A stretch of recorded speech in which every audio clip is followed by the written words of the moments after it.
All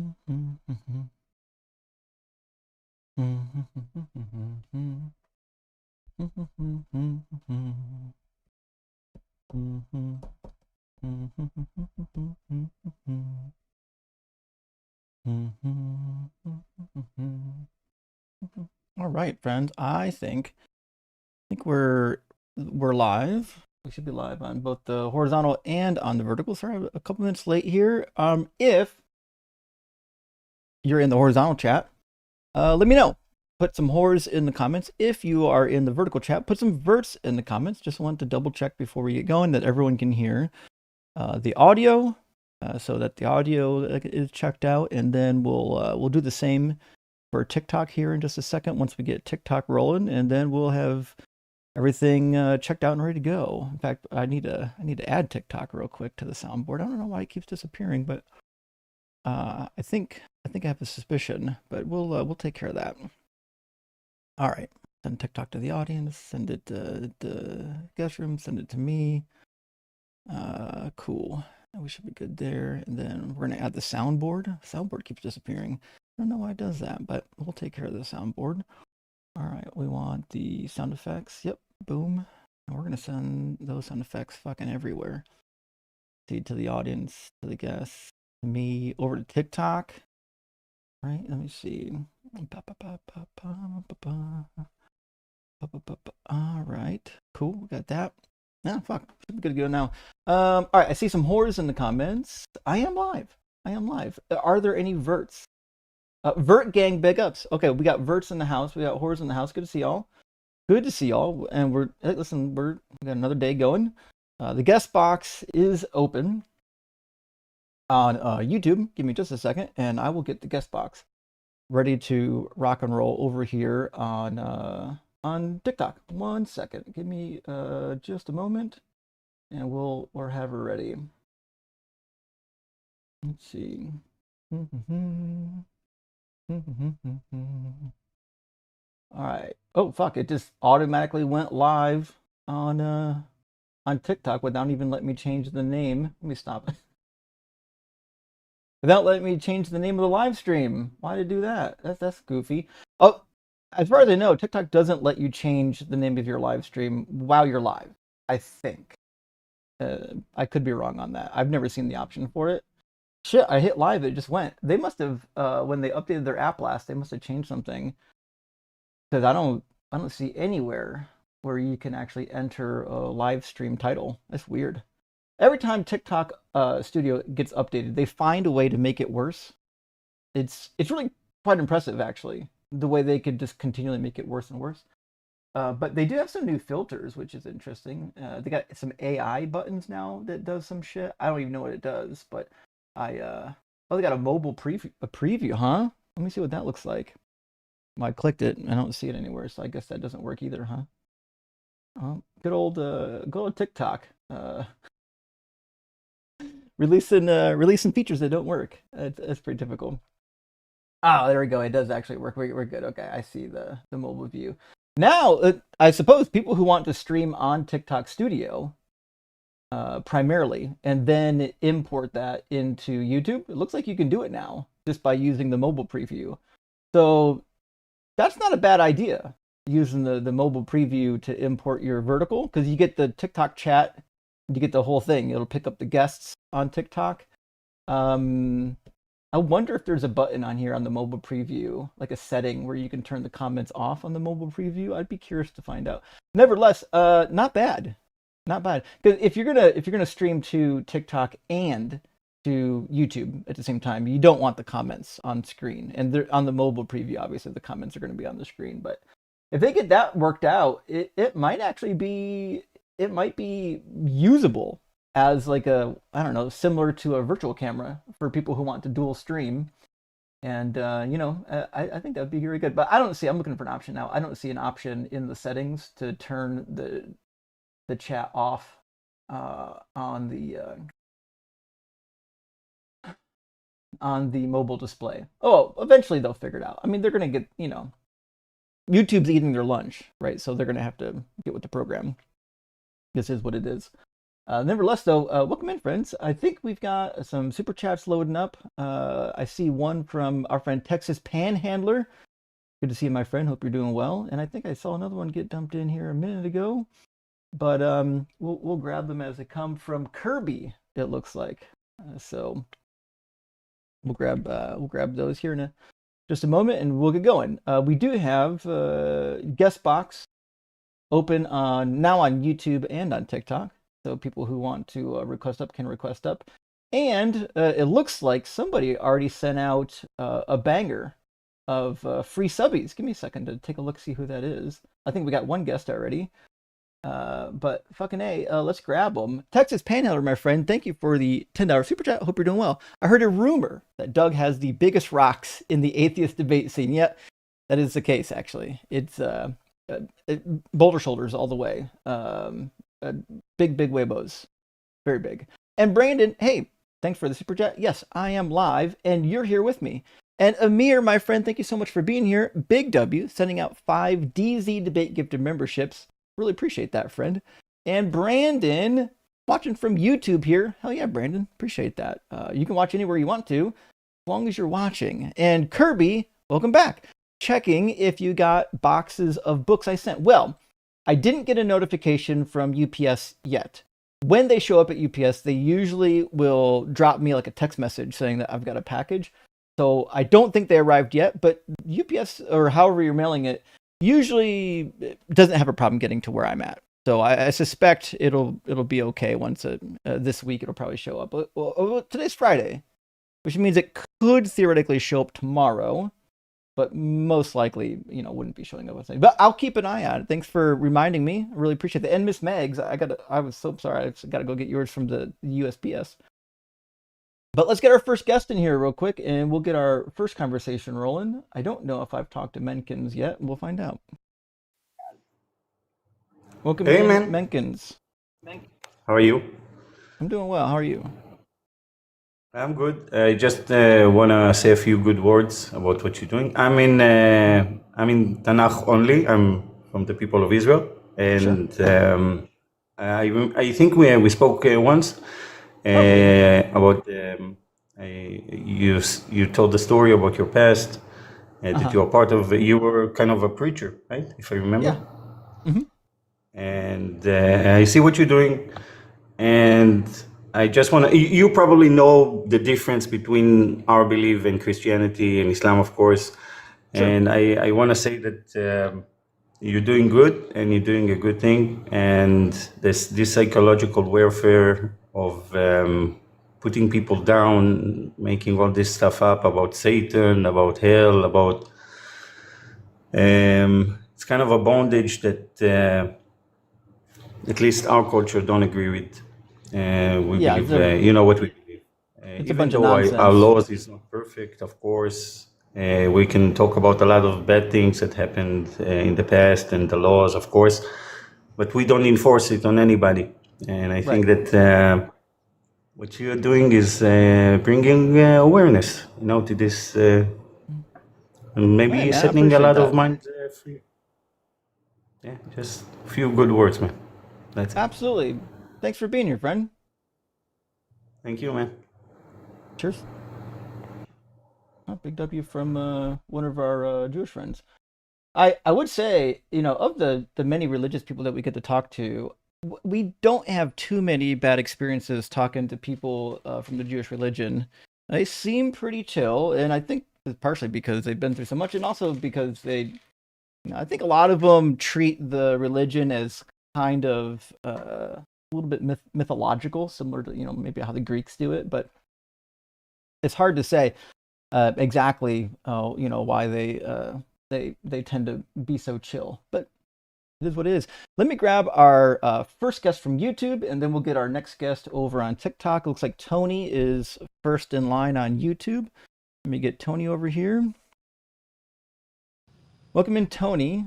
Are you at least 18? Yeah, can you hear me? I can hear. It's a little quiet. If you have a way to turn it up, that would be helpful. Sorry, can you hear me now or no? I can hear you. I mean, I can turn you up on my end possibly. Let me see what I can do over here. Give me one moment. All right, I'm going to turn you up a little bit. Let's see if that's better. Yo, testing 1 2 3. Can you hear me? Yeah, that's a little better. Yeah. Yeah, I'm 18. Cool. And are you a believer in God? Yeah, I would say yeah for sure, 100%. Sure. Okay. Any particular God? The triune Judeo-Christian kind of that whole thing, that whole God or whatever. Okay, fair enough. Like, So, yeah. you're a Christian. Any particular type, like Catholic, Protestant, Orthodox? Gun to my head, or just like Well, if I had just to pick gun to my head, I'll just a probably say preference. Orthodox. Gun to my head, Orthodox. Okay, so we'll say ortho curious. How about that? Yeah, I like that. I like that. OC. Yeah, fair enough. Okay, so hey, what do you think is a good argument for the God you believe in? To be honest with you, man, just like feels right. You know what I'm saying? Just kind of feels good for me to believe it. It's Well, just scary to think of. It feels bad to like not believe it. Kind of. I don't know how to. It's not really. It's my best argument I can think of. It's just 'cause it feels good. Because every other I'm argument I think is like already been debunked on your channel. So I'm just trying to think of the only one that maybe I could present to you in good faith, and it's just that it just feels good to believe it. well, If you hear that. I don't. I mean, I don't disagree with you that being part of a religion can have, I don't know, psychological benefits. You might say, but I'm more Yeah. concerned about how do we know that any of these gods exist? Well, actually, I would say we don't, and I would argue that it's probably not the God from the Bible is probably not real. But it just feels good to ignore that all the evidence, like or absence of evidence, and just kind of believe it anyway. You know what I mean? So I'm not sure that's usually how that works. I don't think like if you're convinced that the God of the Bible is not real, I mean, you're just not going to believe in it, right? I know it's tough for me. So it's like I don't think he's real, but I kind of just believe it because it's like feels good. You know what I'm saying? But like Well, everything makes me think he's not real. Like I don't know. I've got a bunch of problems with it. do you actually believe it, or do you just stay in the religion because you like the religion? Um, Honestly, man, I'm not convinced, to be honest with you. And the biggest thing for me is the amount of like just human level judgments we can apply to like what God allegedly did or did not do from the Old Testament that was written, in my opinion, by like multiple authors or whatever. But Yeah. um, I don't know. So from what I've read and seen, and studied, I would say no, not real. But ignoring all of that stuff, just feeling it and vibes, I would say hell yeah. You know what I mean? Like I would have to say that just for Okay. vibes. Well, if that's your position, I'm not sure we have anything to argue about. Okay. You Okay. know what I mean? I hear you. I appreciate that. Well, I don't know, man. Yeah, I'm not gonna be able to because there's no way I'm gonna be able to disagree with anything that you're gonna say about. I think articulating evidence for the triune God or whatever because I sort of agree with you that it's a lot of almost everything, like almost all the stuff we see and read about that God is, I would say, pointing towards a non-just and all loving, all knowing, all powerful. That doesn't make any sense. But Right. yeah, so I don't know. I've not been convinced by any of that stuff. So maybe somebody later on in this live stream can convince me. I'll be watching. So I mean, yeah. yeah, there are people in the live stream that are convinced that God is real and that they can prove it, right? So you're going to definitely see some people on that end. Yeah.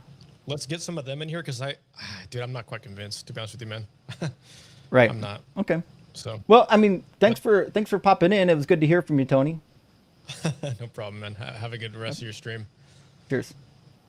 All right. Well, sounds like Tony's getting real with the religion. Let me see.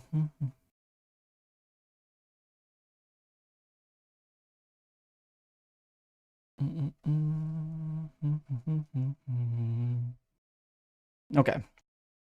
We've got one guest in the YouTube queue right now, and we've got one guest over in our TikTok queue. Now, I believe the guest in TikTok I've spoken to a couple times.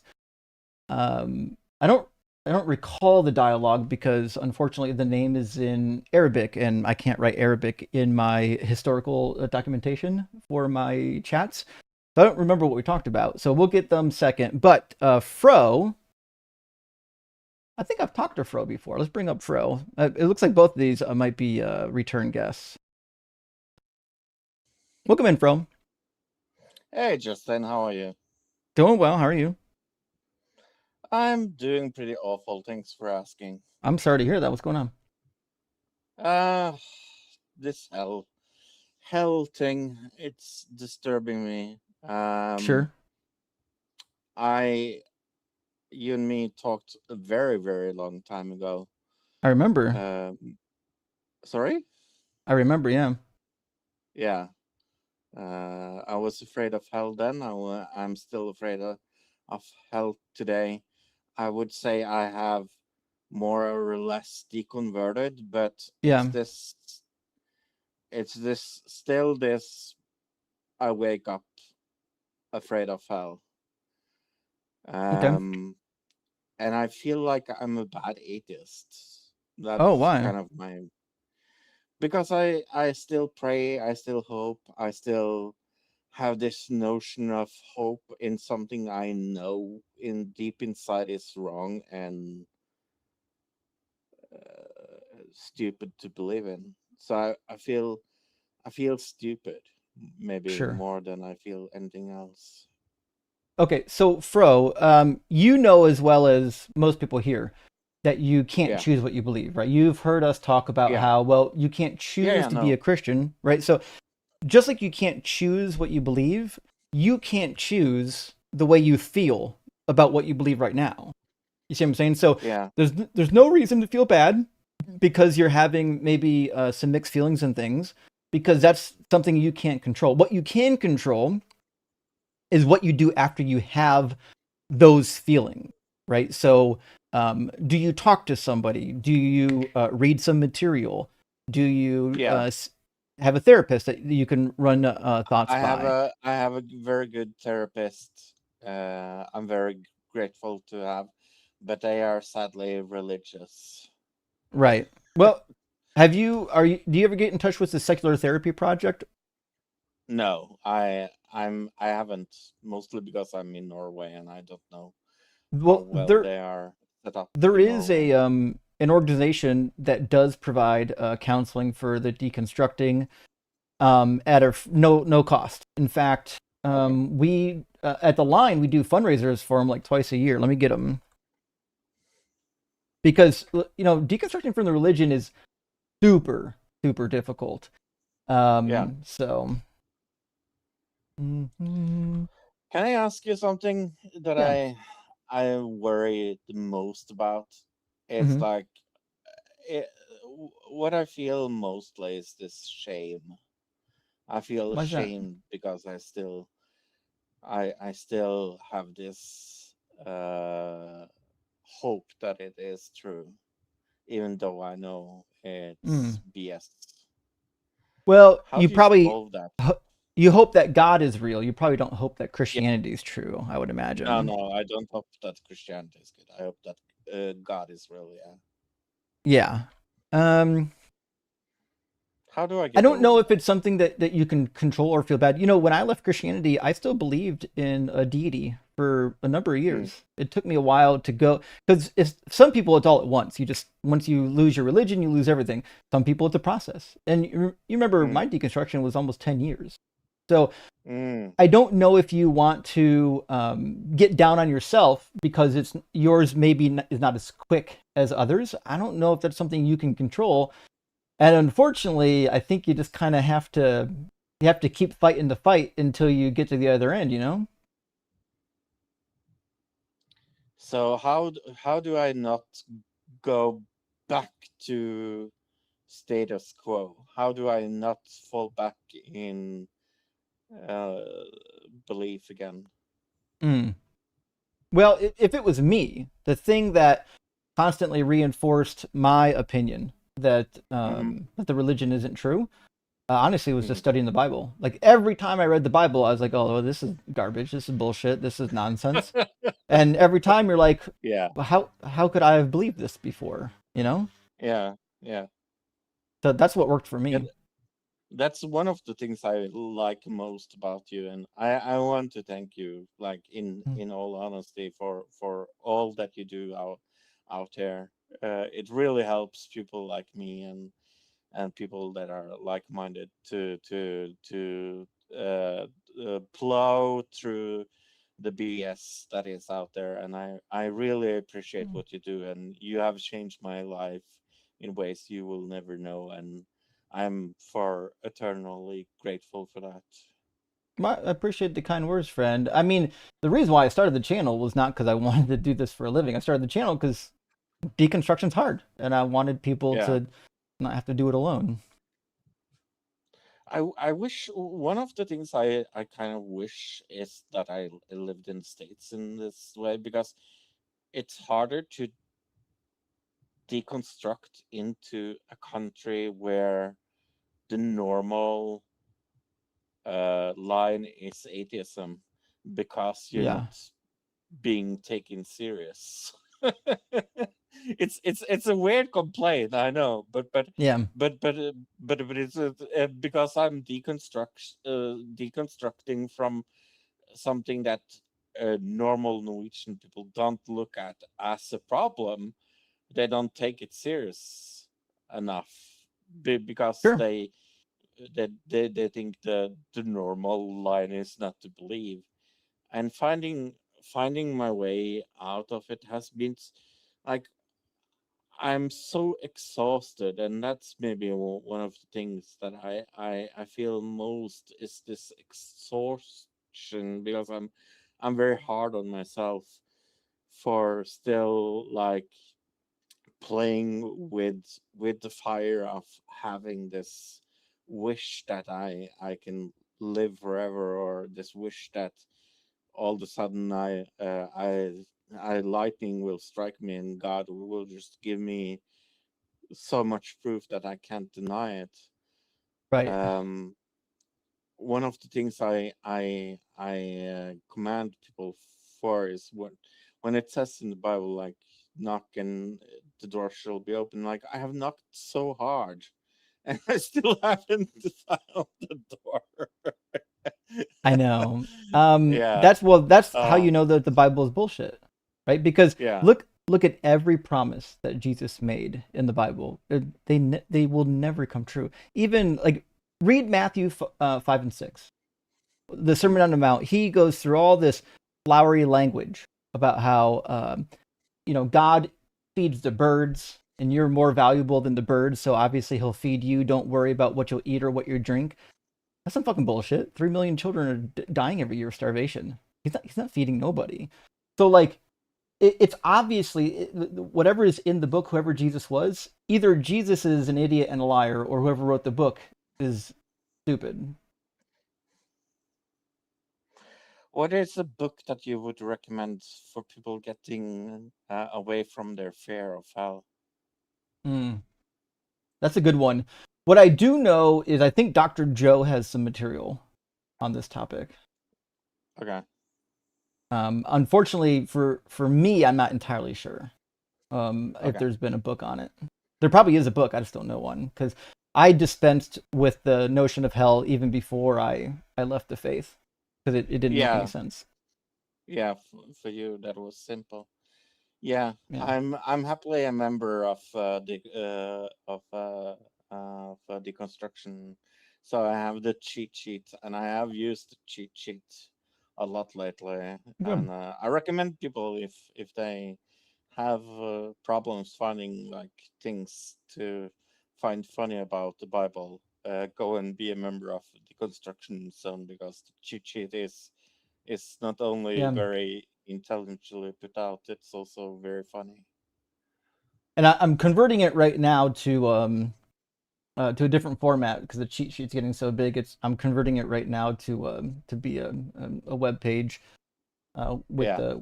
the link access. But for now, it's still just a giant spreadsheet. But I appreciate you being still being in the community and participating in everything. If it was me, if I was Yeah. in your shoes, I would talk to Dr. Joe on this one. Okay. You know what I mean? She's on your Because server? she is. On She's in the Deconstruction Junction server, and you can also Yeah. find her on Google if you type in Dr. Joanne Ketch. Ketch is Ketch. her webpage pops up in the first result, and she'll have a number of Okay. ways to get in contact with her. But also check Yeah. out the Recovering from Religion project, because they do offer free therapy as well. Okay. Oh, actually, she's here right now. Hold on. Hey, Dr. Joe. Hey, happy Friday. Happy Friday to you. Yeah. Hey, Fro, it's good to meet you. Hey, doctor. How are you? Yeah, I am terrific. I'm looking forward to the weekend. What time of the day is it where you are? It's 10:30 at night. Okay. Okay.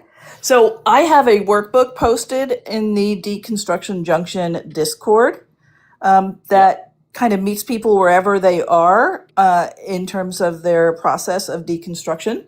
And you can, I totally invite you to find that.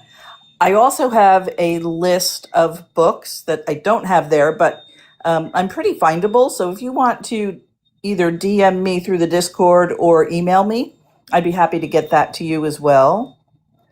And That's super nice to just hear. on a just on a personal level, my mom is first generation Norwegian, first generation here in the United States.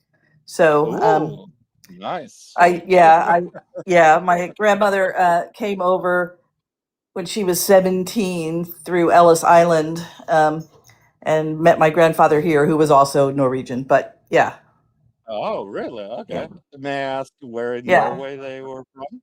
yeah. They were in a rural community outside of Oslo. Okay, yeah. Cool. Yeah. So I do kind of, there's a culture of stoicism in Norway, in addition Yeah. to the secular. Yeah, so I get it. Either email or DM me, and maybe we can just chat. I don't want to step on any toes. I hear that you have a therapist, and I don't want to take that place, but I do want to get you some support with somebody who understands the deconstruction side. I appreciate that. Yeah, no, it's like I said, my therapist I love to death, but they are Christian, so it's hard to talk to them about this. Right, right.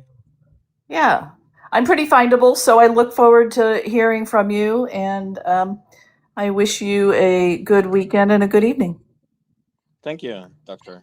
Yeah, Yeah, thanks, Dr. Joe. yeah, of course. Well, bro, man, keep fighting the good fight. A lot of us have been there. We know it's difficult, but you got a lot of friends Yeah. in the community if you need anything, and you've got professionals as well. And also, you can check out Recovering from Religion. In fact, Dr. Joe is involved with their secular therapy project. So she's a great resource. Okay. I'm not going to bother you anyway, but yeah, thank you. And the video you had of me was really informative to watch back, so that will also actually helped. Oh, I'm glad it helped. Appreciate you being here. Yeah. Okay. Thank you, Justin. Cheers, Fro.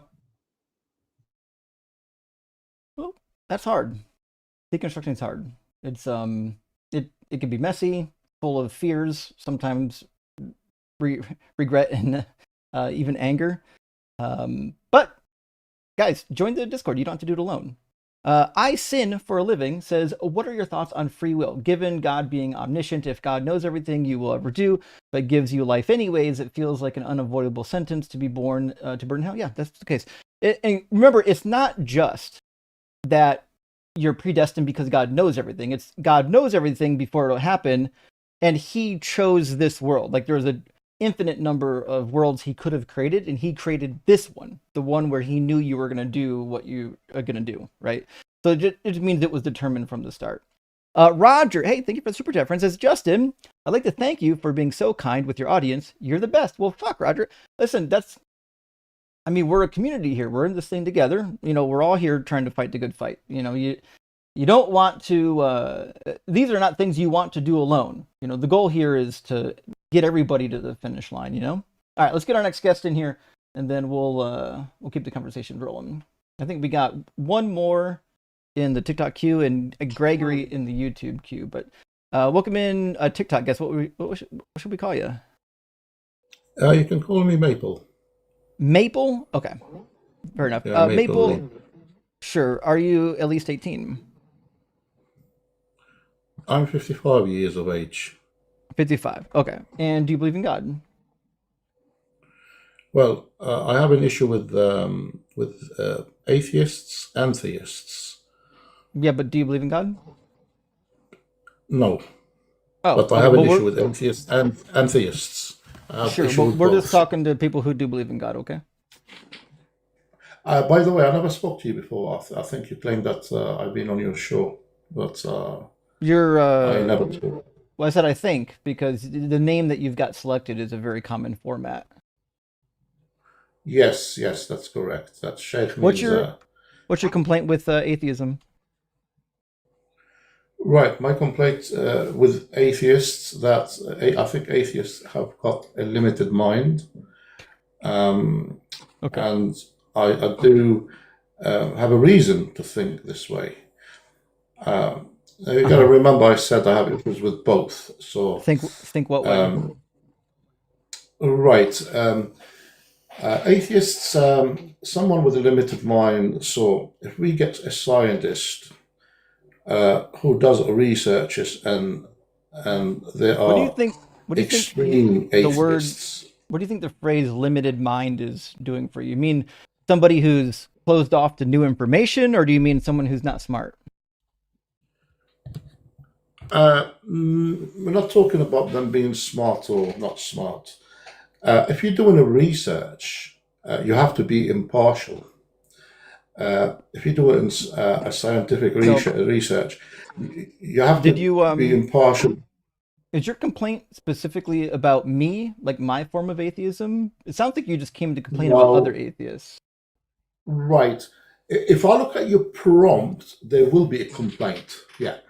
If I Okay, look so at what's your the complaint? prompt, the complaint would be that nobody understands what reality is, and people are just assuming that they do know things. If you don't know what reality is, I don't Do think you you can say, prove me do wrong. The word do you prove me think the wrong. laws of logic are real? Like, do you think that the laws of logic can be broken? Like, can you exist and not exist at the same time? I think without a mind to process logic, there wouldn't be logic.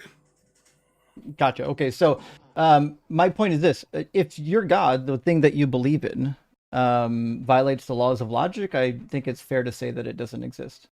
So if your God can do things, or at least it's described as doing things that are complete contradiction, like the Trinity, well, that God just doesn't exist. That's an easy one. So if you read my And that's screen, the I don't know if you read my screen, but my screen does not say sorry. that no God exists. My screen says that your God is imaginary, your specific God. Okay, so I'm much more interested in talking about specific gods than these weird, deistic gods that are like more akin to a naturalistic force, like Spinoza's God. That's a nonsensical thing to waste your time on. Right, but we still don't know what reality is. So basically, we if we don't know what reality is, then we got Well, nothing to I'll reword to it. you In know. this reality, the one we're in, your God doesn't exist. Right. I There you didn't go. say I didn't say that I believed in a God, but Oh, what I'm that's right. saying Yeah, is what. that's right. Yeah, You're yeah, just yeah, you're a yeah, non-believer yeah. or an agnostic that just wants to cry. So I'm going to move on to the next guest, and I'm going to put a note in here. Let's see. Do not clip, and let's see. Oh shit. Do not. Fucking, I can't type on this keyboard. All right. Do not clip. Whiner. Cool. And we'll move on to the next guest. Maybe somebody with something of substance, perhaps. I mean, that would be the goal. Kyle, hey, good to see you, buddy. Been a while. Says, yeah, that works for me too. Especially how Samson marries a Philistine woman, and then it's okay. Actually, it's not just that it's okay that he married a Philistine woman. If you read the story of Samson, God ordained it because it says that he was seeking an occasion against the Philistines, meaning he needed a reason to go fuck them up. What a wild situation. And Cal, thank you so much for the super chat. But he says it's unhealthy that I've listened to pretty much all of your posts over the last year. I don't know if it's unhealthy, maybe educational. Can't get enough. Pump this catharsis into my veins. I'm doing everything I can, Cal. I'm here 4 nights a week almost. Well, 3 nights a week and Sunday morning. And some Sunday nights too. DB says, you mentioned Jesus fulfilled no prophecies often. True. It's like one of the linchpins of Christianity. It's crazy. Do you have a master source list I could study with? Thank you. I do. Actually, in my deconstruction cheat sheet, I got one for the Gospels. It's mostly filled out. I'm currently writing like a full-length book on all the prophecies in that list. If you want an in-depth review of what they're actually about and why Jesus didn't fulfill them. So hopefully that helps. Shirley, good to see you, my friend. It says, hi, Justin. I'm confused about the term Orthodox Christian. I've always associated them with Greek Orthodox. Thanks. There's actually a number of different like sects. There's like Eastern Orthodox, which is more like Eastern Europe. There's Greek Orthodox. And then there's like, you can do an umbrella, like just Orthodox, right? So it's a little more diverse than people might realize. Let me see how many Orthodox denominations are there. Let's see.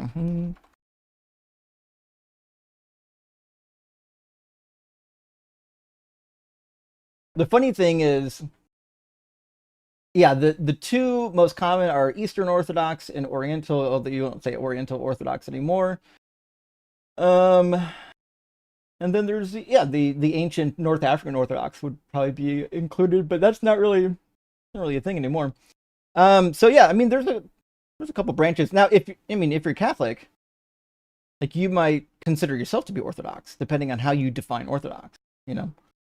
Jack, thank you for the $5 super chat. Deconstructing is so hard. This channel helped me get the confidence.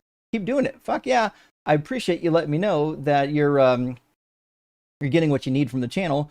That was the goal. And Julie says, I've heard apologists say that the disciples didn't recognize Jesus because of the prophecy in Isaiah 52:14. Is that true? Who is Isaiah 52 about? Well, Isaiah 52 is not about a who. It's about the nation of Israel. In fact, if you just read from the top of the chapter to the end of it, pretty clear that he's talking about the nation of Israel leaving Babylonian exile. It's right there. There's not much you can do about it. So like, if you think that Isaiah 52 and 53 is about Jesus, really just reading the context is about all you need. So, all right, next in line is Kangaroo Jack. And then we'll get back to our YouTube queue. And it's either a Jay Dyer in the YouTube queue or someone pretending to be Jay Dyer, but they don't have their camera on. So we'll find out if they're real or if they're trolling. Welcome in, Kangaroo. Have we talked before, Kangaroo?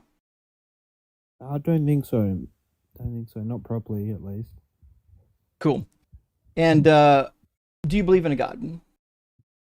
Yes, I do. Cool. Which one? Odin. Odin, really? Just Odin or the rest of them? Maybe a few others. So I like Odin's my favorite though. A combination of the Norse gods. Yeah. No, I think Okay. I got about 20% Scandinavian DNA. So what do you think is like a reasonable argument for these gods existing? The fact that they could have been people that existed a long time ago and they became very well known in folklore, and then became known as gods. But are they really gods is the question I'm concerned with. What do you define as God then? Well, a god is usually something that is like outside of nature, that is responsible for creating everything. Some sort of an agent that acts and thinks. I mean, there's going to be different interpretations of what God is. Well, what do you like when you say God? What are you referring to? I think God is beyond. It is beyond human knowledge. it's like magic almost. But Really, what is there it? are people that we. Hey, Kangaroo, my friend, your audio is really really bad. Can you get closer to the phone or get it Sorry like about get that. out of the swimming pool? It sounds like you're underwater and there's a really bad echo. Sorry about that. If you can be patient with my audio, I think this could be a good conversation. I mean, it might be, but it sounds like you don't really have an argument for these gods being real. It sounds like you just believe it because you like it. No, I'd say that it's beyond human knowledge, right? So, if I describe But it as magic, but right? that's not an argument for why God exists, right? I could say that unicorns are beyond human knowledge. It doesn't mean that unicorns exist. But God isn't a unicorn. I'm aware. I'm saying mythical creatures don't just get to be in existence because like they're somehow outside of our perception or outside of our realm of knowledge. So, is it all right with you if I just finish off my argument and then you can sort of critique it, or Yeah, I was hoping you were going to give an argument. your I didn't opinion? hear one yet. How about you? You go ahead and give the argument, and I'll respond to it. Yeah. So it's going to be something beyond human knowledge. We can't grasp what it is, right? So I think that's what it hold means on to one sec. be beyond our I knowledge. did actually have just 1 second. I'm So just going to pull up my notes. the first point of your argument would be that there is something beyond human knowledge, right? Yeah, for sure. Yeah. Okay. I don't think we disagree there. Yeah, and I mean, I would probably call that godlike or Why? God itself. Yeah. Why? It's I mean, beyond our just give me 1 second. I swear, give me 1 second.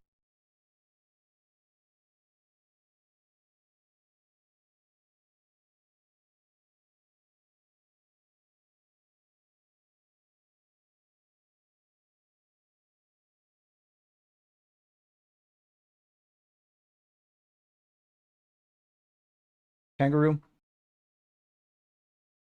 Yeah, okay. So it goes back a long way, like the idea of God and occultism and things like that. This would be what I'm talking about when I say like magic. God to be I don't. synonymous with magic Do you and things like know that. like how to structure an argument? Yeah, no, I do, but I'm just giving you my opinion, and then you can Okay. critique it So if you like. I'm writing down your argument right now. Point number one is that there is something that is beyond human knowledge. Point number two is that I assume you're saying that anything outside of human knowledge is God. Is that what you're saying?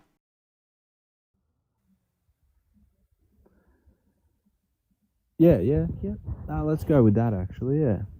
Okay. Well, I would have a complaint with your second premise. I don't have good reason to say that things that are beyond our knowledge are gods. When quantum physics was beyond our knowledge, it didn't mean that quantum physics was a god. It just means we didn't know about it. Yeah, but quantum physics is a human concept. So it's not a human So it's concept. I mean, we explain it using human minds, but quantum physics is just a reality. we gave it that label, and it's a concept that Uh-huh. we think of, Mm-hmm. right? So it's man-made, is what I'm saying. So are like globes, does that mean the Earth doesn't exist? Sorry, that's like, where's the correlation there? Oh boy. I'm suggesting that quantum physics is still real. The quantum fields still exist, even before we knew about quantum physics. The same way the Earth still existed before we had globes to describe it. Mm-hmm. Right. So there's belief systems that are man-made, and then there are things that Right. aren't man-made. But we're trying to keep you on point here, Kangaroo. So your argument is not coherent yet, because your second premise I disagree with. Anything outside of human knowledge is God. I have no reason to believe that. You would have to demonstrate that the God existed before I assumed that everything outside of our knowledge is in fact God. Do you think everything outside of our knowledge, right? Do you think that's going to be like not man-made? I don't know what you Or mean. man-made, Knowledge sorry. is So I'm is just just trying to what we understand have the like argument a confident belief in. Like we have a reason to believe something. We like call that knowledge. Now, typically, knowledge is a true belief, like a justified true belief. But just talk about the knowledge, the stuff that's inside of our head. Hmm. What about it? Okay. Well, I think we're done here. All right.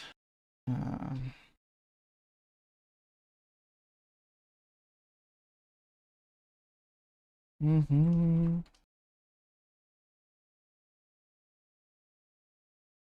Damn. That's a wild guest here tonight so far. Real winners. We grab a couple of super chats, friends. We'll get our next guest in here.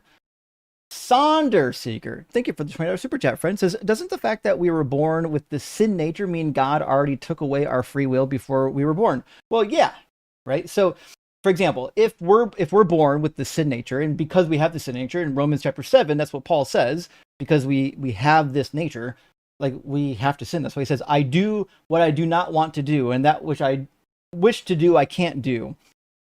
You know, oh, this wretched flesh, who's going to save me from it, right?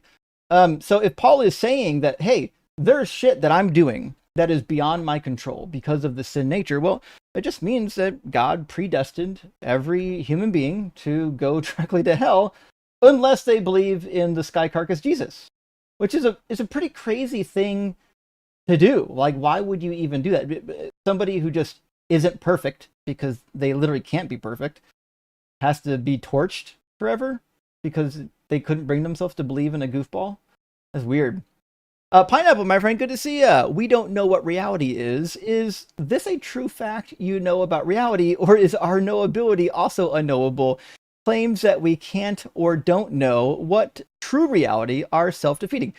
This is actually a fair point. This would be a really good critique of somebody saying that kind of argument, because if they're saying we don't know what reality is, well, that claim itself is no longer valid, right? Because if you don't know what reality is, then you can't say that we don't know what reality is, right? So it really becomes like a weird, like downward spiral of nonsense once you make that claim. Retired Bomb Tech, thank you for the super chat, says, best luck to the gentleman deconstructing. Yeah, Fro, he's been at it for a while.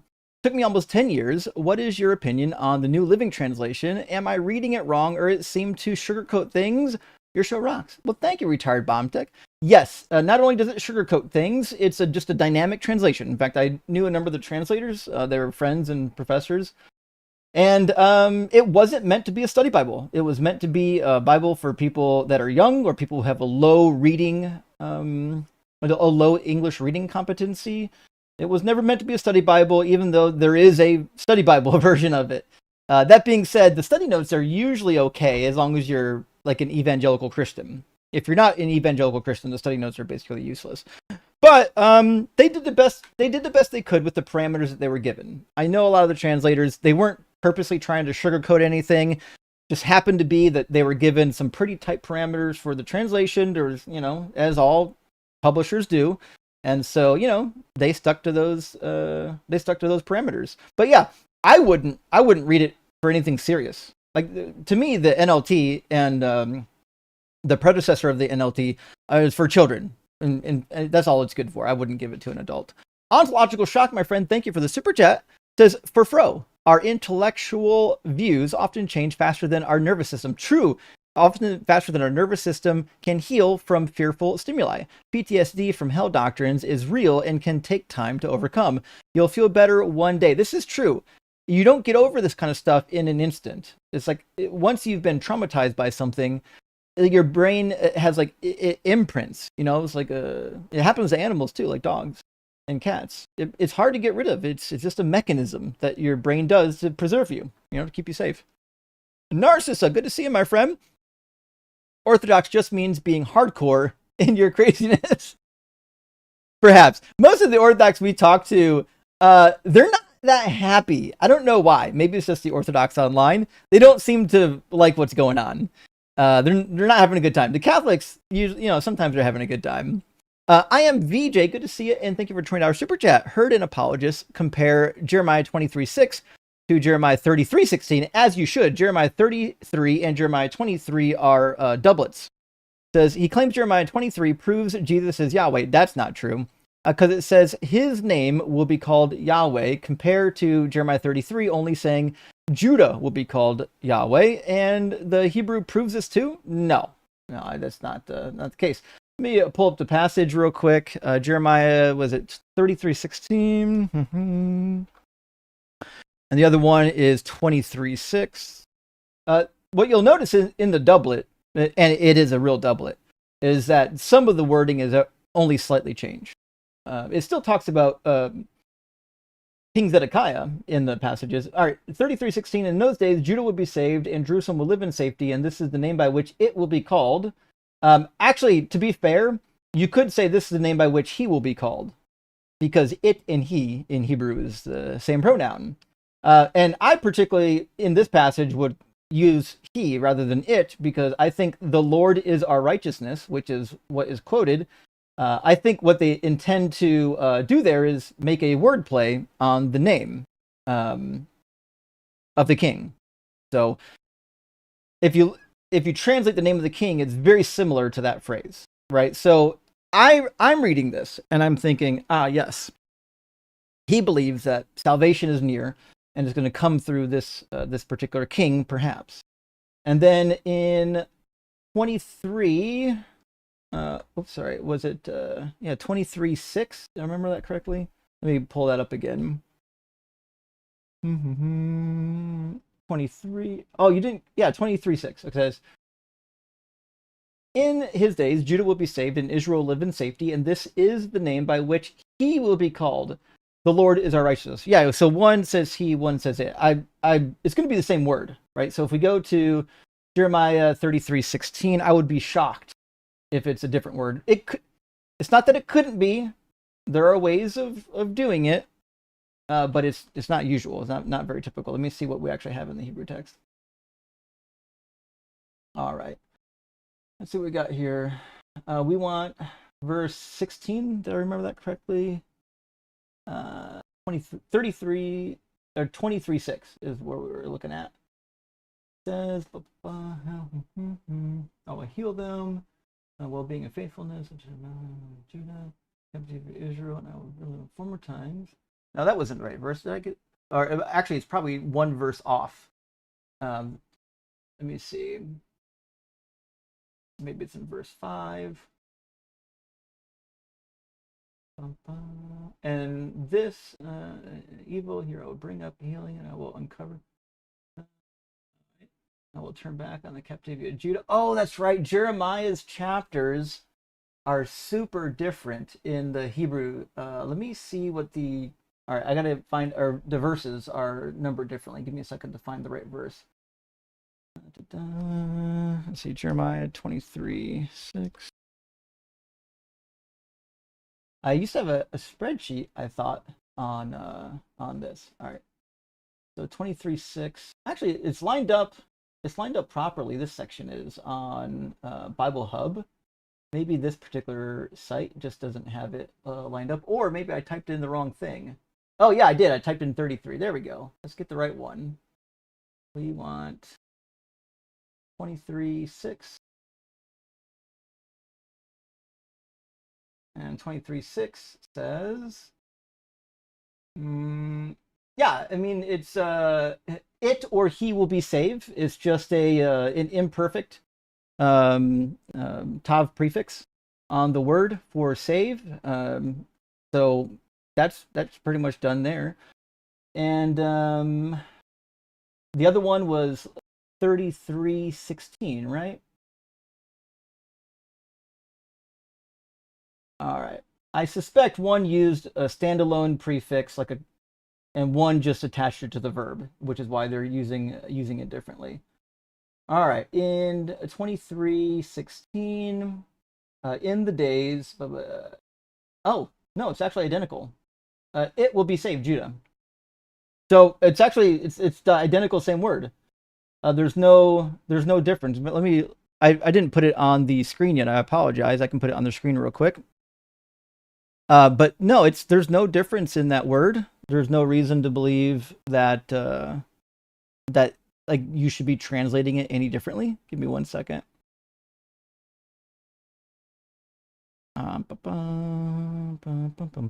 Okay, yeah. On the right-hand panel, you'll see the word. Tisfashah, and it just means it or he will be saved. It says it right here, but in biblical Hebrew, the pronouns for it and he is going to be identical. There's not going to be any difference. So there's you can kind of translate that whichever you want. I suspect if you go to different Bible translations, that they'll have a number of them will probably have them translated the same. Let me check it out in the New King James, see what they did with it. And this is the name. And yeah, King James did it differently. He said, this is his name by which he will be called, which to be clear is not Jesus. It's going to be King Zedekiah. So I don't know why they think it's Jesus. 1 second. Let me double check. I got the right king. Let's see. Go. Oh, there we go.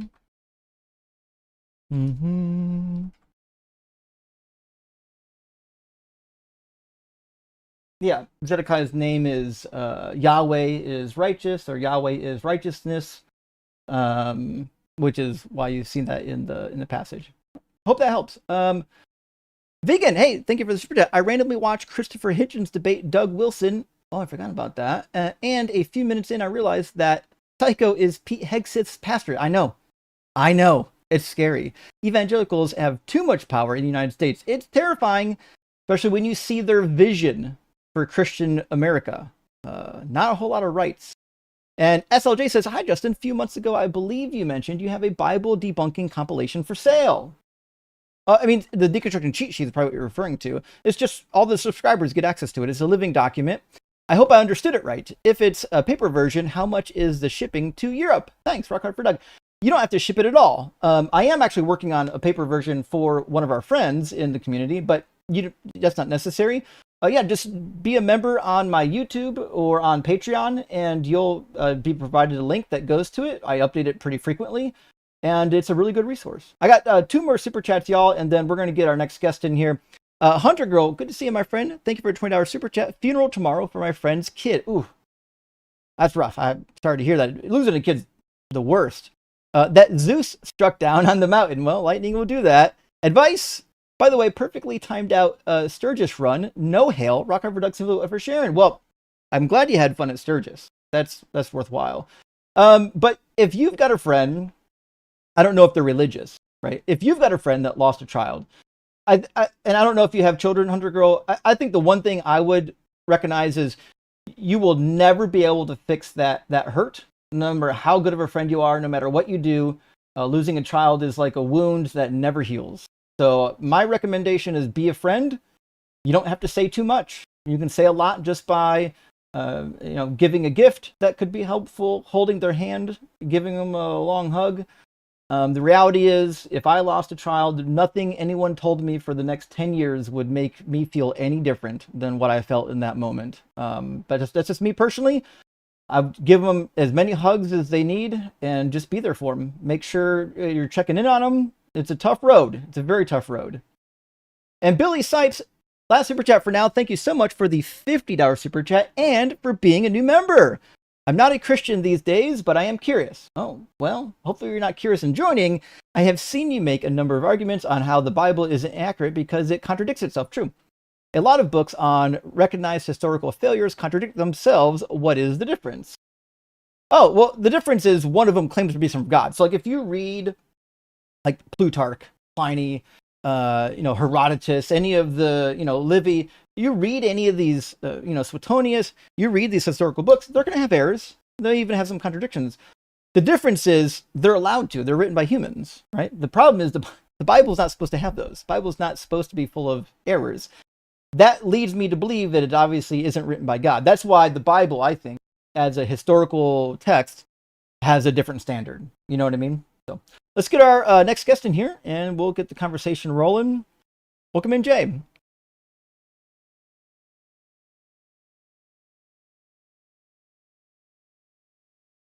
Jay.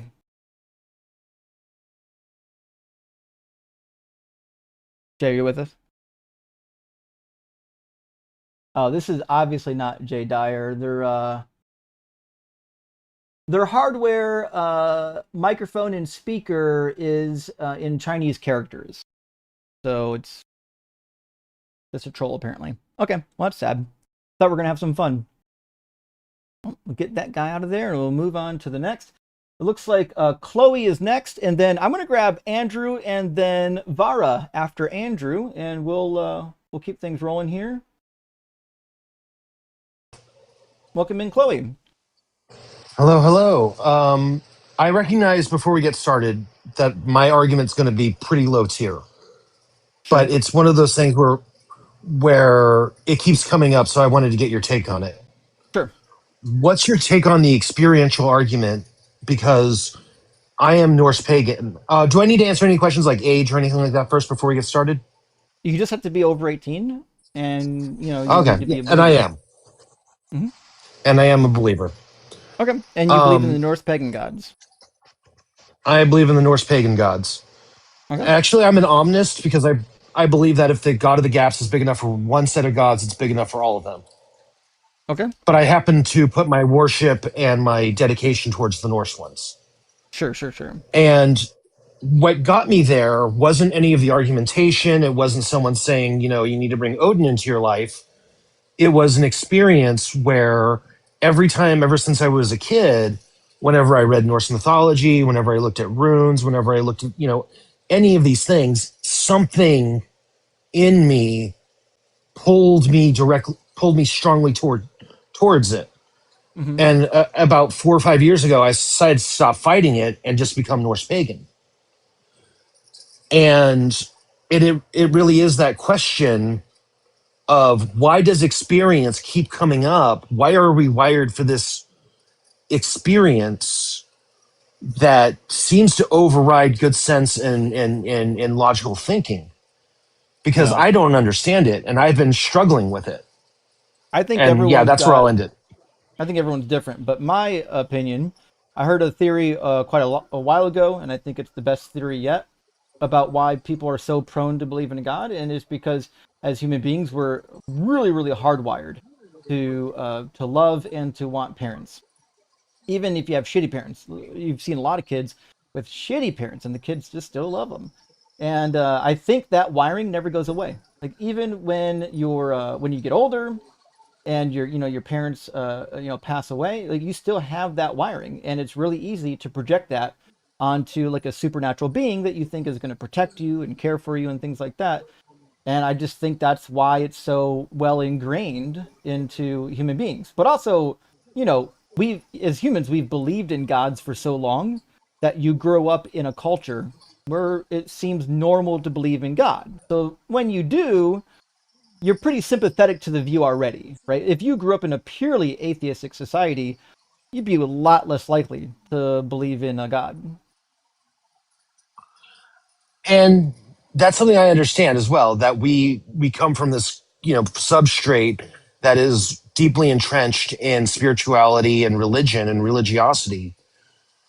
And it doesn't seem to be shaking. It doesn't seem like we seem to be leveling out in terms of like the flight from church. We seem to be, even increasing in Gen Z with people going back to church, joining pagan organizations, joining paganism, joining Islam, joining and getting back into religion. And something that keeps coming up a lot is that experiential argument. And once I experienced it myself, there went my atheism. Well, what's the argument? Do you have like the Uh, actual argument?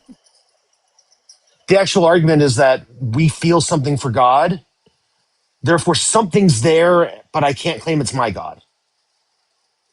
We keep So feeling, we keep reporting this exact, not exact, but similar experiences where, you know, presence of God's, reading, you know, whether it's the Torah, the Bible, you know, the Poetic Edda, you know, whatever it is, feeling these things about God. so the argument is Um, if you feel we feel like God is real, it can become real. the argument is, if we feel something, there must be something there, even if it is just a fluke of evolution that we evolved this thing for mysticism and this thing for experience. Okay. Um, and it's my So argument that we should be leaning into it and we should be appreciating it and we should be engaging with it. This why? human desire to do. Um, it's just one of those human things that I can't explain where I feel it and it draws me, it pulls me, and I can't use any other language that's like rational for it. It defies rationality. Yeah, you know, to be fair, this is not an actual argument. You know that, Chloe, right?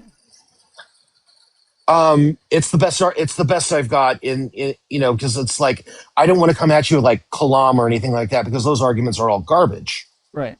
The only argument I have is for experience, Yeah. and that is the only honest argument I think that exists out there for theism. Is that for some reason we experience something related to God, but we cannot pin it down to specifically this God, that God, these gods, the Hindu gods, the, you know, the Abrahamic God, you know, Zoroaster. We can't pin it down, but we keep, because my light argument Well, let is me that, you know, fast forward it a little bit for you. So, if you think that things are sure, real because you've got an experience that draws you to it, this is just feeling, right? And it's obviously anything that you take just on feelings is not, there's no reason to take something just on feelings. Like, if I feel strongly that unicorns exist, it doesn't mean that unicorns exist. If I feel strongly that the tooth fairy exists, it doesn't mean that the tooth fairy exists. The fact that you're drawn to something only speaks not to that thing, but to your internal mechanisms. Why are you drawn to that thing? What about you makes it so that that thing speaks to you? Just like everyone has a favorite color. Doesn't mean there really is a best color. It just means that there's something in us that's biological that is drawn to particular things, and it's usually subconscious, and you can't really control it. But in no way would that ever mean that the thing that you're being drawn to is necessarily real. correct. And I don't disagree with that. And that's why I'm, you know, I'm coming up is because I want to question that in my own self because I'm not the only one who has that experience of being drawn in, being called to it. So why do we keep doing this thing that we call faith? What's the evolutionary advantage? What's the point when I could be getting on with my life doing something else? I don't know what you mean by So what's the that's point. that's I mean, well, what I mean is, what's the point in what's going the? fishing in the modern age when you don't need to go fishing? You know, you do it for enjoyment. That's a good point. I don't have anything else. I just wanted to come up Okay. with that experiential side and see where things went. And it Okay. looks like I have no more answers than when I started. So Fair uh, enough. Well, I'm thanks for sorry. stopping I'm by. sorry for wasting your time. Have a good day. No, it's okay. Take care. We do. There are a lot of people, by the way, who, they feel like experience means a lot for, determining what's real and what's real. Interesting to me, though. I don't understand why that is the case, though. But nevertheless, let me grab just a couple of super chats. We'll get Andrew in here. Peace, loving Kate. Good to see you, my friend. Says it's fair to say that Paul invented diet Christianity. I agree, actually, to get the Gentiles on board. Yep. You know, all the flavor of Jesus minus those pesky Levitical law calories. You fucking nailed it. That's exactly what Paul did. Paul said, I want people in this religion. I really believe in this religion. They don't like it. How do I make this thing palatable? And now we got fucking sugar-free Oreos. Retired bomb tech. We've got fucking wafers and non-alcoholic wine. It's crazy. Retired bomb tech says, I had to ask about the NLT because my neighbor seems to not comprehend the horrible acts of God. She is the type that said, oof, she would do horrible things if God told her to because he's all good. She believes. Fuck. That's Stockholm Syndrome, retired bomb tech. Talk to her about what Stockholm Syndrome is. You don't need to know if somebody's good or bad if they tell you to do something horrific. Hunter Girl, thank you for the additional super chat. Yeah, it was my former pastor's kid. Oh, well, that does make it a little more difficult because, you don't want to, you don't want to be all atheist on them. And they're asking that all donations go to their missionary 50c3, which gives me the ick. Oh, interesting. So if they don't need the money, if the money's not going to them, I don't see a need. Like you're not really supporting them by giving the money, right? So, and if the missionary venture that they're referring to doesn't do anything useful, I wouldn't give them the money. If it's a good outfit, like say they actually have a soup kitchen or some shit, I wouldn't care. I'd give them the money. But like, by no means should you be compelled to donate to a missionary fund. That's very different. Or buy them a gift card. They can't give that to the missionary fund. I mean, they can exchange it for money, but they're not likely to do that. So, I mean, that's an option. All right. Next in line is Andrew. Let's get Andrew in here, and then I think Vaara and Mark after that. Welcome in, Andrew. Oh. Andrew, hold on. I don't think your microphone's turned on, or you didn't pick one on the way in. Hold on. Try that. Do you have a Bluetooth headset in right now? Can you hear me? No, I don't. I'm going through my car. Can you hear me? Got you now. Yeah, well, it registered as a Bluetooth item, but you didn't have it selected. It should be good now. Okay, cool. So I've never been on this channel before. I've never seen you guys before. I seem to like you. You seem to be pretty educated on like your opinions and stuff. I had a question about the last guy that you had on. You explained that experience should not like dictate like what you believe, right? Well, it depends on what your experience is. If your experience is just a feeling, then yeah, it's kind of nonsense. But Andrew, are you a believer? I am a believer. I'm a Orthodox Christian. Okay. And why?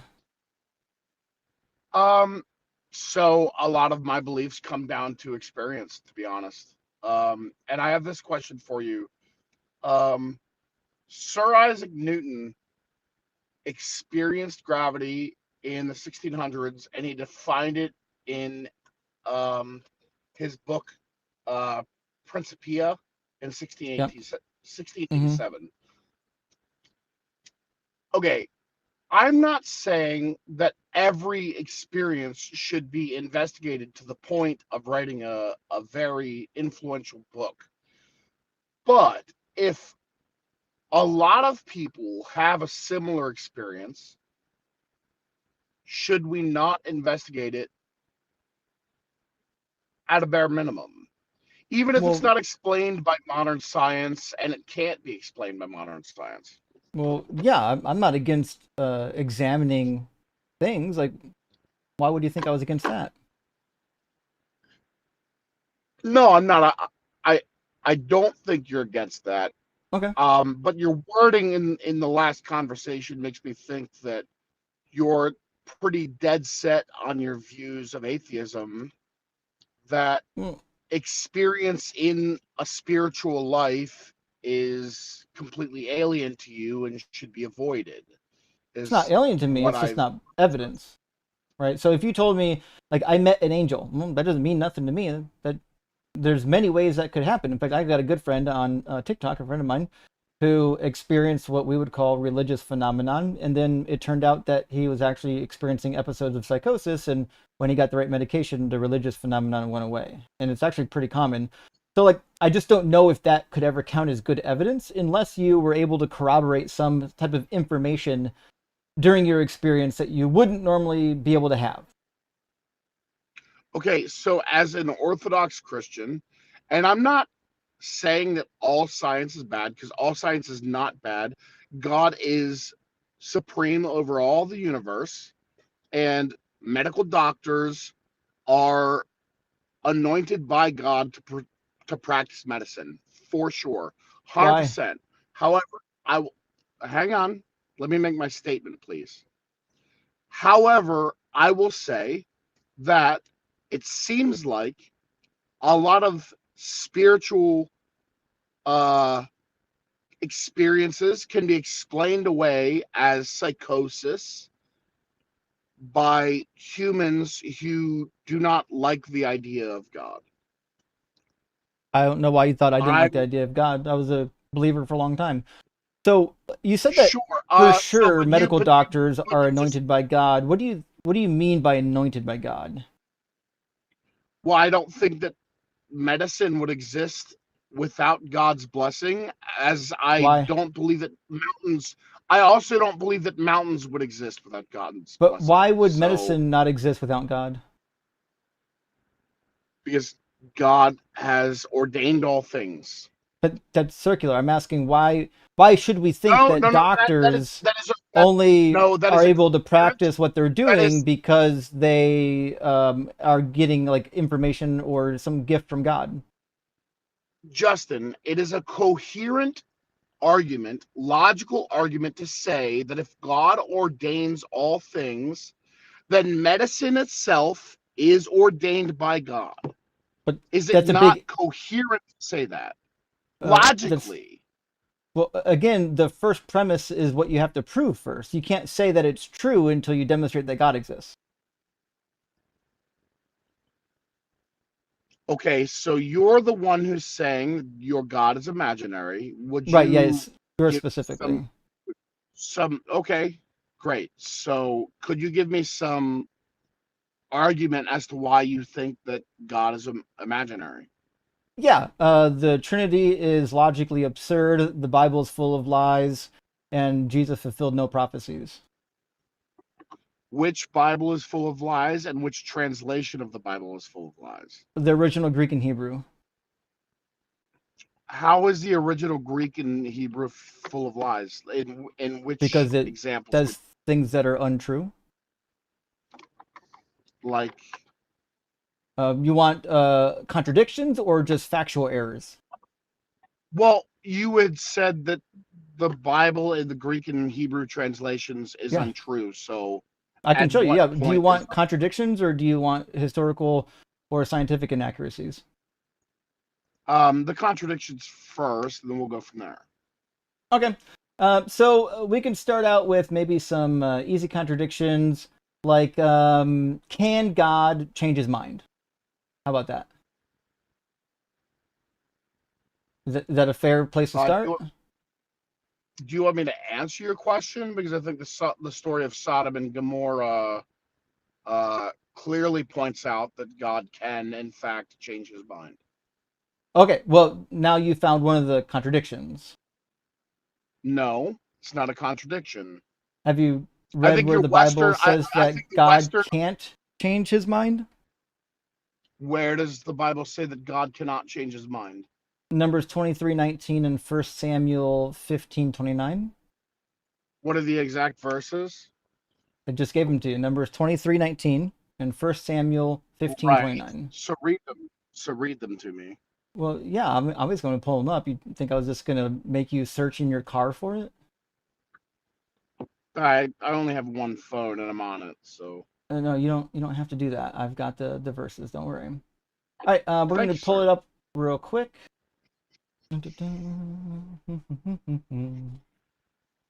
All right, and we put it on the screen. A little bit big there. Let me shrink it down for you.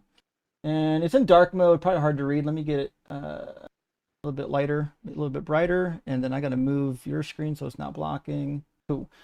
All right, so Numbers 23:19. The word that you're specifically going to be interested in is nakam in Hebrew, which means to change someone's mind. It means to turn around. It means to have sorrow. There's a number of ways to interpret it. This is the word right here. It literally just says that he does not change his mind. So that's what it says in 23:19. And then what you'll discover is that... Wait a second. Now, wait a second. Go back to what you just pulled up. I'm sorry. Yeah. I don't know what you pulled up. Up above, it says he may change his mind. So I'm not fluent in Hebrew. I know. So forgive me for saying this. But it sounds like the Hebrew is saying he may change his mind. So which one is it? You're looking at the definition, not the translation. So this is an imperfect verb. Imperfect verbs are not completed. They're future tense. So when it says that he will, you can translate it as he will or he may. The reason why they translated this one as he may is they probably assumed it was cohortative.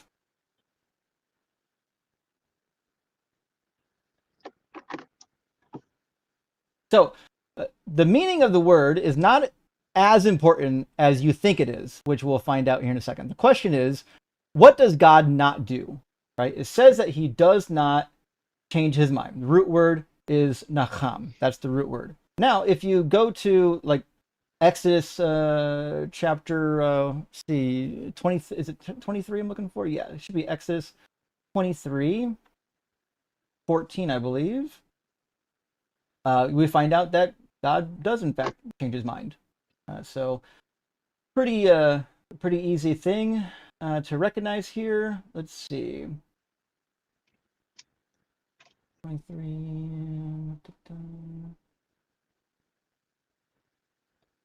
Well, did I get the wrong one? Let's see. I wanted... Oh, it's not 23, 32. I got my numbers mixed up. Let's try 32. There we go. And we'll get the passage for you. Okay. Let's see. The Lord threw down and broke the tablets into pieces. 14 should be here. There we go. Nakam. It says, and he relented, or same word, he changed his mind. Same conjugation, same everything. It's exactly the identical word, the even same identical conjugation. It literally just says right here that he changed his mind. Okay, that doesn't necessarily mean it's a contradiction. Maybe it's a lapse maybe it's a lapse in our language translation. Ancient Hebrew is at minimum 3,500 years old, at maximum 17,000 years old. And that's not remotely accurate, no. So, okay. Biblical Hebrew started from Phoenician and Proto-Sinaitic, and Proto-Sinaitic was a Semitic script that was invented in ancient Egypt during the Hyksos period, most likely. When is the Hyksos period? They escaped into 1600, so about 2000 to 1600 BCE. Okay, your first time here, huh?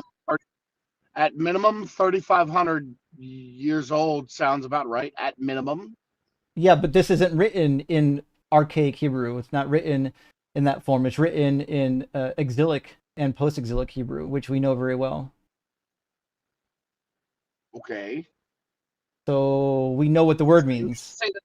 Who's to say that the text was not translated previously? From what? A more ancient language. So they translated it wrong? No. Okay, so what's the problem?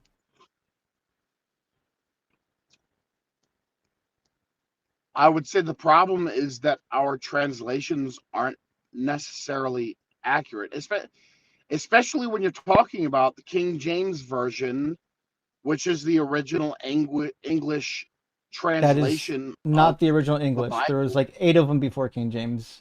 Matthews, Coverdale's, Tyndale, there's a whole bunch of them. Geneva, 2 editions of the Geneva before the King James.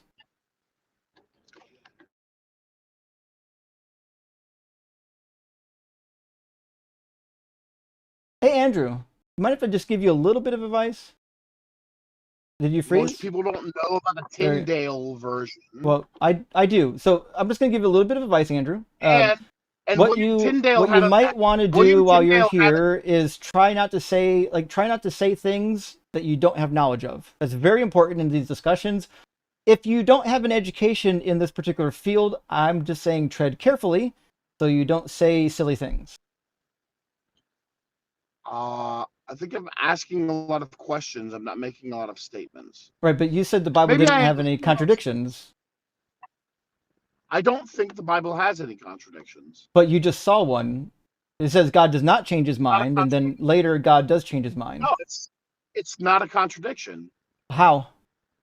I showed you in the text. You pulled up the text, and I showed you. You in actually the translation didn't show me. Up above, where it says that he may change his mind. That's not a translation. Do you want me to? Do I have to spell this out for you? Did you not pay attention when I had it up? I'll spell it out for you. You didn't. Obviously, you didn't learn any Hebrew, and that's fine. I'm not gonna expect you to know any Hebrew, but I am gonna actually explain to you how Hebrew works. Right. So the verbs don't have negatives. You have to attach a negative particle to it, usually low. So the translation or the meaning of a specific word could mean he will or he may do something, but when it comes with a negative particle in front of it, it means he will not. Do you understand? So if you look at the beginning of the sentence, it has a construct form starting with a negative. Lo ish el, he will not, God will not. Or God is not a human, rather.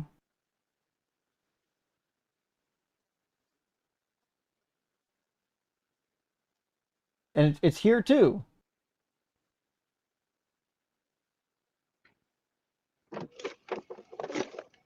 Yeah, I sort of understand. It's so you understand words get paired together to have different meanings. Okay. Can I ask you a question? Is this out of the Masoretic text or out of the Septuagint? Septuagint's Greek. This is Hebrew, so obviously it's not out of the Septuagint. But to answer your question, yes, this particular Hebrew text is mostly from the Aleppo Codex, which is Masoretic.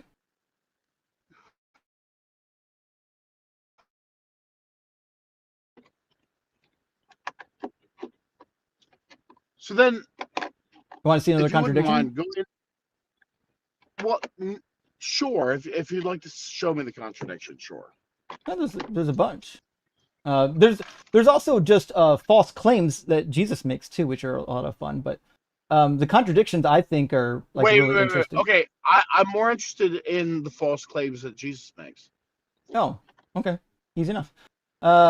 There's two of them in the book of John, and in fact, one of them is really interesting because John himself reiterates it. It's not just Jesus getting it wrong; like John himself, John the Baptist, is fucking it up. Let me grab it for you.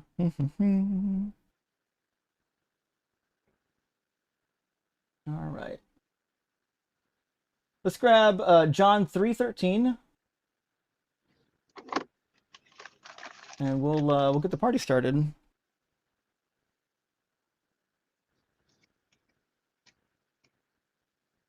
Oh, 1 second. I'm gonna switch the screen real quick. Okay. No one, you know what no one means? No one has ascended into heaven, except the one who descended from heaven, Son of Man. Pretty clear, right?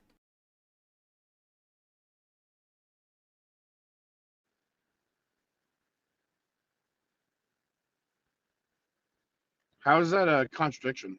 I didn't show you the other part yet. I just asked you if that was clear. Yes, that is clear. Okay, so we would assume that this verse means that nobody's ascended into heaven yet, only, Jesus.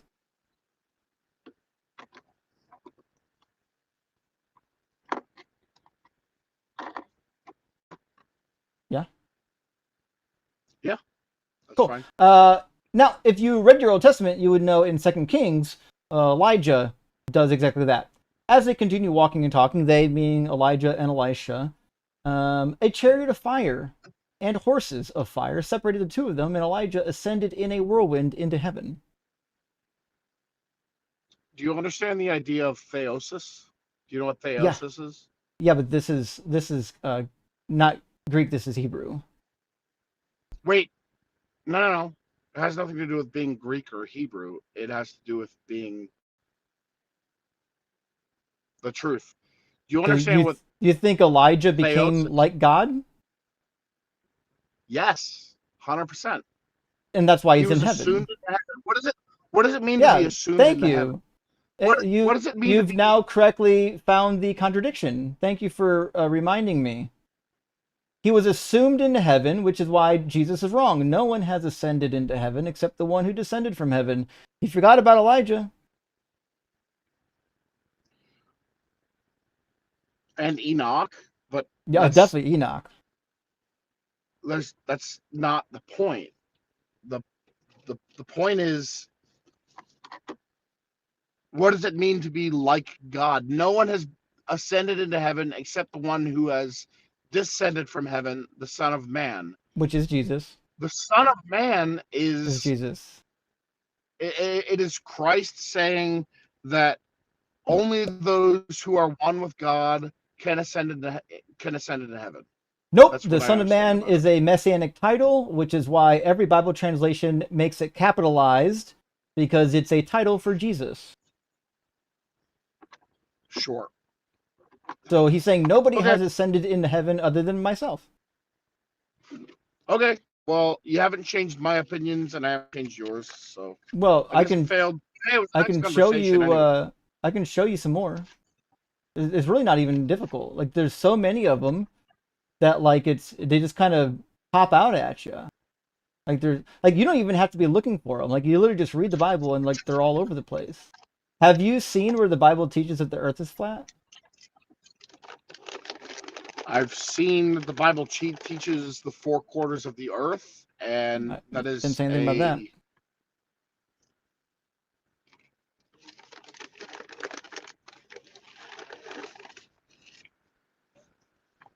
I can show you. So in Job 38 and in Job 37, we have some really interesting stuff. But in Job 38, in verse 14, we have a really interesting statement about the earth. Now, your translation is going to be different. And to be fair, I'm using the NRSV, and this is like one of the verses in the NRSV I probably don't agree with. It says, "It is changed, meaning the earth, or formed like clay under the seal. It is dyed like a garment," referring to the earth. Now, have you ever seen clay under a seal? Um, no, under like the animal, a seal, or No. Clay under a royal seal, like a kingly seal. like a signet. Yeah. Okay. Yes, I've All seen right. a signet. Yes. And what shape do they take? Normally round. Yeah, round. And what else? They have ribs. They have it's normally flat on a letter. Sure. So usually it looks like this. I'm going to put it on both screens. Usually that's what it looks like. The flat disc. Sure. Okay. Now the reason why that's important is because this is, the rest of the Bible confirms that this is the size and shape of the earth. In Daniel, there's an interesting verse, and there's similars in the New Testament, where he talks about this interesting tree that's going to come up. Right? Let's see. It should be up here. There we go. Upon my bed, this is what I saw. There was a tree at the center of the earth, which is not possible. There's no center of the earth on the globe, and its height was great. The tree grew great and strong. Its top reached to heaven, because they think the sky is heaven, and it was visible to the ends of the whole earth. Well, that would never be true on a globe earth. It can only be true if it's a flat disk. This is an apocalyptic. This is an apocalyptic text. So what? It's a it, it is a prophetic vision of Christ's second return to the earth. So when Christ returns, the earth is going to be flat? Uh yes, the earth will be flattened. It's going to be a flat disk earth when he returns, really? That's what you're No, not getting? literally. Not literally, no. Well, this is talking about a literal flat earth. Well, sure, you could take a prophetic verse as literal all you want. What You can also take do all you of think? Revelation as literal all you Do you want, think but that would be prophecy? missing the point. Wait, do you think that like the imagery is meaningless now, just because it's prophetic? Why would they use a flat disk Earth in the imagery if the Earth isn't flat? What's the point? I think Daniel had a very um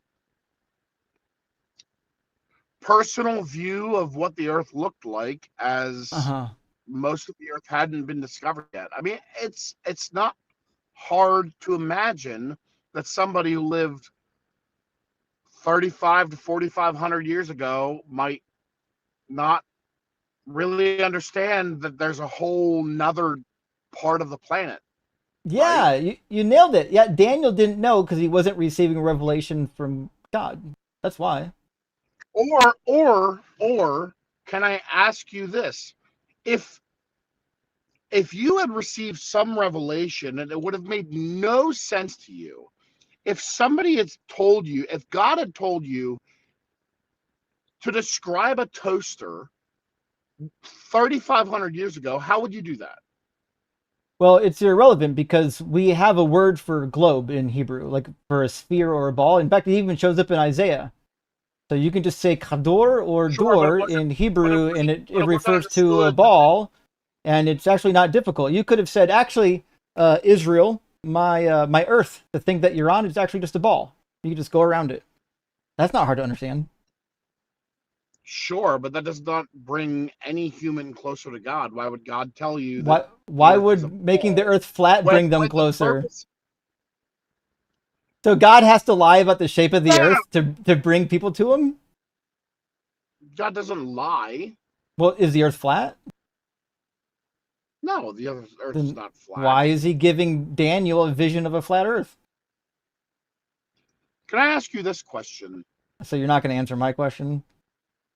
No, I want to change the idea of your question. I think your question is important, but I think your understanding of it is a little skewed. My understanding of my Um, question?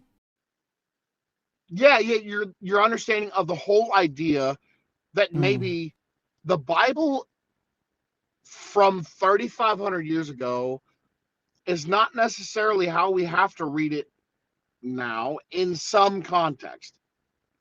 Like, for instance, if I were to say 3,500 years ago that dinosaurs existed, fuck it. Let's say this: dinosaurs existed. Does the Bible anywhere specifically say that the Earth is only 10,000 years old, or is that a calculation made up by Protestants? It's a calculation made up by the Bible. You can just add up the lineages in Luke chapter 3, going all the way back to Adam and Eve. No, I don't. I don't think the Bible is closed ended about how old the Earth is. It is. It tells The you Bible is who, not. The it gives you Bible is a not an straight exhaustive. lineage from The Jesus Bible is all the not way an to Adam and exhaustive Eve. history. I didn't say it The was. Bible is not an It gives you exhaustive a history, sir. lineage from Jesus to Adam and Eve. Do you think Adam and Eve are the first people? Yes, Adam and Eve are the first people, And but you the know, in the Bible is Bible, not. most of the people listed in But the lineage, we but know the how long they Bible is not, lived, right? sir. Let me give my argument, sir. Well, you're not I giving an started this out argument. being I friendly. was responding to your point, and you don't want I me to started out being you don't want friendly. me to respond to No, no, your point. The Bible is not an exhaustive list of human history. Did I say it Where's the was? Chinese dynasties? Where's the Chinese dynasties in all of the Well, Bible? it's Where not are the there Russian dynasties? because they didn't know that they You're existed. right. Oh, they didn't know they existed. What else may No. they not have known existed? America, the Atlantic Ocean, all kinds of shit. Okay, great. We're on Antarctica, the same page. and a globe They Earth, didn't know which they is interesting because remember the book was it was inspired by God. Why would God inspire them to like not know how the Earth is made? Because a number of books, especially when you get later like post-exilic, go out of their way to describe the Earth. Why would it describe it in a manner that's incorrect? Like Job, God goes on a whole diatribe about, hey, where were you when I laid the foundations of the earth? And then he goes on to explain that he's so much smarter than Job, which is why he needs to sit down and shut up. But then he describes the earth in a completely wrong fashion. No. He did not describe the earth as a wrong fashion. He described the earth in a way that flawful men, imperfect men could understand. So they We couldn't are understand not a ball. we could not understand that the earth was a ball, correct? So they didn't know what a It took ball us was. It took us until 1492 when Columbus sailed the ocean blue to figure out that the earth was not in fact flat. Yeah, but I'm not talking about figuring it out. I'm talking about, do you have the capacity to understand what a ball is? Because it's interesting, if they couldn't understand what a ball was, how do they have a word for it?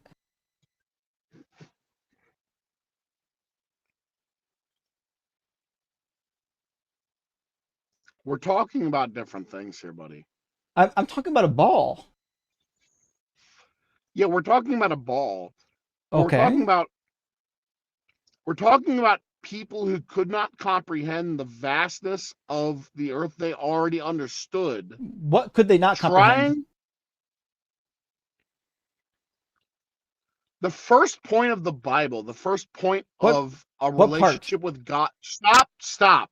The first point of a I'm relationship with responding to God your is point. to understand God more deeply. It is not Adorable, to but understand the earth more do you want me deeply. to address your first point? Science.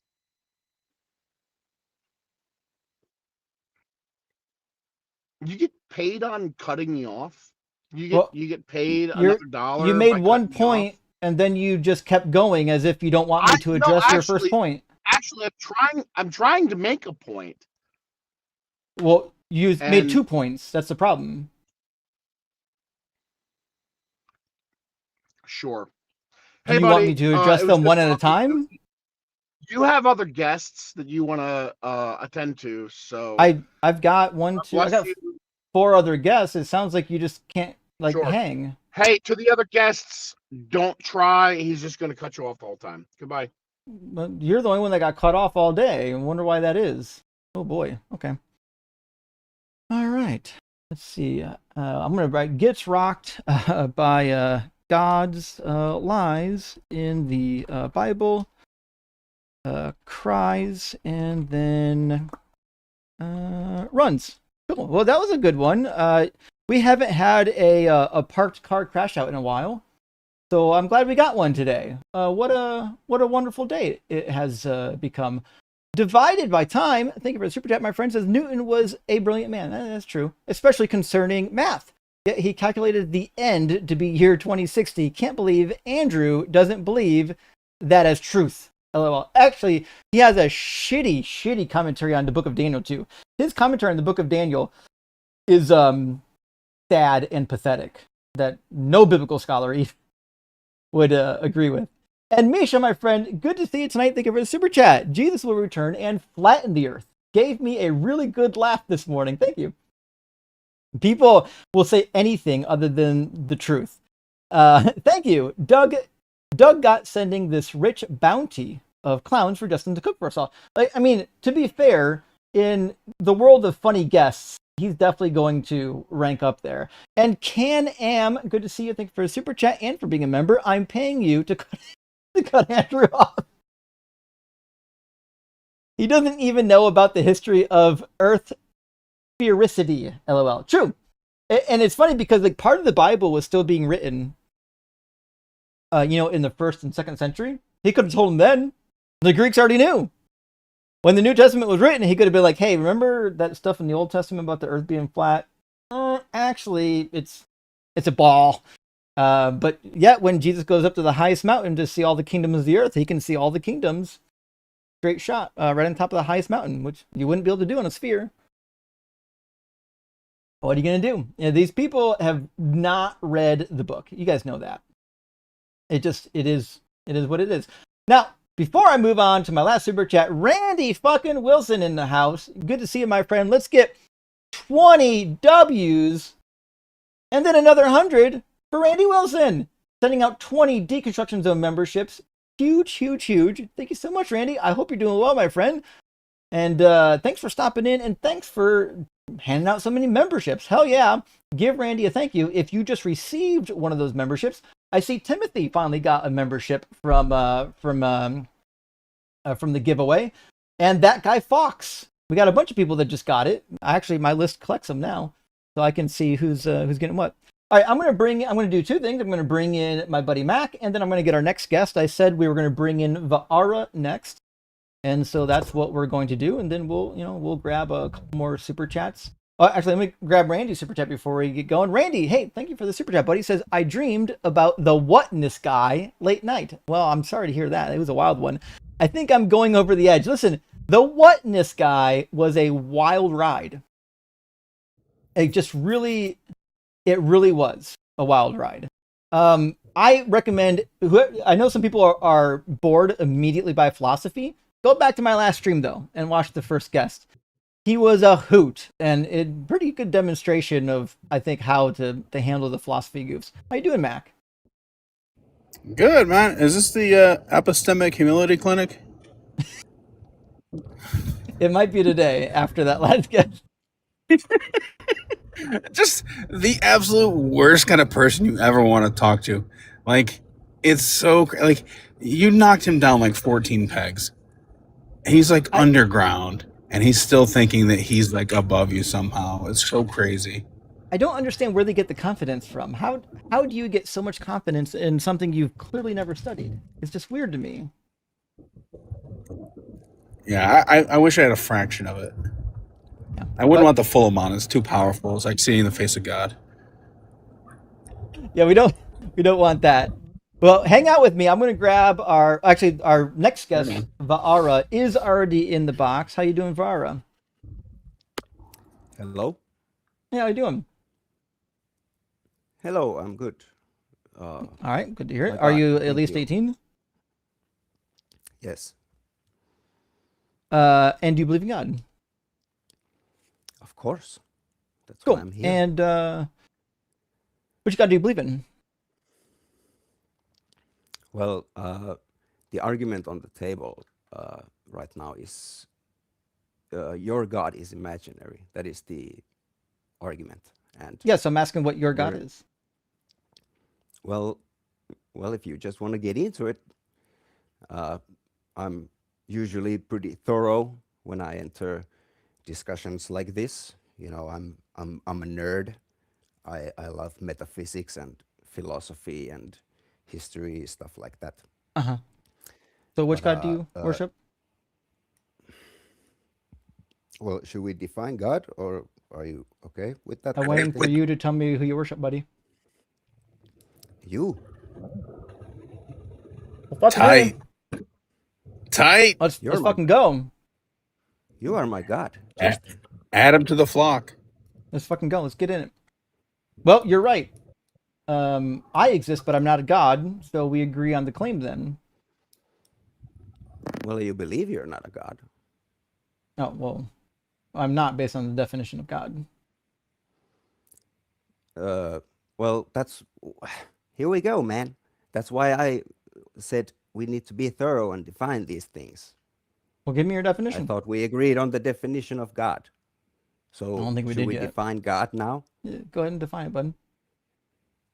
The omnipotent creator of the universe. You think I'm omnipotent? Of course, if you're God. Are you God too? No. Is Matt God? I already You told better you say what my yes. God is. How many gods are there? Define God. Oh, for fuck's sake. Okay. Well, sorry you waited that long Are just you to okay, get man? picked. Vara. Vara is not okay. I don't think we need to entertain that call. I'm not sure he's well. But what are you going to do? You know? The Andrew call was a masterclass of why people call Justin the Destruction Zone. You know, thank you for that. I did toy with the idea once of changing my channel to the Destruction Zone for a little while just for fun. I ended up not doing it, but it would be a fun time. Our next guest is going to be Mark. I said we'd bring in Mark next. So as soon as I get done with William, we'll grab Mark from the queue. William, thank you so much for the $20 super chat, my friend. I hope you're well. George Washington was an Episcopalian. John Adams was a Unitarian. Maybe that's why we like Adams better. Jefferson and Benjamin Franklin were deists, true.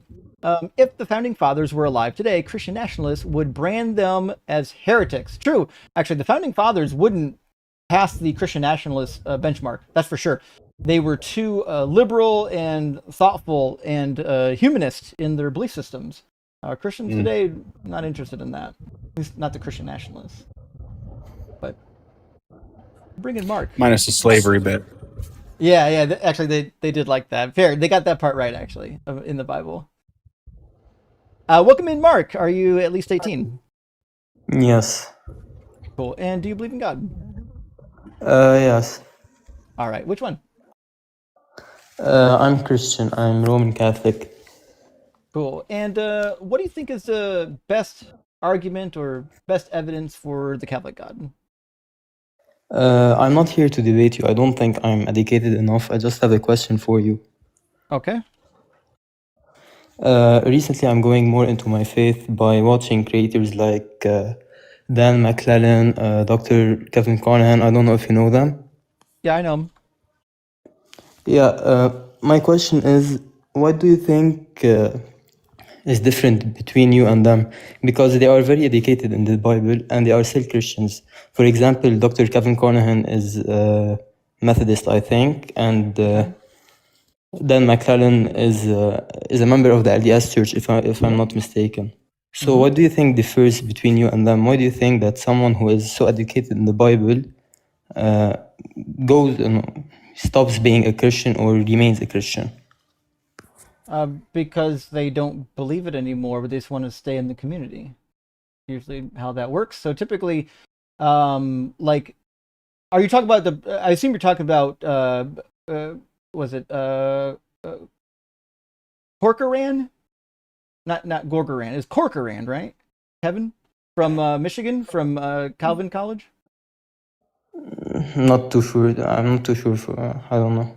All right. Well, my question, it's a general question. Yeah. Well, my experience with most of the people with advanced degrees in these particular fields would be more like described as agnostic than true believers. Not that there aren't some, but most of the professors I knew, while they wouldn't say it in class, a lot of them are pretty agnostic. They're open to pretty liberal views. In fact, if you go read the documentation from like the Jesus Project, you'll find just how liberal they are. I don't know how you could watch Dan McClellan and come away with the idea that he thinks this stuff is true. He doesn't, by the way. Yeah. Yeah, I agree with you, but he claims believer. to be an LDS church. He claims to be part of the LDS church. That's all. Yeah, that's fine. I mean, it's true. Yeah, just listen to him talk about it. Like, pay attention to what he says. There's no way. Yeah, I agree about that. Okay. Thanks. Okay. Cheers. All right. And next in line is Moss Mighty and then Gilbert. Let's see it go. Got that dropped. Well, that was unfortunate. I thought we were going to have some Catholic argumentation. We could talk about the Trinity or the something like that. Or I really want to talk about the perpetual virginity someday. Welcome in, Moss. Hello. How you doing, Moss? Seems like kind of the exception here. Most of your guests are Christians. Well, you don't have to be. It just happens to be that, I'm in the States, so most people are. I mean, the, can I ask you What religion are something? you? What's your background? I'm Muslim. Gotcha. My background is Midwest America. Religious background. Ex-Christian. Ex-Christian. Have Yeah. you studied any religion besides Christianity? Yeah. Uh-huh. Which one? Most of them, except for the Eastern mystics. I didn't do anything with the Eastern mystics. So, by you becoming an atheist, you come to the conclusion that the way God announcing his existence by using prophets and scripture wasn't efficient for you. No, it's just not true. Like it's demonstrably untrue. And so if you have a book that just says things that are not true, I don't really have a good reason to think that God wrote that book or inspired that book, and certainly not the Quran either. The Bible and the Quran both say things that are just patently untrue. So it just seems to me that obviously it wasn't sent by a divine source. Well, by you coming to that conclusion, you will assume that this book was perfectly preserved for you to say it comes from God, and therefore God says It all wasn't. these right things. Why would we believe that the Quran came from God? Because it provides timeless, matterless evidences that cannot be changed. Like, for example, it contains informations that we cannot possibly discover Like until what? centuries. Like what? Scientific Ems, discoveries. Give me an example. Ems, my friend, I'm going to let you steer. ahead. I have to run and grab something real quick. Okay. But Of course. Mac, you're in charge of banning people, and Ems, you're on the floor, buddy. I'm not a mod here. Oh, how are you not a mod in my stream? If you want to rectify that, go for it, but I'm not. I'll fix it right now. Hold on. Can I ask a question before you get going, Ems? What is matterless evidence? Max, send a comment real quick. An evidence is not matter-based evidence. What would that be? That kind of like information. Information is matterless. And that's evidence? Yep. So he means that it prophesies or predicted the discovery. Yeah, but those things are of matter. Like, it's going to be rooted in some kind of matter. I think he means the like for if the atheists, word, the idea what itself. atheists wants, like for example, atheists wants matter-based evidences, like no, we don't. They want God to come from the skies and say hi. That's what they want. He did that for the prophet. So. Yeah, I was going to say he did that before. No, Does the moon matter? Yes, he talked to Moses, and he sent an angel to the prophet, and then he took the prophet on a winged donkey/horse to the heavens and negotiated with him the prayers. So yes, he spoke to people. He could do the same for us. You said he showed his face to people, and then you start saying. Well, didn't you say he shows his face? You said that we want him to do that. I said he does that, not in the literal sense. Then admit you're wrong. And no, because that is not the implication of what I said. I then elaborated, and then I said, "If the live is recorded, it is recorded." Yes, yes. We will know that you said he show his face. That is what you said. I said he never showed his face. I said that's we what want him to atheists do want. that, and I said he practically does that. Yes. No, you never said he practically does that. You said he did show his face.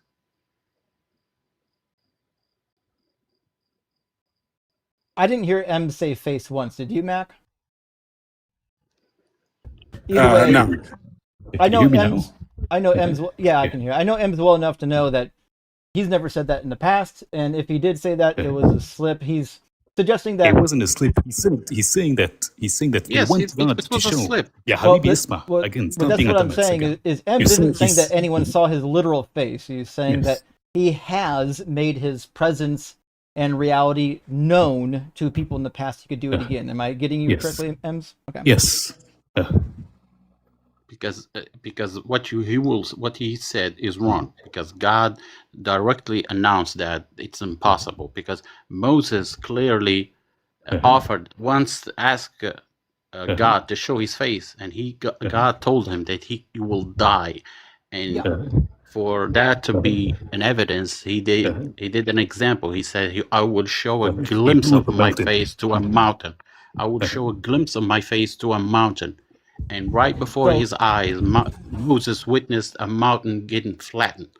So, Moss, you're proving M's right. That God No, does he said reveal himself, and he could do it again. no. He said he revealed his face to Says, people. Moss, no one's fucking talking That about is what God's you said, face. Yahavi. It has nothing to do with God's face. All he said is I that did. God He reveals brought himself up to people in the past. He could do it again. It took a physical form. the physical form. Okay. What Can I you want see to something say. that's not physical? What? I mean, he did reveal himself in a dream form to the prophet. So No, the prophet. yes, he did.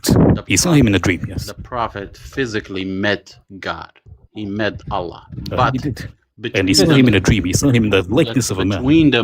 between them, it was a protective light. There was a prevailed light that protected Prophet Muhammad from God, so he Okay. doesn't die. Can we get to the point of you showing us miracles that have been proved by the Quran, were demonstrated centuries before they were proven? Go ahead.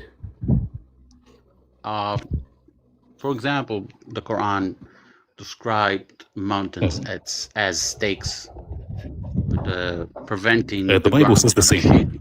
Now what? Not the roots The Bible argument. says the same. Now what? And another example, the pulsating The star. Bible says the same. The pulsating star doesn't say what you think it does say. If you actually bother to read the fasir of it, the word at-taraq just means that it comes surprisingly during the night. And it is a term used to describe a husband who comes to his family late at night, knocking, which is why it's called the taraq. But you don't care to read. Okay, so the word has many explanations, but when you put it in a context, it doesn't mean all of them at once. It means one specific meaning. So the context is very important in Arabic. Well, one word, if you put M's one never word by learned. itself, it can M's mean never learned tons of Arabic. meanings. M's never learned Arabic context. Is that right, M's? We lost M's. I hope he's not at work. Okay, so let's give you an example. Let's give you Actually, an example. Moss, you don't. have the Moss, word. Moss. We don't need an example. I'm making a joke. M's native language is Arabic. No. I'm talking on another thing until No, he arrives. we know how I'm gonna we do- know how context works. We've all used words before.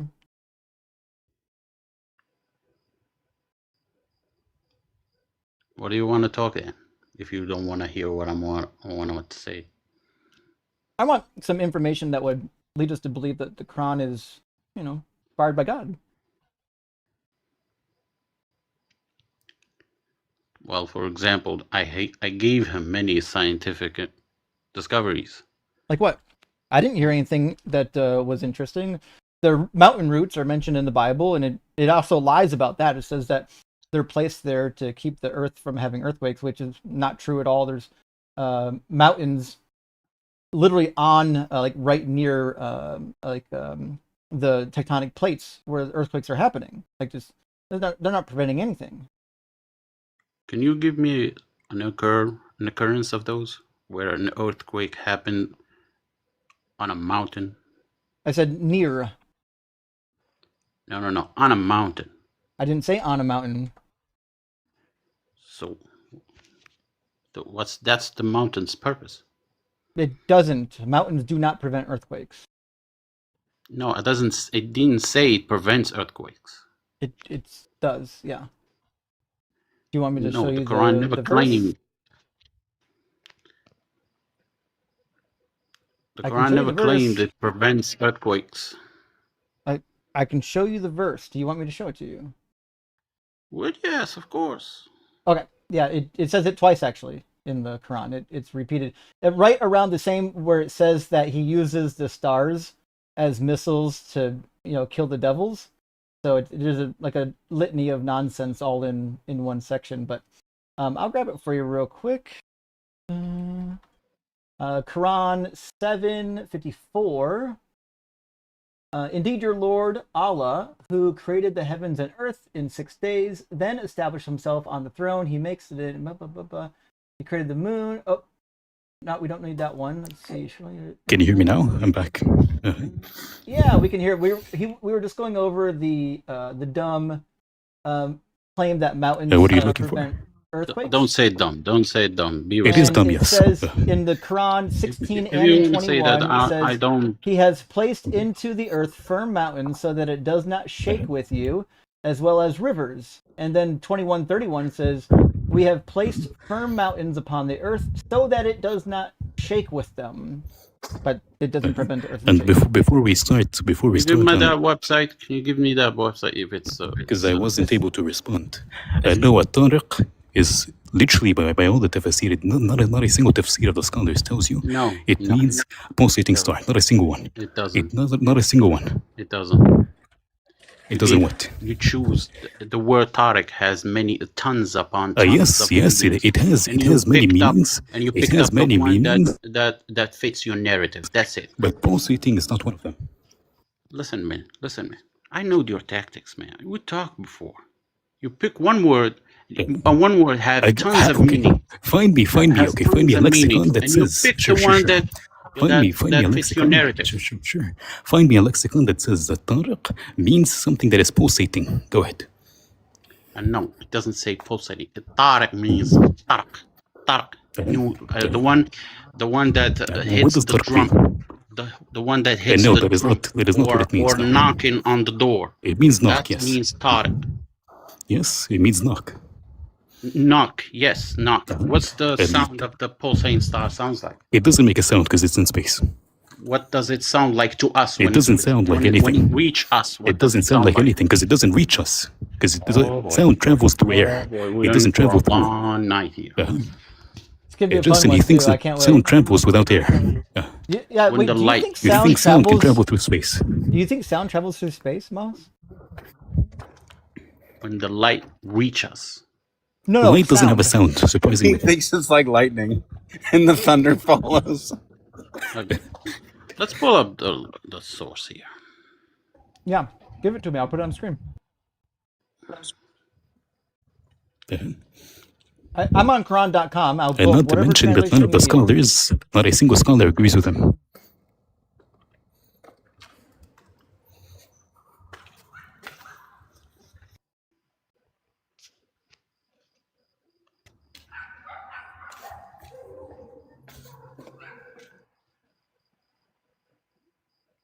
You got the verse, Moss? Oh, well, here's a notable YouTube channel, Songs of Infinity. I'm giving you sources from your own. You're not going to agree with my sources. You're not going to agree with my sources. So why should I give it? I'm giving you sources from your own. Think about the These are not physics of sources to that. us. Because our sources are actually scholars, not a YouTube video. Okay. Like I'm light switching takes 8.5 minutes, right? From the sun to the earth, right? Based on its speed, and then that difference of the sound would be, I don't know, like 4 times that minimum. Like not 4 times. No, that would be like like 1,000 times. Yeah, like an insane fraction, right, of the time. So then Because sound travels at multiply like that out 300 by meters per second, and then Yes, actually there no, you go. like a million. Like it's even like a million times because doesn't light travel like 300 Yeah. million meters per second? Yeah, a fraction of that time. Like it would be like amplified so far that you couldn't even correlate it. If like a sound, as some explosion on the sun made a sound, you couldn't even correlate the two, and that's the nearest star. And you're saying that these stars that are thousands of light years away are having like sound events, and there's somehow a correlation. People wouldn't even be alive to hear the sound from that visual. It's if it produces a sound, which it doesn't. Right. I was granting the nonsense of the sound. Did science discover what the pulsars are made of and what emits? Yes, light, and lights are like famously does not have a sound. Yes, yes. Can they make a simulation of how a star will be sound if they made it in Earth? Could you demonstrate to me how that would be accurate at all?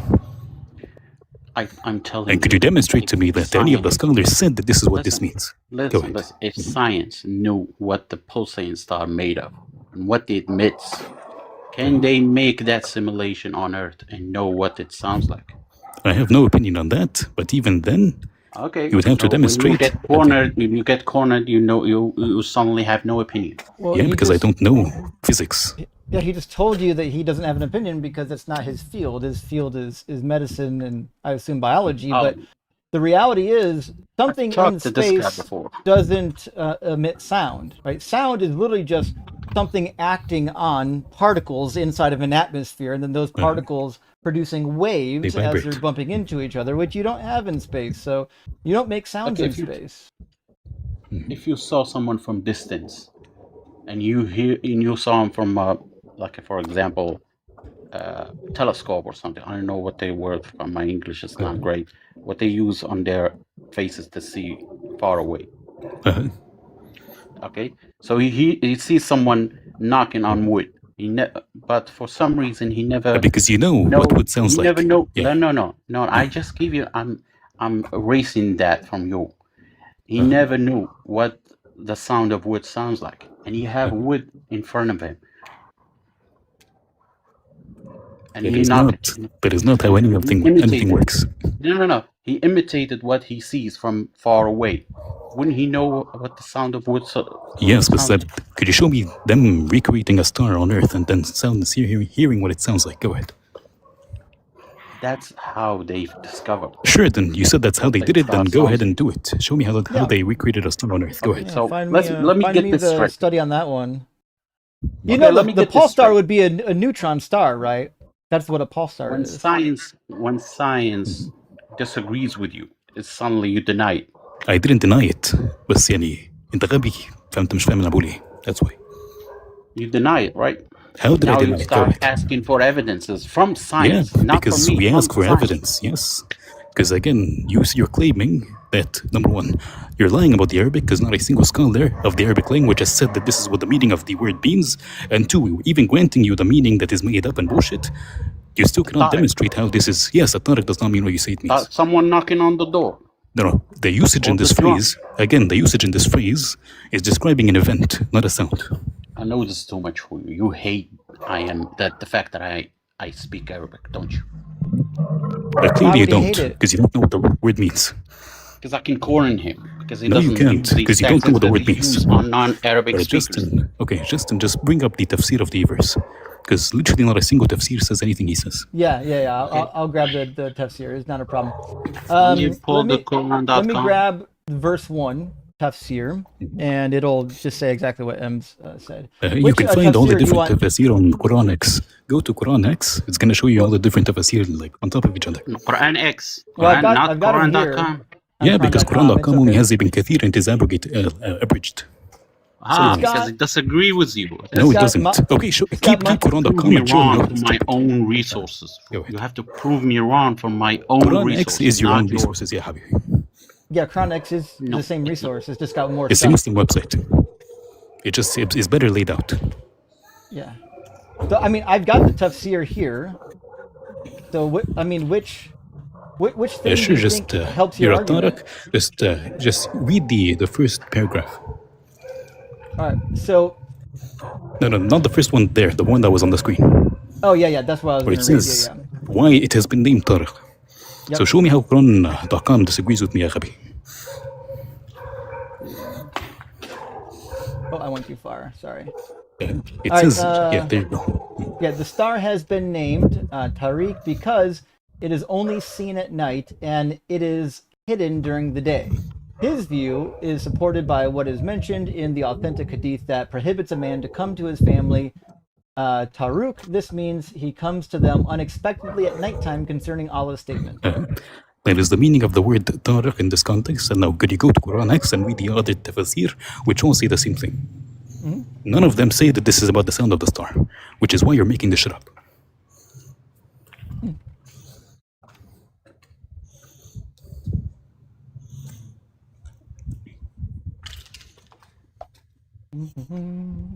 He has to make it up. Oh, for sure. I don't need to. Chronix, I thought would pop up right away, but it didn't. Chronix commentaries. There we go. There you go. And from his narration on the authority of Ibn Abbas, that he said concerning the interpretation of Allah saying by the heaven and the morning star, by the heaven and the morning star, he says Allah swears by the heaven and that's not helpful at all. There we go. This one says This is a different it comes Mufassir. out. This is two actually Jalalain. It's two Mufassirin in one book. It says it comes out by night, including stars, because they come out at night. And then that is what the name denotes, that the name denotes, and then continue reading them. All of them are going to agree. These are like segments taken out of the books, but again, all of the books and all of these scholars agree that this is the meaning of the name, and not a single one mentions even that this has anything to do with sound. Right. It says the star has been named Tariq. This is actually the same one we read on Quran.com, so we won't double up. This one says in Ibn Abbas, which we already read, the illuminating. And then I can't pronounce that name. Said it's illuminating and it burns by the shaitan. Oh fuck, it's demonic star. Okay. Let's see what else we got going on here for him. Blah blah blah blah blah.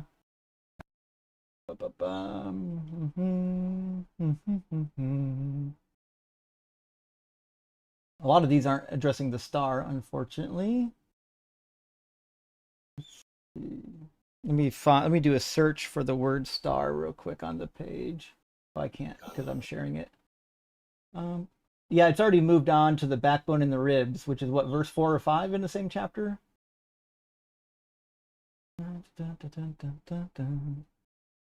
Oh yeah, I went too far. Yeah, that's verses 1 through 10. So there's probably more commentaries on here, right? I thought there were. Yeah. Let me go So to Tafsir. I'm not too sure how many there are here, but again, if you go to any of them, not a single one mentions sound, and if he finds a single one that mentions sound, then he can go ahead and show me. Yeah. Doesn't say sound. I said the word means it's the knock. Well, that's yes, and this is the name of an action tour, and the action in this context means to come unexpectedly at night. Wasn't your point the fact that you said sound doesn't move? It doesn't mention sound. Yes, I'm telling you, even granting you, the point was even granting you that this is talking about sound. Ya Habibi Isma, could you listen? Again, Ya Habibi Isma, again. Can simulate an event Could you listen? millions of light years away for you to hear how it sounds. This event isn't taking place because sound is not being created. Listen, I'm not talking about sound that comes, because it's impossible. The closest pulsing star are millions of light years away. It takes literally more than the age of the universe to reach Earth. So, but science found a solution. It takes an infinite number of time because it doesn't exist. It isn't created. It doesn't exist? Yes, it doesn't produce any sound. So no. Anything that moves creates sound. But yeah. No, because again, sound requires a medium to travel through. If there is no medium, then there is no sound. But you just said the star doesn't have a sound. It doesn't. Are you sure? Yeah, it's impossible. Yes. Yeah. Is it possible to move without making a sound? Yeah, in space, because sound is just the movement of particles, and there's no atmosphere in space. If there is no particles vibrating, then there is no sound, meaning sound isn't being produced. So it cannot have a sound. That is number one. Number two, again, the word tarak in this context is referring to an action that it is doing, not a sound that it is producing.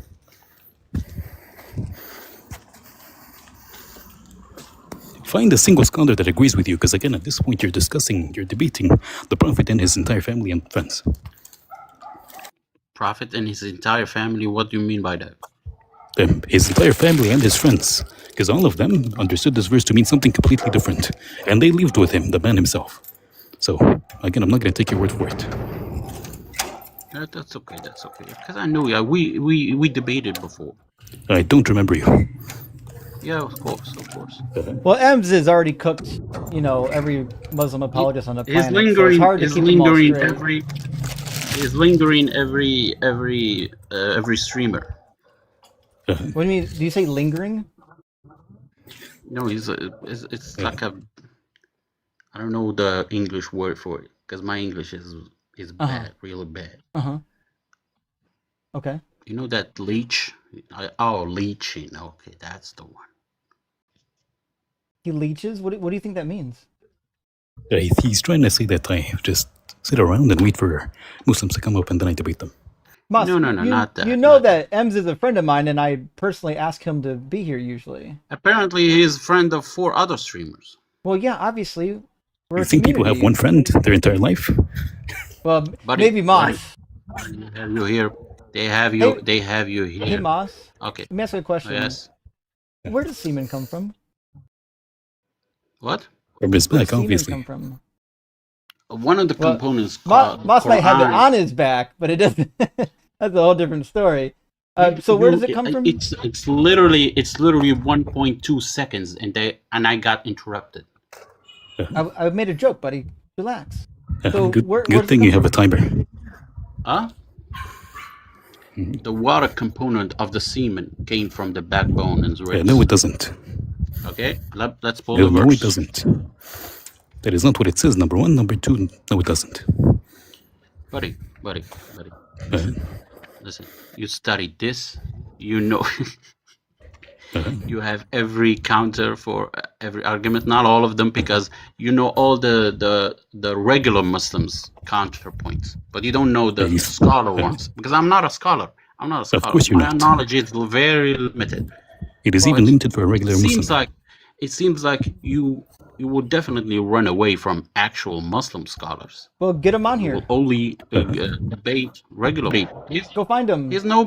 Okay, so in terms Moss, of stream world, I'm nobody. Just recognize that if you insult somebody for not being educated when you're not educated yourself, you're just pointing the finger back at you, man. I'm not saying educated. I'm saying I'm not a content creator. I'm not a streamer. So in a streaming sense, I'm a nobody. This is the argument from my brother. You think streamers are scholars? No. Well, not all of them. but And not usually. None of them are. None of them You're are. the best example. He's given the argument from my brother could beat you up. Okay, let's this look is at absolutely the same thing. The scholars. Which Look one? at the scholars. Which one? No. I'm talking about my point. Well, Could he that's stick what we're to the saying. Which actual scholar? I'm bringing it about. Which scholar do you want us to look at? For example, Muslim Lantern. That's the most. Sure, bring him up here. He's not a fucking scholar. He's just a YouTuber. And he's not a scholar. No. I'm not saying he's a scholar. I'm saying he's a streamer. Sure, then bring him up here. You said that you want like an actual scholar to be here. Then stand on your own 2 feet and stop being a coward and answer the question. Buddy. Again, then answer the question that was posed to you and stop running to your imaginary brother. There's one. There's Sufi. Okay, and which site is that on that you want us to read, or is this just ChatGPT feeding you names? No. It's I don't know where do you want to come up. Do I have to? I mean, is he going to answer the question that was asked? I don't think he is. Do you remember the And question? what water component is coming from the back? Go ahead. The water based. What is it? What is it coming? How is it coming from the back? Go ahead. He never said from. He said between. I know it says between. Yes, between the backbone and the ribs. So what water component is coming out from between the backbone and the ribs? Number one, number two. It comes from? Because you said it comes from the back. I said comes from the back. I just told you it's between. Justin, can you replay the live? Actually, never mind. It's going to waste time. You literally did say it comes from the back. We all heard him. Okay, it's now that I said the one. Okay. Yes, you did. That is not that's again. You did say that. Number two, the Quran says what is coming out between the backbone and the ribs is the liquid itself. Well, it's referring to the liquid. It's referring to the liquid that was that was produced, that is producing the human being, in which the human being comes from. Meaning, it is referring to semen, not water.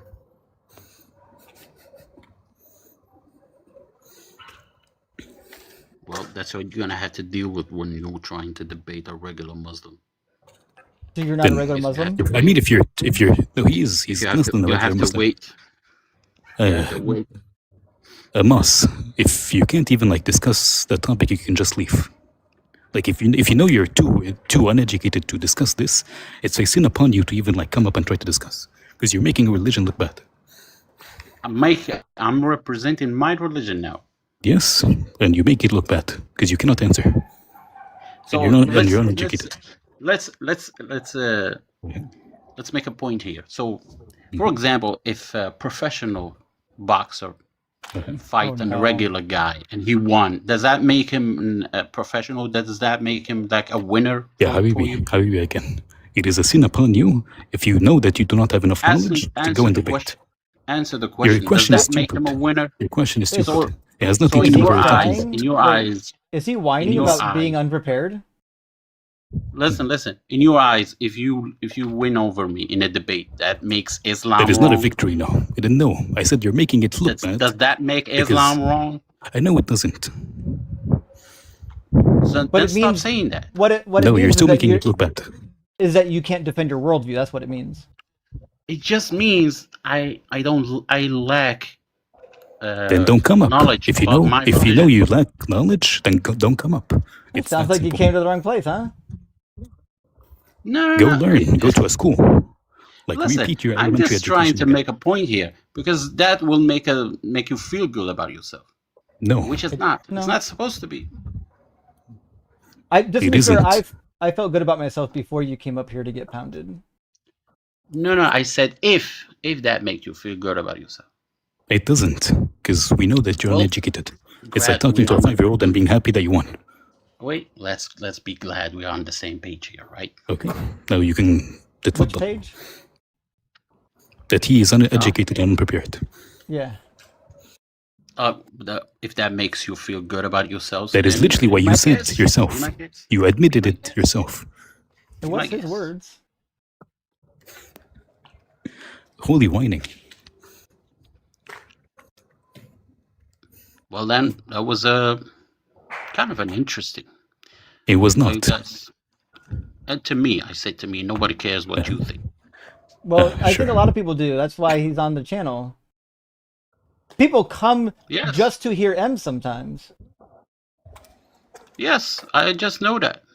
Oh. They want. That's what they want. They want to feel good about themselves. They have something against all religions or Islam specifically. When having something against child rape is pretty good. And when they hear someone debating a regular Muslim who doesn't know much about his own, then don't come up. It's entertaining to see people with bad ideas get shown why they're wrong. Subconsciously they think that Islam is wrong. Islam did is you wrong. purposely choose this guest? Like, did Ems choose you purposely? He doesn't know who the fuck you are. I knew. So what? He didn't know who he was talking to. He's just on a live Good stream. for you. The fact that he's talking to someone that can't defend their beliefs, not his fault. It's your fault. You joined up. No. I recognize that heavy breathing whenever he say two sentences. They start heavy breathing. That's how I remember. That's how I remember. I debated him before. I'm sure that is what made you remember. Yeah, you already got clocked by him. That's why you remember. You got traumatized, PTSD. No. He's because I even know Arabic. He tried to make. I didn't. You don't know I Arabic. Didn't You don't know a lick of Arabic. The fact that I'm speaking Arabic. You speak Darija. You don't know Arabic. You don't know Arabic. You speak Darija. Right. Okay. By the way, he speaks like the equivalent of Portuguese to a Spanish person. I'm speaking the hardest language, which contains the hardest dialect. He's speaking like a mix. He's speaking a mix of ancient Northern African language plus French plus Spanish plus English. Like he's using a mix of all these languages in his language. In other words, he doesn't understand my dialect. Yes, because your dialect is not pure Arabic. No. Why? Because your dialect is not Arabic, and you can't understand me. Yeah, because your entire culture has been based around Arabic language. If it's not Arabic, how come I understand you? Because you know how to understand Arabic, but you don't speak it. How can someone understand Arabic and doesn't speak it? A lot of people understand and don't speak. Okay. How does that make sense? For example, if you immigrated to a country, you can understand what a person is saying to you, but you don't necessarily know how to respond to them. You're not brainy, are you? You know, that's not what you. That is exactly what happens. You're not brainy at all. Someone can understand Brainy. a language and doesn't speak Yes, it. yes, Doesn't make that's any what happens. sense. That's Not what happens even when in you're. the slightest. Yeah, It's the probably because you same haven't thing. learned properly. It's the same thing with reading and writing.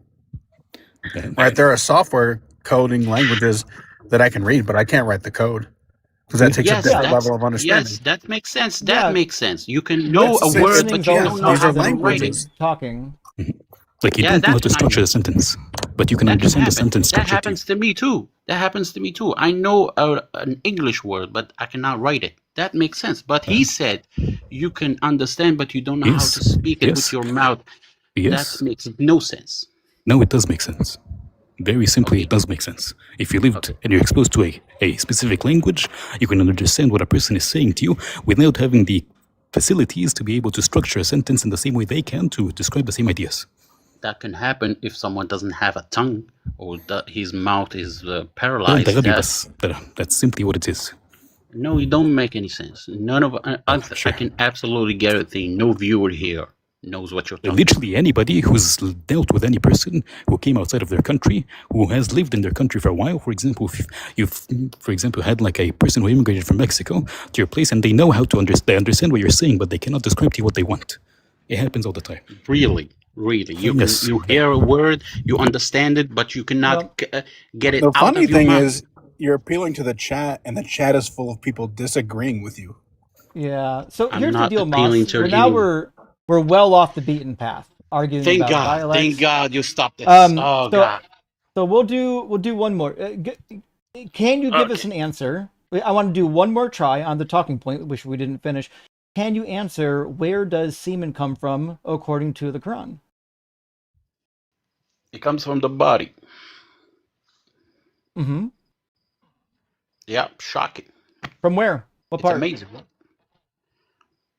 Well, God said in another verse, He creates what you don't know. So we don't know. What is he talking about? I missed He has no I missed your idea. question.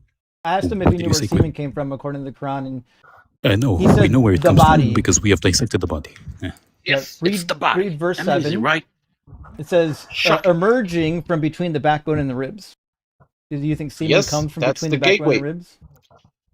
Between, yes, it comes from another source, but in order to reach It says it where it has leaves to from be, between. it comes says it leaves. between So the it means it was backbones and there. ribs. So it's getting created in another place in the body. That is not what it says. It says it leaves from between the backbone and the ribs, meaning it was in that area at one point. If it says betweens, that those two places cannot be the source. Yeah, Habibi. Logically. It says it leaves. It leaves from between, meaning it was in that area, then it leaves that area. If I leave from between two buildings, that means I was between those two buildings. I cannot leave from between two areas I was not in. No. You said I come from between two buildings. That means you were behind those two buildings and you come between them. The gateway. That doesn't mean you were in those two buildings. I said between them. I said it means you were between them. It means you were between them. If you said you left from between, that is what it means. That is what the verse is saying. The verse is saying half of you in a building and another half in another building. Isma, again. It says leaves from between. You're not making the any sense. No, you just don't understand even yet. You don't even understand Arabic or English at this point.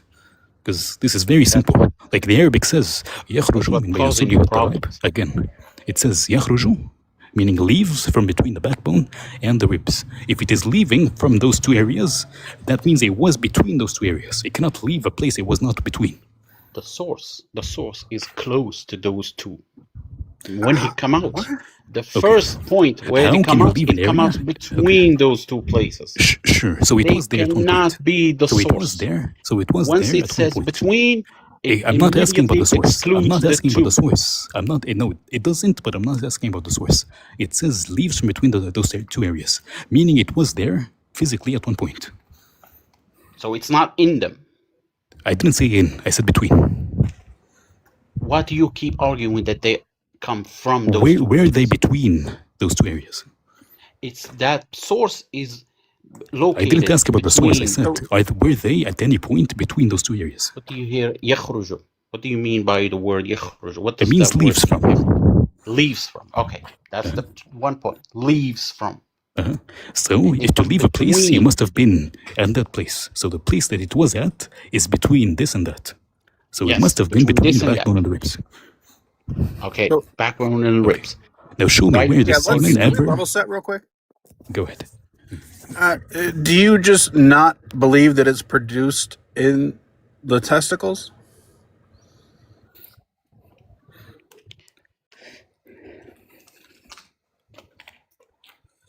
And God, You just stuff you reject do not that? know. No, he never made that claim. That the Do you semen do you is reject not produced in the testicles. that sperm is, right? Then there's seminal fluid outside of that, right? It mixes with, right? Uh-huh. Like all of that is much further south than your lowest rib, Uh-huh. and even honestly, even than your backbone. Mm-hmm. Like, in what human body would this work? It wouldn't.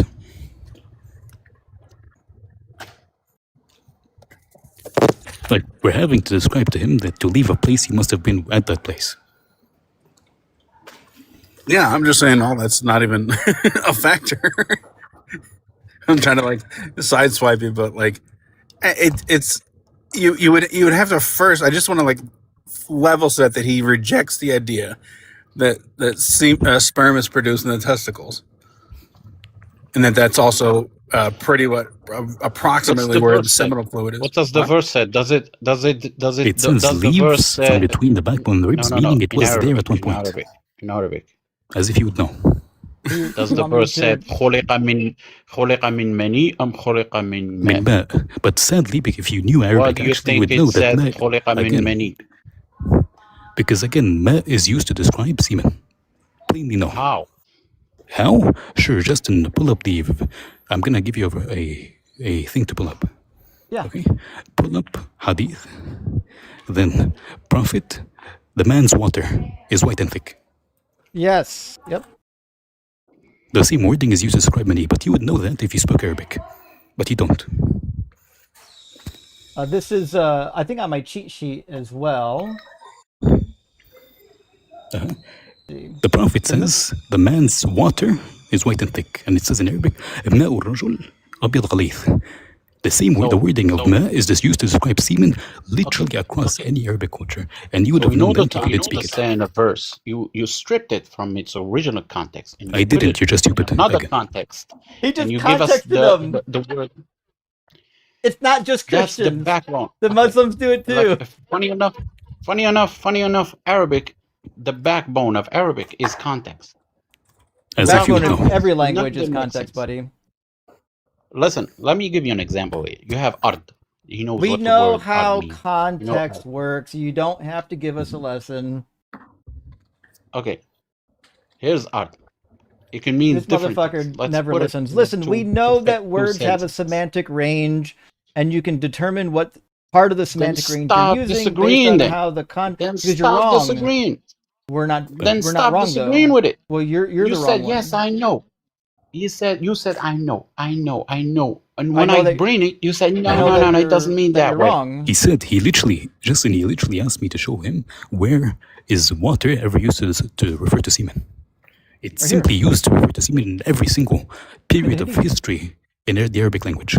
Even today, we still refer to it as water. Yeah.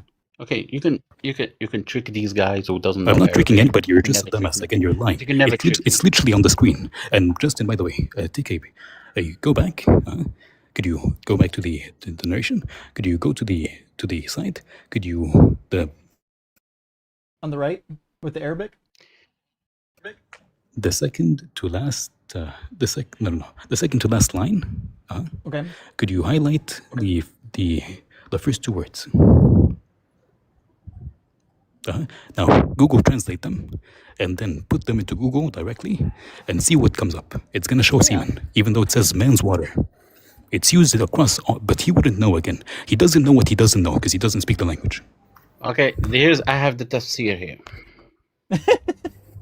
Now he Abbas. wants to read You the know Ibn Abbas? tafsir. He didn't want to read it You know Ibn before. Abbas? Now he thinks the You know tafsir is Ibn going to say Abbas? it. Does he copied the know one Ibn thing. Go back Abbas? and copy it again. Do you know? Oh, Does fuck, he Yes, know I Ibn do. Abbas? And Ibn Abbas disagrees with you, but again, you wouldn't know. Okay, let's He see. says, Let's Ibn see if Abbas he says, disagrees Ibn with me Abbas or not. says, Justin, pull up the tafsir and then control F, Okay. and then Ibn Abbas, or just the word Abbas, it's going to say, ما الرجل وهو المني. Let's hold It's on. going to say, Let's and it hold is on. semen. Keep it down. Keep it to you. Keep it to you. I'm gonna give you mine, and then you can say yours. Right? Okay. Sounds good. No, copy the first two words. Copy the first two words alone. We get picked up on our shoulder.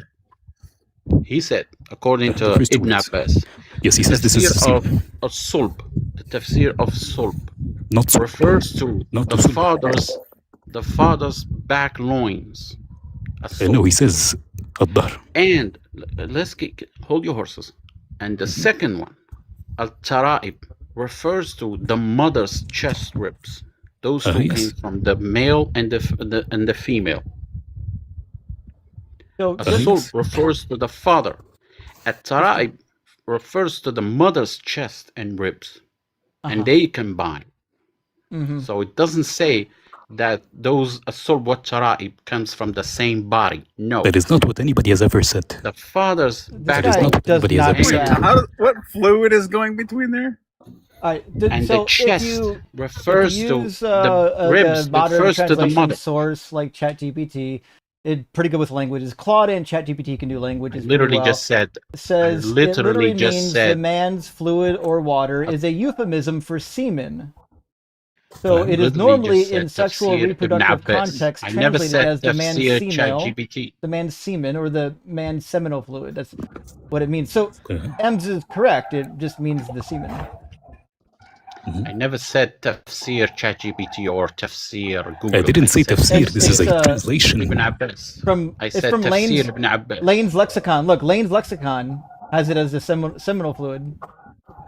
Lane's Arabic lexicon. And can you go pull up the tafsir of Ibn Abbas for the verse? Because what he says is that he says as-sulb refers to the father's backbones. Could you read it in Arabic? Refers to the mother ribs. Yes, and he says but you think he says the comes man's from the liquid. mother's body? So he said the context of this. The man got created. Let me explain the context of this. From the combination of the mothers and the fathers. So could you go back to the hadith I had you pull up, Justin? Yeah, I got it right here. So it is going to say that the man's liquid is white and thick. That comes from his backbone. The woman's liquid is yellow and delicate, and that comes from her chest. So it's still wrong. What is the yellow liquid that comes from the woman's chest that mixes with semen? Go ahead. What does it? What's the components of the egg? Actually, he the forgot. It doesn't come from the chest. Ems, he forgot to read the context. The context would have told him. The components of the mother's egg. It doesn't come from the chest. It's a cell. It has a cell wall. It has mitochondria. It has a store of fat. Forget about the chest. Forget about the chest. Just give me the components. Do you think it looks like a chicken egg, like with a yolk? Sure. It has a cell membrane made of a bilayer why am I tripping over my words? A bilayer phospholipids, and it has a nucleus. It has a cytoplasm inside that has a source of lipids. It has a mitochondria, like a lot of mitochondria. It has a lot of different nuclear organelles within the cell, and that's pretty much it. Like, what does that have anything to do with a yellow liquid in the chest? It doesn't. It said primordial gonad development. Not what you're saying. Gonads do not develop in the chest. Now you're admitting it. Do not. There is a You just NOT. said it's from the chest. No, I didn't. He just said it is Oh not. my God. Okay, I'm done. Okay. Gonads do not come from the chest. I'm done. Okay, I'm done. Wait, did your gonads come This is from a your convenient. chest? This is a convenient jump spot. Okay, I'm done. All right, I'm typing in my notes. Thinks that gonads tap me out. come Tap me from out. the I'm done. chest. You are done, that's for sure. We'll put a fork in you, Yes, and yes, don't indeed. worry, we'll We'll tuck you into bed later. We'll be all right. Hey, thanks for stopping by, Yes. Moss. It was fun. Yes, thank you. And You we take it. appreciate the education. Gladly noted. Well, that was So something, huh? he ignored the word not, and he just ran with it. I love the It's- feigned bewilderment. Yeah, I'm shocked. I thought usually Christians were the ones that would come up professing to know the book and then not knowing it. Apparently Muslims do too. So Might be an Abrahamic thing. it could be. Yeah, fair enough. I'm gonna grab just a couple super chats, and then I told your friends I was gonna get Just Gilbert I in have to here. drop down. Oh, but Ems, thank you thank for you so having me. much, buddy. Let's get a million good holiday. W's for Ems. Bye-bye. All right, be safe, buddy. I'll get a couple of super chats, and then we're gonna get Gilbert, and then Crimson, I think is the name. Spaghetti, hey, good to see you, my friend. Thank you for being a member and for the super chat. I've got to see an M's signal in real time. Big W for M. Fucking amazing too. In fact, if you're in the chat and you're a member of the channel, you should have the M's emoji or sticker. I don't know if it's an emoji or sticker, but you can throw it right out there. TikTok as well. It's there. So we got that for a reason. Hey, 5Ds of Dodgeball. Amazing name as usual. Thank you for the Canadian Super Chat. It always amazes me how callers manage their tone the second that Ems talks. Well, usually that guy was a little different. It's almost like they know the BS that they're spewing will be caught and they get angry at him for it. Yes, they think that they can get it by like someone like me because I don't speak Arabic, or they just assume I can't access the internet. But then Ems rolls around and it's pretty clear that they're not going to get away with a whole lot, and they get agitated or they refuse to talk to him. I've seen that quite a few times. So, but it is what it is. It just it's something we've kind of played. Dukem. It's not like he was downrange. It did actually, yeah. Hey Dukem, buddy, thank you for the $20 super chat. It says, love these debates. Phil Bros, just keep coming. I know. And they are boring, I'll admit, but it is fun to watch them go down in flames, at least. Misha with another super chat from Down Under. Thank you so much. Moss keeps saying he's debated Ems before. I know, then why'd he come back? And also that he's just a normal Muslim without knowledge to debate. So he just enjoys being publicly spanked since he came up a second time to debate his silly religion. Yeah, these people are sadomasochists. They get off on this nonsense. Hey, Zach, good to see you tonight. I find it hard to believe that this guest recognized Ems by his breathing and not the loin moisturizer that is his sultry voice. That is a fact. Ems' voice is exactly that. So, that description is upsetting. It's accurate. Loin moisturizer. I mean, look, I'm not saying it's wrong. I'm just saying it's upsetting. Yeah, for sure. Misha, my friend, thank you for the super chat. It says, to M's point, I grew up in Pakistan, I didn't know that, and had to learn and read Arabic to read the Quran and the translation, but could not possibly speak it. You're talking nonsense, Moss. Actually, this is true, Misha, and this is what you'll learn if you learned like Hebrew in seminary, like I did. We learned to read it and translate it, parse, conjugate, all the stuff, but we didn't spend a lot of time speaking it. Speaking a language is way different than listening and reading to a language. Actively putting something together in your head is different than dissecting. Dissecting is always easier than inventing, creating something. So that's just natural, is what it is. I mean, look at like AI. It's the same kind of thing, right? The issue is the generating, not the evaluating. Yeah, it's always going to be more complex to create something new. For sure. Well, let's get Gilbert in here. Gilbert's been waiting patiently, and our other guest on TikTok dropped. So now, if you're watching on TikTok, it's a good time to get in the queue. The TikTok queue just emptied out. So looks like we're going to get Gilbert in here, and then we don't know who's going to be next. Welcome in, Gilbert. Hello, sir. Oh, well, Gilbert, you're very quiet. Can you get closer to your mic or something? Yes. How about that, sir? I can barely hear you. Let me see if you even got your mic set up properly. Hold on. Doesn't sound super quiet for me. Oh, really? It could just be me. Yeah. Okay. On the chat, can you all hear the guest, or is it just me that having a hard time? Could be me. It's a little quieter, but it's not like I don't think if you're here, if we're hearing the same thing, I don't think you would have an issue like having the conversation. Okay. Well, as long as But it as long sounds as like the, lower for you. as long as the audience can hear him, I Well, don't mind. I mean, you have to be able to hear him. I mean, I can hear him some. I can hear him enough to Oh, follow, but I want to make sure that the audience can. So I think okay. for Yeah, this they're saying one, it's too quiet. yeah. Gilbert? Are you on a computer or a phone or what are you on? Yes, sir. I'm in a computer. Okay, and how close to the microphone are you? Because it sounds like you're like across the room. Oh, I'm sorry about that. You have a headset in or something, or Oh no, It doesn't look I'm that not way. using. I'm not using oh, headset. okay. Oh yeah, you got the It shows that you don't have an actual microphone plugged in. You're just using the built-in microphone on your computer. And if that's the Yeah, case, you need to get really close to it. yeah, that's correct, sir. How about that, sir? It might be a little bit better. Do you know where the microphone is on your computer? Yeah, and I'm trying to be. like this sounds absolutely normal to me. Like That's crazy. it's It- really strange. Yeah. well, it will be a little bit louder to you, Mac, because I'm running it through my soundboard and I've got it amplified, just like my microphone is. So you should hear him a little bit louder, but I don't know if the guest will, on YouTube at least. So we'll try it. We'll try it. Gilbert, just get close to your microphone. Try to speak up. Try to enunciate, and we'll see how far we can get. Yes, sir. First of all, I am from the Philippines, so I am very sorry about my pronunciation. So I'm not that great in terms of speaking English, but um, I've I've heard that you were talking with Andrew, and you pulled up the Gen 3:13,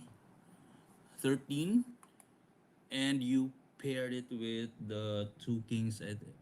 I forget the exact verse, Yeah. and you were talking about Chapter with two, yeah, yeah, Second that was Kings chapter two. Yeah, Yeah. yeah, with yeah, Elijah ascending into yeah, heaven. Uh, before we get yeah. And you started, said are that you a Christian?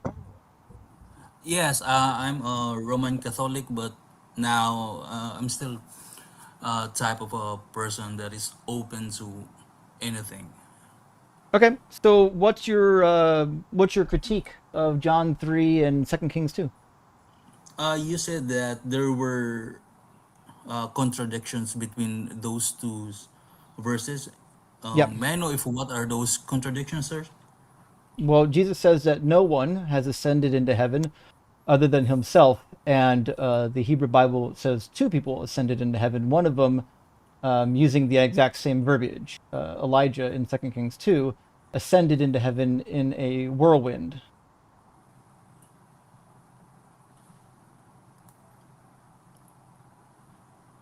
Okay. And Jesus said, and Jesus is ascended from heaven.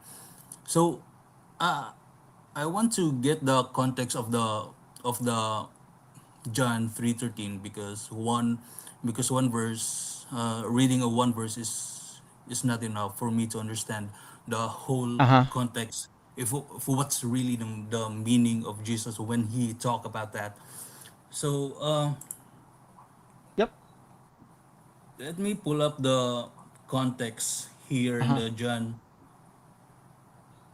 3. Let's start in John 3:10, and he said, "You are Israel's teacher," said Jesus, "and do you not understand these things?" So at 11, "Very truly, I tell you, we speak of what we know and we testify to what we have seen, but still you people do not accept our testimony. I have spoken to you of earthly things and you do not believe. How then will you believe if I speak of heavenly things? No one has ever gone into heaven except the one who came from heaven." So I believe that Jesus is not just talking about the physical things, because obviously, um, because even me, if I just focus of the of the understanding of the verse of 13, and then I would say that Jesus is lying, because because um, besides Elijah and Enoch, there were also some people or their ancestors that went up to heaven. So, for me, understanding by this context, I believe that Jesus is talking about that he is able, that he is able, that he have access to heaven, and he has not just by taking up by God, unlike of Elijah, he has no ability to go into the heaven on his own. He doesn't Why have the, does he not have the ability? yeah, because he's first and foremost he's not a god. So what? I mean, What's that? you mean What's that got Elijah? to do with anything? Yeah, Satan's you not a mean god, is he?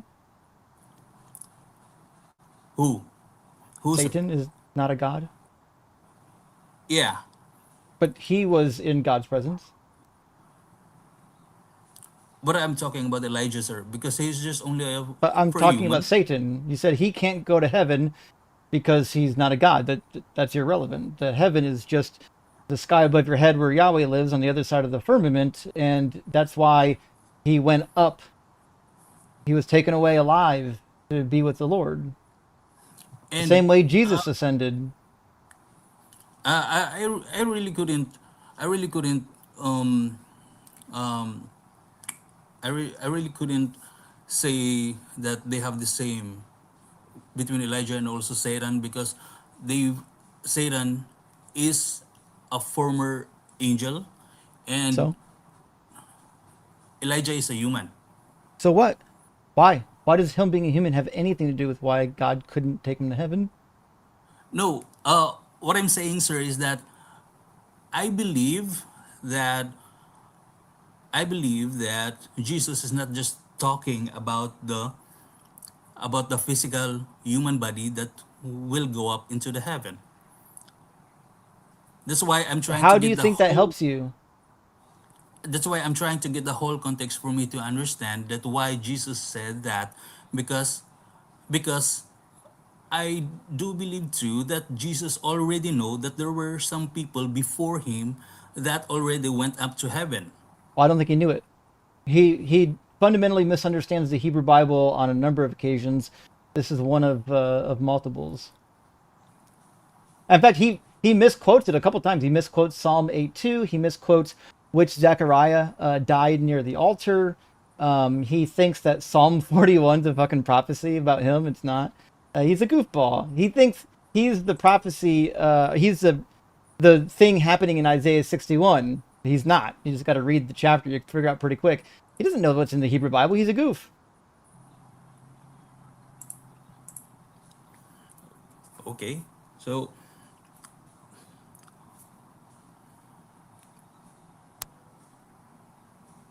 So, what does it say? It says that no one has ascended into heaven except for him, the Son of Man.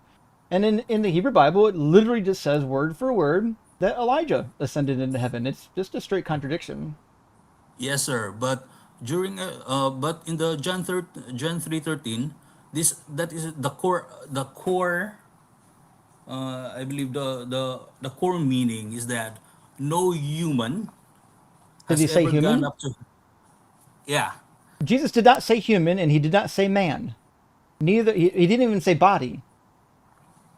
So he used like an inclusive word, oudes, which literally just means no, nothing, zero, zilch. I don't understand what does this mean, sir. You mean that Elijah is not a human? It doesn't say anything about a human. It But do literally you believe that says Elijah is a human, and also the rest nothing of the or people, no one like has Enoch? gone up into heaven. It's not separating animals. It's not separating souls. It's not separating people. Not separating angels. It just literally just is a blanket statement. No one or nothing has ascended into heaven, which is actually kind of wild because the angels in Genesis ascend and descend back to the earth to heaven a couple times during Jacob's dream.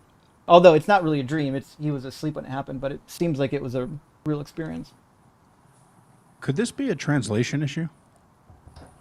This is not this one. Okay, because KJV says no man. Well, yes, because they added man in there because Right. yeah. That's what I meant by translation. It's like some translations will basically like editorialize, for lack of a better word. Right, they do that, yeah. And you could like that translation is plausible because they, in Greek they have masculine and feminine words, and they used a masculine word here, but their default, like Hebrew, is masculine. So if you're just talking generically about something, you would use the masculine. So there's no good reason to think that he's talking about just men or just humans. Although we can say just humans, it's fine. But the point's pretty clear. He's saying there's no entity, that has gone up into heaven yet, other than him. Yeah, there's no entity that has gone up into the heaven and learned the divine truth. That's why in the context of John 3:12, he said that let me read that. That's why he said that I have spoken to you of earthly things and you do not believe. How then will you believe if I speak of heavenly things? Yeah, So the you 12 nailed and it. 13. Yeah, No, the 12 Gilbert, and on this 13. on this we agree. The context is Jesus is saying that they lack like kind of like Proverbs Yeah, chapter 30. like They experience, lack the personal experience. divine they lack the divine knowledge and revelation and things like that. They don't have knowledge of it because they haven't been to heaven. And Jesus say, "Hey, Yeah. nobody's been to heaven except me." Yeah, he's really trying to make 12 a part of 13. Like that's what I'm hearing is like because it says like the thing about heavenly things, and then you're saying no one is ascended into heaven to learn the heavenly things, but it doesn't say that. Like you're forcing that overlap. Yeah. Well, what does it say, sir? The belief of heavenly things. You mean that doesn't part of the Bible or in the verse 12? Sorry, what's the question? No, it is. It is. It's not part of Uh, 13. You're trying to make it part of 13. yeah, because I'm trying to get the context because these actually, sir, the in John 3:13, before that it's 12, 11, and 10. So that's why for me I'm trying to understand the word the meaning of 13. So for me to understand the whole context instead of just focusing on one verse, that's why I'm trying to read the whole passages in terms instead of just reading the one verse, because just like in the newspaper, if you will just read a one line, you couldn't understand the whole or the whole context or the whole meaning of the news. So that's what I have been trying to understand here, that in Yeah. the John 13, Yeah, in the no, John 13, context is important, right? yeah, Context is yeah, important, but just going to the context doesn't give you the leeway to conflate verses together. Just because they are sequential doesn't mean that they are entirely dependent on the previous. no, sir. Actually, this Jesus is talking to Nicodemus during at this time. So this context, so these verses are just one. So I mean the context is But just it's not one. one thought. It's not one thought. Why it's not one thought? These are Why these are it's not these are, one these are thought, sir? separate notions. These are separate How? notions because one is talking about you people being unable to understand like heavenly things, and the other one is talking about who has ascended into heaven. All right, the fact that sure you could say that That going to because heaven is where you learn about heavenly things, right? That doesn't yes, that sir. doesn't mean but that doesn't make it a necessity as part of that statement of the next verse. Right? You were Oh taking no, that part, you're taking that I'm not. part and making it you're taking that part and making it one of the clauses of verse 13, and it's not in there. So are you telling me, sir, that the context, that the verse 13 is not connected to the rest of the passages, the 12, the 11, and 10? Who said that? I don't know why you would like get that from what he said. Listen, these obviously the passages have some connection. The problem is the context is pretty clear. He's just saying the reason why you don't have knowledge of heavenly things is you haven't been there. No one has.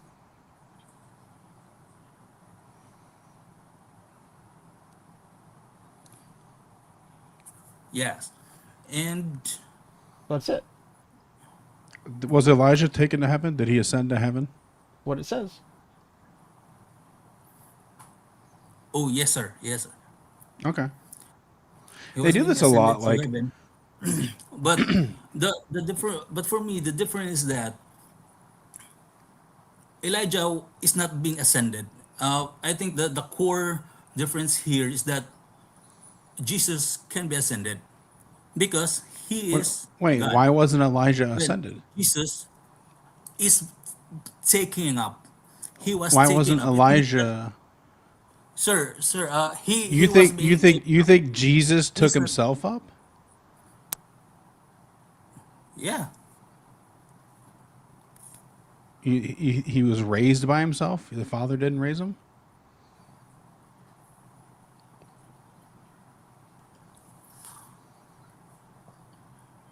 Yeah, Romans 10, 9, and 10 says that God raised him. You know that one, right? yeah. So if you confess, this is like the profession of faith you've heard so much in church. It says, if you declare with your mouth that Jesus is Lord and believe in your heart that God raised him from the dead, you will be saved. So it was his daddy that raised him.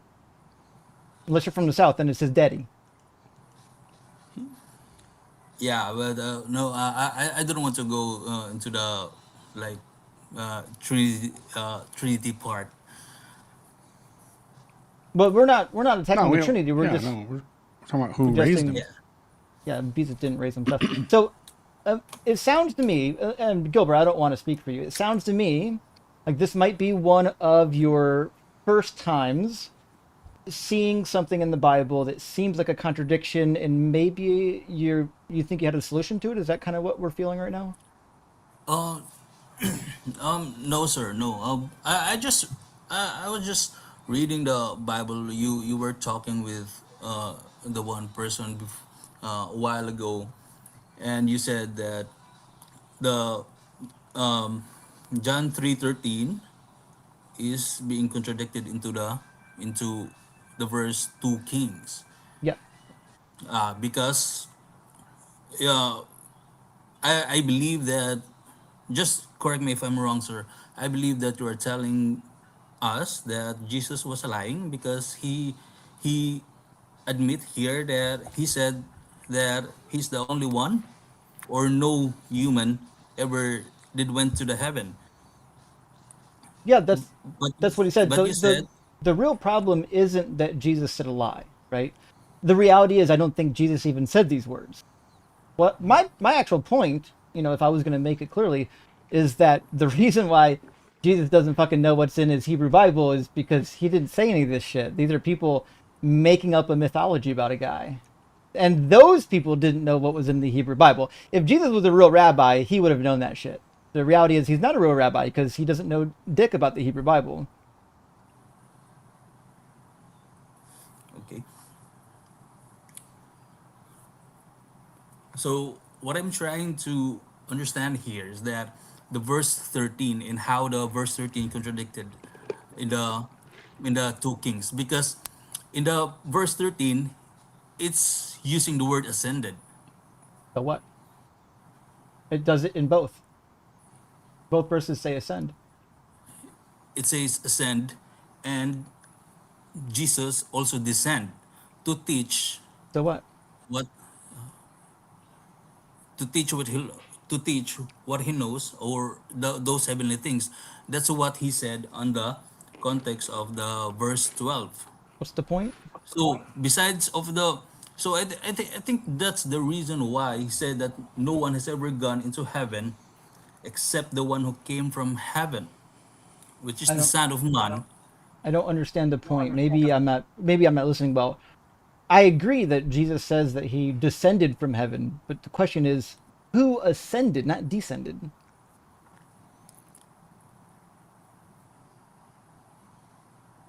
who ascended? Yeah. It was Jesus. And And Elijah.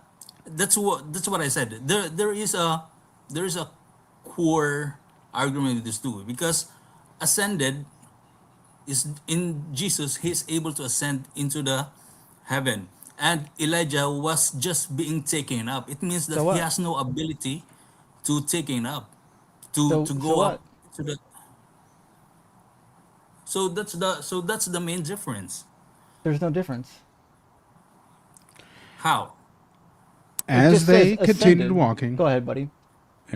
sorry. As they No, you're continued okay. walking and talking, a chariot of fire and horses separated the two of them, and Elijah ascended in a whirlwind into heaven. No one's asking by whose power. It's all God's. Like, Yeah.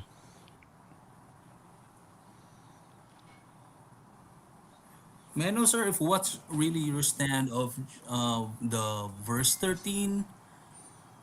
Okay. What's the problem? I mean, your stand. For me to clearly understand that besides of you're saying that there's a contradiction between John 3:13 and also the two kings, because it appears that Jesus was lying, because he could Or have been just wrong. mistaken. Yeah, he Yeah. could just be wrong. yes, he could just be wrong. Let's just say that he could just be wrong, that that there were no other people beside him ascended into the heaven. Is Okay. that your stance, sir? That well, my stance is similar to that. My stance is that the biblical authors put those words in Jesus' mouth and they didn't know the Hebrew Bible.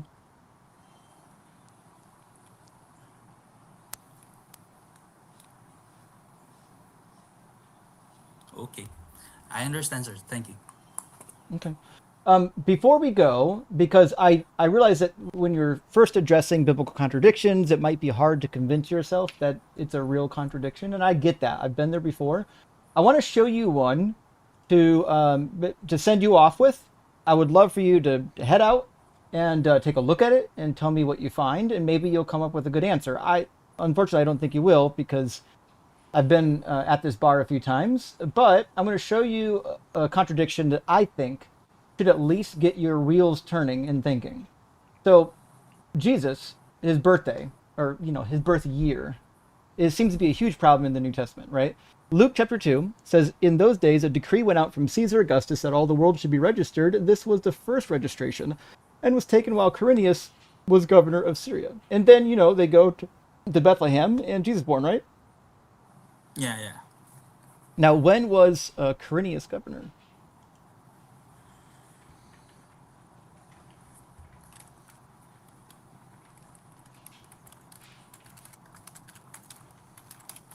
I can tell you. You don't have to look it up. Sorry, it was a rhetorical question.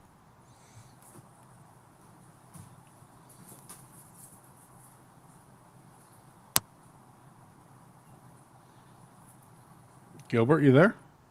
Yeah, yes, sir. I'm Mm-hmm. trying to. Okay. Um, Oh yeah, I could just tell you. It was six yeah. CE.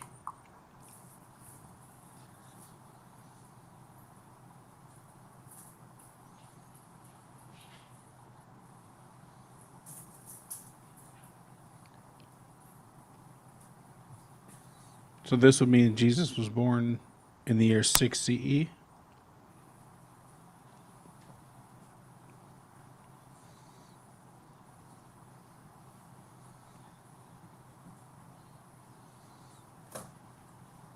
You follow so far, buddy? Gilbert, Yes, you sir. with us? Yes, sir. Okay. Now, the So, reason. Oh, go ahead, Mac. You know no, this one. The no, no, no, reason why no, it's a no. problem. Go ahead. Yeah. No, please. I'm chatting. No, it's okay. I love having you hear it. So, in Matthew chapter 2, in verse 22 and 23, we get the other infancy story. Remember, they go into Egypt to avoid getting killed by Herod, which is, a whole nother problem. And then they have to come back eventually. Well, this is what happens when they came back. It says, when they heard that Archelaus was ruling in Judea. I'm sorry, we actually would want to go back all the way to verse 20 to get the rest of that. It says,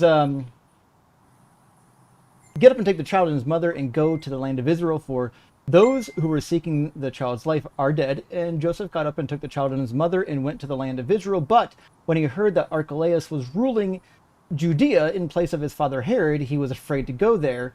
And after being warned in a dream, so on and so forth. So they eventually go. So they go back to Judea about 10 CE. That's when Herod the Great died, and his son Archelaus took over for him. So what that means is Matthew has placed the birth of Jesus in about between 6 and 4 BCE.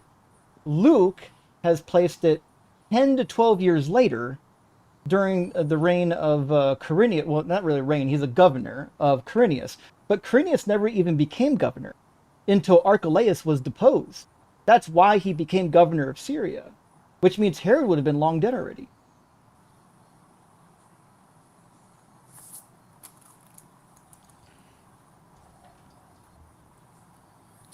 Do you see the issue, Gilbert?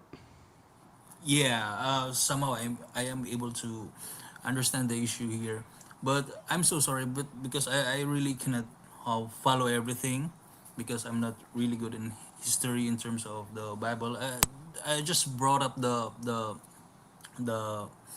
uh, the verse that I have said, because I've heard that to is that Mr. Justin? Is your name Justin, sir? Yeah, yeah. Yeah, I just heard from you, sir, that that there was a contradiction between the John 3:13 and also the about also about Elijah. Second Kings. Yeah.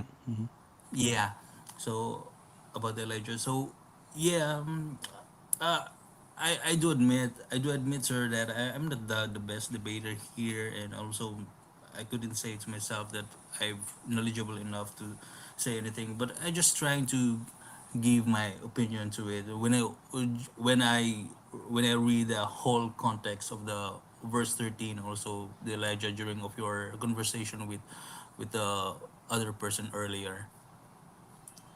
Okay. You do see the problem, though, right? Yeah, yeah. Somehow I am able to understand your points. Okay. So would you want to tackle this one between Matthew and Luke, or do you want to go do some research? Oh no, I think I'm stopped. Thank you, sir. Okay. Well, Gilbert, thanks for stopping by, bud. Okay. Well, Gilbert was nice enough. I hate that I have to be, the mean person and show these problems in the Bible, because I could hear in his voice that he's kind of disappointed to see this stuff, but this is how you learn, right? Wow. Flippy, thank you for the super chat, my friend. Says, ever consider translating and editing the Bible similar to what Jefferson did, but with the whole Bible? You could edit and resolve errors and inconsistencies using your own creative license. Well, not quite, but some people already know that I'm hitting my book really hard this fall, so I can get it done before the end of the year. In fact, I'll probably be removing like Mondays from my stream. And probably not going on the line in AXP quite as much for the rest of the year, because I've got to get that fucker finished. Now, my next project is actually going to be a biblical commentary, similar to like the New Oxford Annotated Bible Commentary with the NRSVU or the NABRE, and it's going to be full of notes from an academic but non-believer's point of view, and it will show all the shit on my cheat sheet. It'll show translation issues and explain why they're issues. It'll show scientific errors, and it'll be really robust. Now, it's going to be thicker than the New Oxford. It's going to have a shit ton of notes. So it's going to be a big boy. But I still have to round up and make a list of who's going to be in charge of which books. And then there would be general editors and whatnot. And I won't make any money on this endeavor, but I think it's a necessary thing for atheists studying the Bible. Lev, thank you for the super chat, says, hey, Justin, when is your critical Bible? Oh, there we go. When is your critical Bible, your writing releasing? Hopefully, And I'll be perfectly honest with you, because I'm not the only one involved in this project. While I will have notes in like every section just about, I'm going to have a lot of people involved. So I can't tell you how long it'll take, but honestly, my best guess is it wouldn't be out at all until at least 2007 or 27. So that's my best guess. Double Donkey says John 3:13 also isn't correct because Jesus says that he has. I know we touched on this once before. Has already ascended into heaven, right? It makes no sense in the timeline. It's anachronistic, just like Luke. Remember in Luke 14 when he tells the followers, "You must give up everything and take your cross take up your cross to be my disciple." Why the fuck would he say that? They don't know what the hell he's talking about. What do you mean take up? They haven't been crucified yet. You see what I'm saying? I'm thinking, because that's funny because like that did like make me think of like, well, when did he ascended later? But like my thought was like there must be some kind of thing of like, well, there was a different kind of ascension when he was with the Father, blah blah blah. You know, like that he was already there at some point. Right. So not the grand ascension at the end, but some other time. But and that's just me trying to rationalize. Yeah. I'm with you. I think the real meaning of the verse is not when or where he ascended or descended. It's just that he's got the divine knowledge because he was with God and nobody else was. Paul, tired of this shit. We're with you, buddy. Thank you for the super chat. What's the thing on your wall behind you that looks like a map? Keep doing Doug's work. You're the perfect blend of snarky and calm. Hey, thank you, Paul. I really appreciate that. But the thing behind me is a map. I hand drew that with a paint pen, gold paint pen. That is a classic art piece from the 8th to 7th century BCE. It's a Babylonian map of the world. They literally had an entire world map. And I gotta be honest, it wasn't very fucking big. Nobody back then knew how big the world was. Kind of sad. And you'll never guess it's a flat disc. Imagine that. That's what makes I forget what the verse is, but it says as far as the east is from the west. Right? It's like at some point on some point it's gonna be 0. Yeah, true. Well, friends, let's grab our next guest, which is someone who I assume has a fake name, like the one we had earlier, but let's bring in David and see if we can get some conversation. David, welcome in.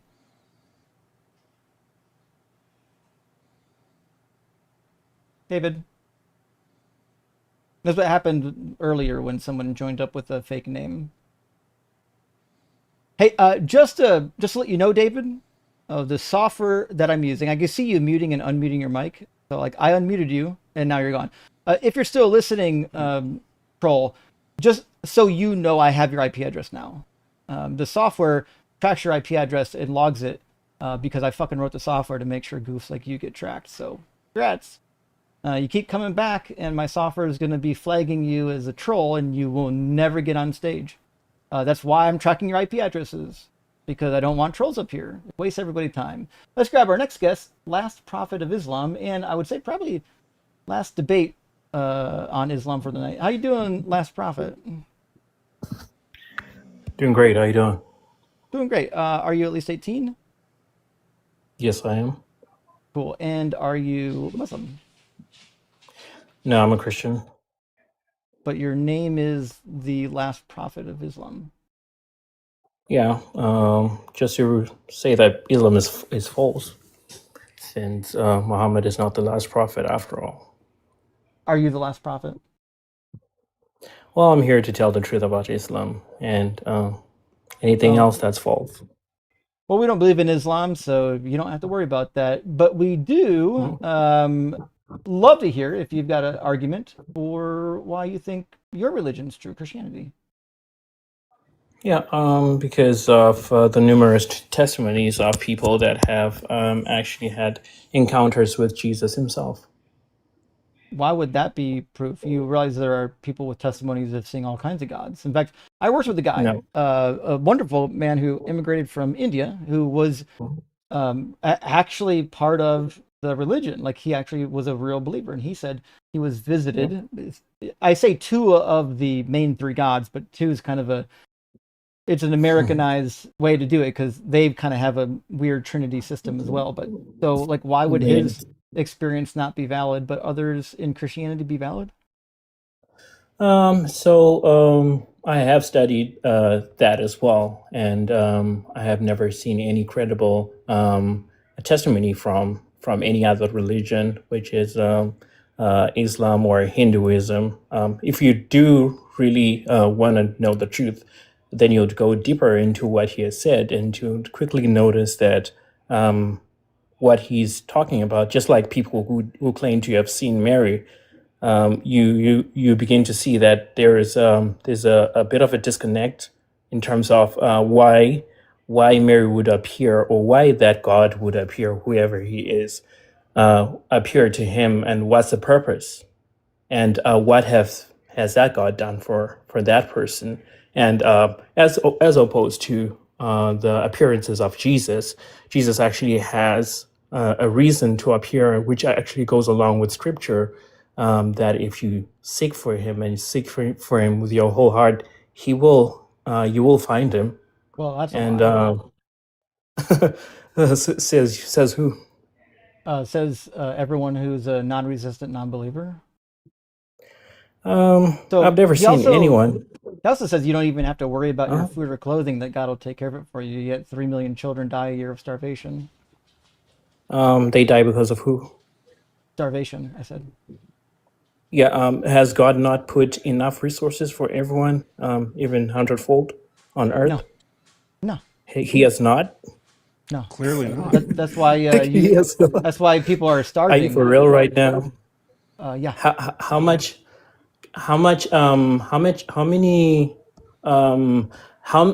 wealth does the 1% in the world own? Quite a bit, top but 1%. wealth is not food. Do you think that the food should be distributed across the earth? That's not my point. That's not my point. My point is if that wealth were to be distributed evenly, I'm not saying that should be done, but I'm saying if it would be distributed evenly, then everyone would have a share. Everyone would have enough, more than enough, actually. That's meaningless, though. That doesn't mean anything, because you're assuming that the modern economy is how things will always be and how they were in the past. If you were given a bunch of money in the past, it doesn't mean that you're just going to naturally have food. In fact, for a lot of history, there was no fucking money.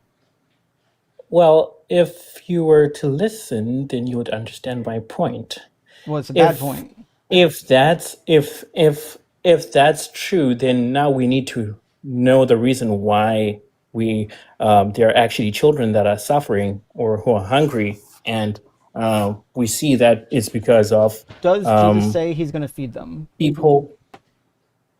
Where does he say that? Matthew chapter 6:25. God. Want me to read it? Yeah, therefore I tell you, do not worry about your life, what you will eat or what you will drink, or about your body, what you will wear. Is not life more than food, and the body more than clothing? Look at the birds of the air. They neither gather, sow, nor reap, nor gather into barns, and yet your heavenly Father feeds them. Are you not of more value than they? So he literally says that, like the birds, God will feed you. What he should have said is, actually, you will still starve to death, because God gave the resources unevenly and saw fit to put the wrong people in charge of it. Now, God could have made it so that there's food everywhere on the earth, couldn't he? Could he not make the earth so that everywhere a human being is, there is food growing naturally from the ground? And could he not make it so that we don't need so many calories? Could he not make it so that photosynthesis allows us to get energy from the sun? What's preventing God from actually feeding the humans? So you're also now talking about the equal distribution of wealth, no, I'm not. Right?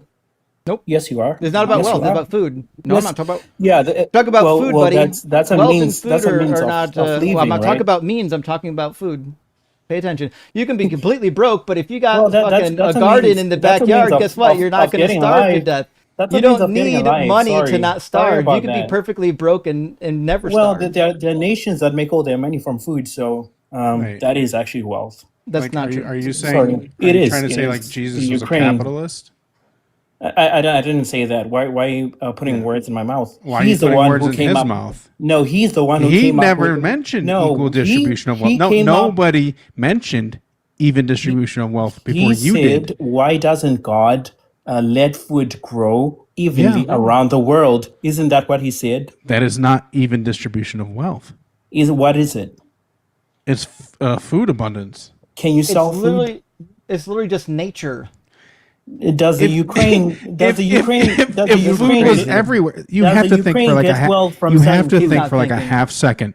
No, you If are not food was thinking. everywhere, you wouldn't have to sell food to anybody. If gold was There'd be no everywhere, we wouldn't market. have to sell it either. Right. There would be no market for it. Yeah, correct. Scarcity makes Correct. prices. Correct, because everyone So has so there gold. would Is gold wealth? so what you're talking about makes no Wait, sense. is gold wealth? Why are you getting off of food? No, I'm asking, is gold wealth? Then I can answer you. He can't track Mac. That's why. I don't No, understand this. You're that's talking very about funny. no. Is gold you wealth? you equated Yes or no? it. Shut up. It's a yes or no Shut up. question. You equated it Right. right. You Right, equated right, it. right. You equated food abundance to even distribution of wealth, Is and that's gold just not wealth? true. Because Is you're gold talking. Then you wealth? started talking about people selling food, which is completely nonsensical. If food is everywhere, there would be If no everyone market had- for it. Who would need to buy your food if they could just go get food? Who would need to buy gold if they can just get gold? Nobody. So that's the same thing. No, yeah, both these hypotheticals are the saying same, that genius. Food is not wealth because some people sell food and get wealth. Gold today is. Can you just not track a hypothetical? I think Is that what you- happened? you're- His simple hypothetical broke your You're talking brain? about yourself in the same sentence. What are you talking about? Can Was you that track was that like a I'm rubber, you're glue thing? Can you You track? need to be more clear when you're Can doing you- this stuff. Can Yeah. can you also? Yes, I am tracking. I know what Justin said, right? I could track a hypothetical. Yes. Then You I are gave- like, oh, I well, gave yeah, a juxtaposition but is it gold to rare? what Justin was saying, Your- and you couldn't your- get it. your counter because it's argument- against your point. Your counter argument for It's the against your abundance of point. food is the scarcity of gold. Do you think that means that you're tracking, right? I think this is a red herring. Let's get back to the topic here. So It's not a this red herring. You actually just couldn't is track. the topic. Profit. I just want to make sure you understand what both of us are saying at this point. You don't need money. So- You don't hold on, Profit. You don't need money. You don't need resources. You don't need a house. You don't need fucking shit. If God made it so that every square inch of the earth was covered in fruit and vegetable bearing plants naturally, you didn't have to reap it, you didn't have to sow it, you don't have to do any fucking farming, then people would always have food. The distribution would be meaningless. Okay, let me help you out here. Jesus actually did that from the beginning, didn't he? Oh, no, he didn't. So did Adam and Eve Show me have the to verse. work for their food? Yes. Did they have to work? Adam was made to till the garden. Yep. That It was literally There was says- food everywhere, wasn't there? No, there was there was food everywhere. purpose. What? Not There everywhere. was food everywhere. Not there was food everywhere. everywhere. Not where, everywhere. Where, And where also, was it? Where was it then? There was not food everywhere, and you're forgetting the part Where that was God it? already knew that they wouldn't stay there. His plan from the beginning was to make sure that people didn't Where have was food. it? Where was their food? Where was their food source? It was in the garden, but God knew So they where wouldn't did be they there stay? for Lost Prophet. Just shut Where- the fuck up for 5 seconds, because you're not Okay, paying all right. attention Now I'm bad for to business. anything we're talk. saying. You're so bad. If you want to have a conversation, you have to respond to what we say the same way we're responding to what you say. So the reality is, God knew from the beginning that they would not stay in that garden. Correct? Whose choice was it? Correct? Yes or no? Yes, he knew. Okay, so what that means is that. Okay, so what- my what question was- now: whose choice was it to Stop stay in there or talking, not to stop stay? talking. So the point is, God knew from the very beginning that they Mm-hmm. would not be in that garden, and that human beings would not be in that garden. They would be in this reality. And in this reality, he purposely decided to not give them the food. Now, when Adam and Eve sinned, God didn't have to create starvation. God still could have made sure there was food fucking everywhere. He chose not to. All right, so my turn to speak, right? That's how So, conversations work. whose choice was it to? Yeah, but see, to you're not responding to what he okay, said, let me right? speak. Let me speak. No, You no, said no, it's no, my no, choice. no, It's no, my no, turn no, to speak. no, it's It's my not. turn to No, speak. it's not. It's my It's turn not, to and it's speak. not, and I'm going to tell you why it's not. It's my turn to It's speak. not, and I'm Can going you to tell you why guys it's not. I'm going to tell you why it's to not. keep quiet a Because bit? you weren't Let me listening. speak. I'm You not gonna weren't let you listening. speak. You weren't I'm not gonna listening. let you speak. It's my turn to speak right now. Who you're gonna Well, what? You're gonna how's it- what? He just muted himself. He thought I was gonna mute him, No, and he I muted him. preemptively muted. Oh, you did that? Okay. I was like, did he fucking Yeah. preemptively try to unmute? So Okay. it's my turn to speak right now. No, it's not, and I'm going to tell you why can I it's not. speak right now? What did Can I Justin ask speak? you? What did No, Justin can I ask you? speak? No. Justin doesn't said it's know. my turn to speak. He doesn't You are know a what I asked because he child. wasn't listening. You're a child. You I didn't. You listened weren't to you listening. guys All you speak. did was shut your mouth long enough until it was your turn to ask the question you were sitting on. Because you tried to ask the question at the beginning, and then Justin said what he said, and then you still asked the same question verbatim, telling me that you did not listen to a thing he said. Am I Like, you wrong? see- Prove me wrong. What did he say to you? What you're trying to do What is did he to say to have you? me have a shouting match with you guys. What did he say to that you, Gold kick me, Star right? listener? That's what you're trying to do, What right? did he So say to you? such that you don't. No. I don't get to my point. Profiteer. That's what you. What did he that's what say you're to trying you? to do. What did he say to you? What did I say? You asked your question that Which you were, question that was you were it? waiting on. Which question was Did it? they do it? Did they choose it? Who chose it? So Which is what was crazy, What the did answer? Justin say? No, What was you're the not getting. You're not answer? getting an answer to that. Lost Because Prophet. what did Justin say to you? Lost Prophet. The reason why Mac is doing this to you is because when I was talking, I addressed that point already, and you weren't listening, so you didn't hear it. That's why he's Can I doing this have right a? now. I already So answered your question. what was the answer? The answer was it doesn't matter if they sinned because God chose the punishment. So that's an answer. It It's doesn't the matter. That's not the the answer. answer. They Who chose to do that. Who chose the They punishment? chose to do that. God put Who chose the before them. punishment? Who chose the punishment? God chose the punishment because He's the Oh, owner, okay. right? So then it's not Adam's fault. Adam didn't So- know if he ate the fruit that children would die in mass from starvation. He didn't know any of that shit. God chose to do that. He didn't have to. Do people I mean, people God who lied to him. He was unalive supposed to be people dead. who gets to choose their punishment when people unalive people? Bro, talking about red herrings crazy. I'm just giving a juxtapose, a juxtapose just in case Oh you boy, you're try not that word. tracking. Don't try that word. Yeah. Yeah. Can, So can you tell me who wasn't Adam supposed to who be dead? decides the punishment For what? for people who unalive other people? It depends. What state are you in? It's the government. You're right. And the government in each state. That has different government, policies. yeah. So, Is God so the what's government? the problem if God chooses what punishment to give for disobedience? Because he didn't have to choose that punishment, dummy. According to who? According to God, he's all powerful. Does he have to do anything, or does he get to choose? According to God. So God doesn't. No, So God has to follow what you are saying. No, it's definitionally true that an all-powerful being doesn't have to do anything. According. So if he's not doing anything, he's not powerful. Then, right? I said anything. He doesn't have to do anything. He can choose what he wants to do because he's the one in charge. Nobody forces God's hand. So does God have rules in terms of how He governs the world and everything else? No, I'm sure he does, but did he have to pick a punishment that starved children? To starve which children? Did Adam and Eve The have children children? on the planet. We'll try this again. Did God have to pick a No, punishment that's not that God's resulted fault. in children being starved? God Yes or gave no? dominion to who? We're just waiting for to a yes rule or the no. world. Did God have to give that punishment, or could he have done another one? No, God didn't give that punishment to. So God to didn't decide what the punishment would be? God, that's not a punishment when Holy kids shit! are. Well, who decided? It's not a punishment. Who it's decided the that the Earth would irresponsibility not of bear mankind. enough food for the population? Irresponsibility of mankind. Who decided it? Wait, what's Who not a decided punishment? what? Who decided the punishment for Adam and Eve? For Adam and me, it was God. Where does it say that? Okay, He so said, did God where have does it to say make that it they so would that they starve? wouldn't have food across the earth? Where does it say that Adam and Eve Did would God starve? have to make it so there wouldn't be food distributed across the earth? God made it that people? Adam would work for the Did food, he not have that they to didn't. do They never it had. that way? They never Yes or starved. no, lost prophet? They never starved. No, I'm not they talking never about Adam and starved. Eve, dummy. Jesus Christ, man. So what This I'm might be the talking dumbest about, person I've Inability talked to to in a track long is time. yeah, His inability I to can track say, is crazy. I can say the same So, about you. let's try this again. So I'm gonna put it on the board because you are not like a child could track this, and you're not even at that level. So I'm gonna put it into some sort of notes to like keep you in the game because you're Go completely on, lost right I'll wait. now. So point number one is okay.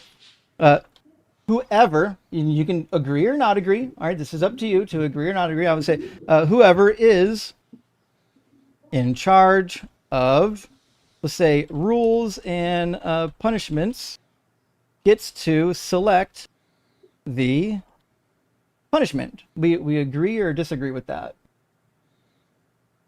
Where's the board? So far, you with me? All right, let me read. It's kind of small. Whoever in charge of rules and punishments gets to select the punishment. Correct. Gotcha. Okay. Moral lawgiver. Mm-hmm. You're right. Okay. Now, premise number two is if well, I'll say if the thing in charge is all powerful, then they get to pick any punishment they want, right?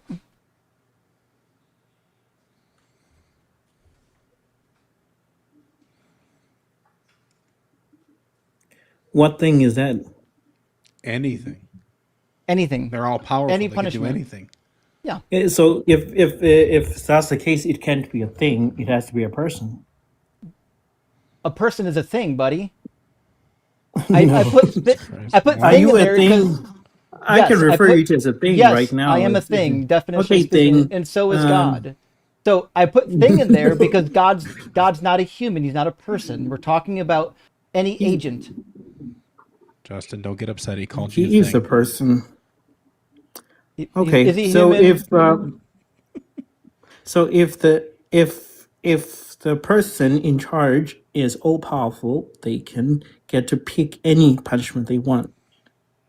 Yeah. Yes or no? Yes. Okay, fair enough. Mm-hmm. So then the next thing we need to figure out is if the let's see.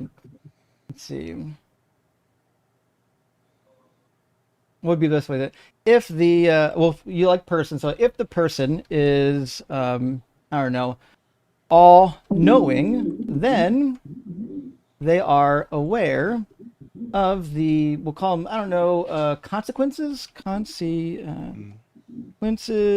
of the punishment for the entire future. Yes or no? Can you put your question Yeah. up again? Yeah, give me a second. I had to retype punishment because I hit the B on my keyboard while I was getting that. Okay.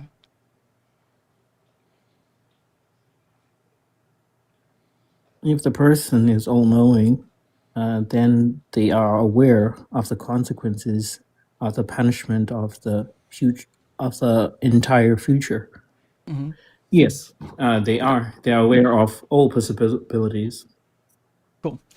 So then, point number this might actually be a conclusion, but so I would say point number 4, or kind of the conclusion of what we're saying here, is that if a person knows that their punishment will harm people who did not commit the crime, and there we go, and they could have picked a punishment that did not harm innocent, we'll say children in this case, then they are a dick.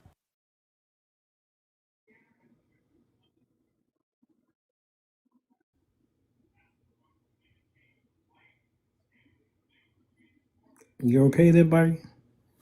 It's on the screen. Can you follow?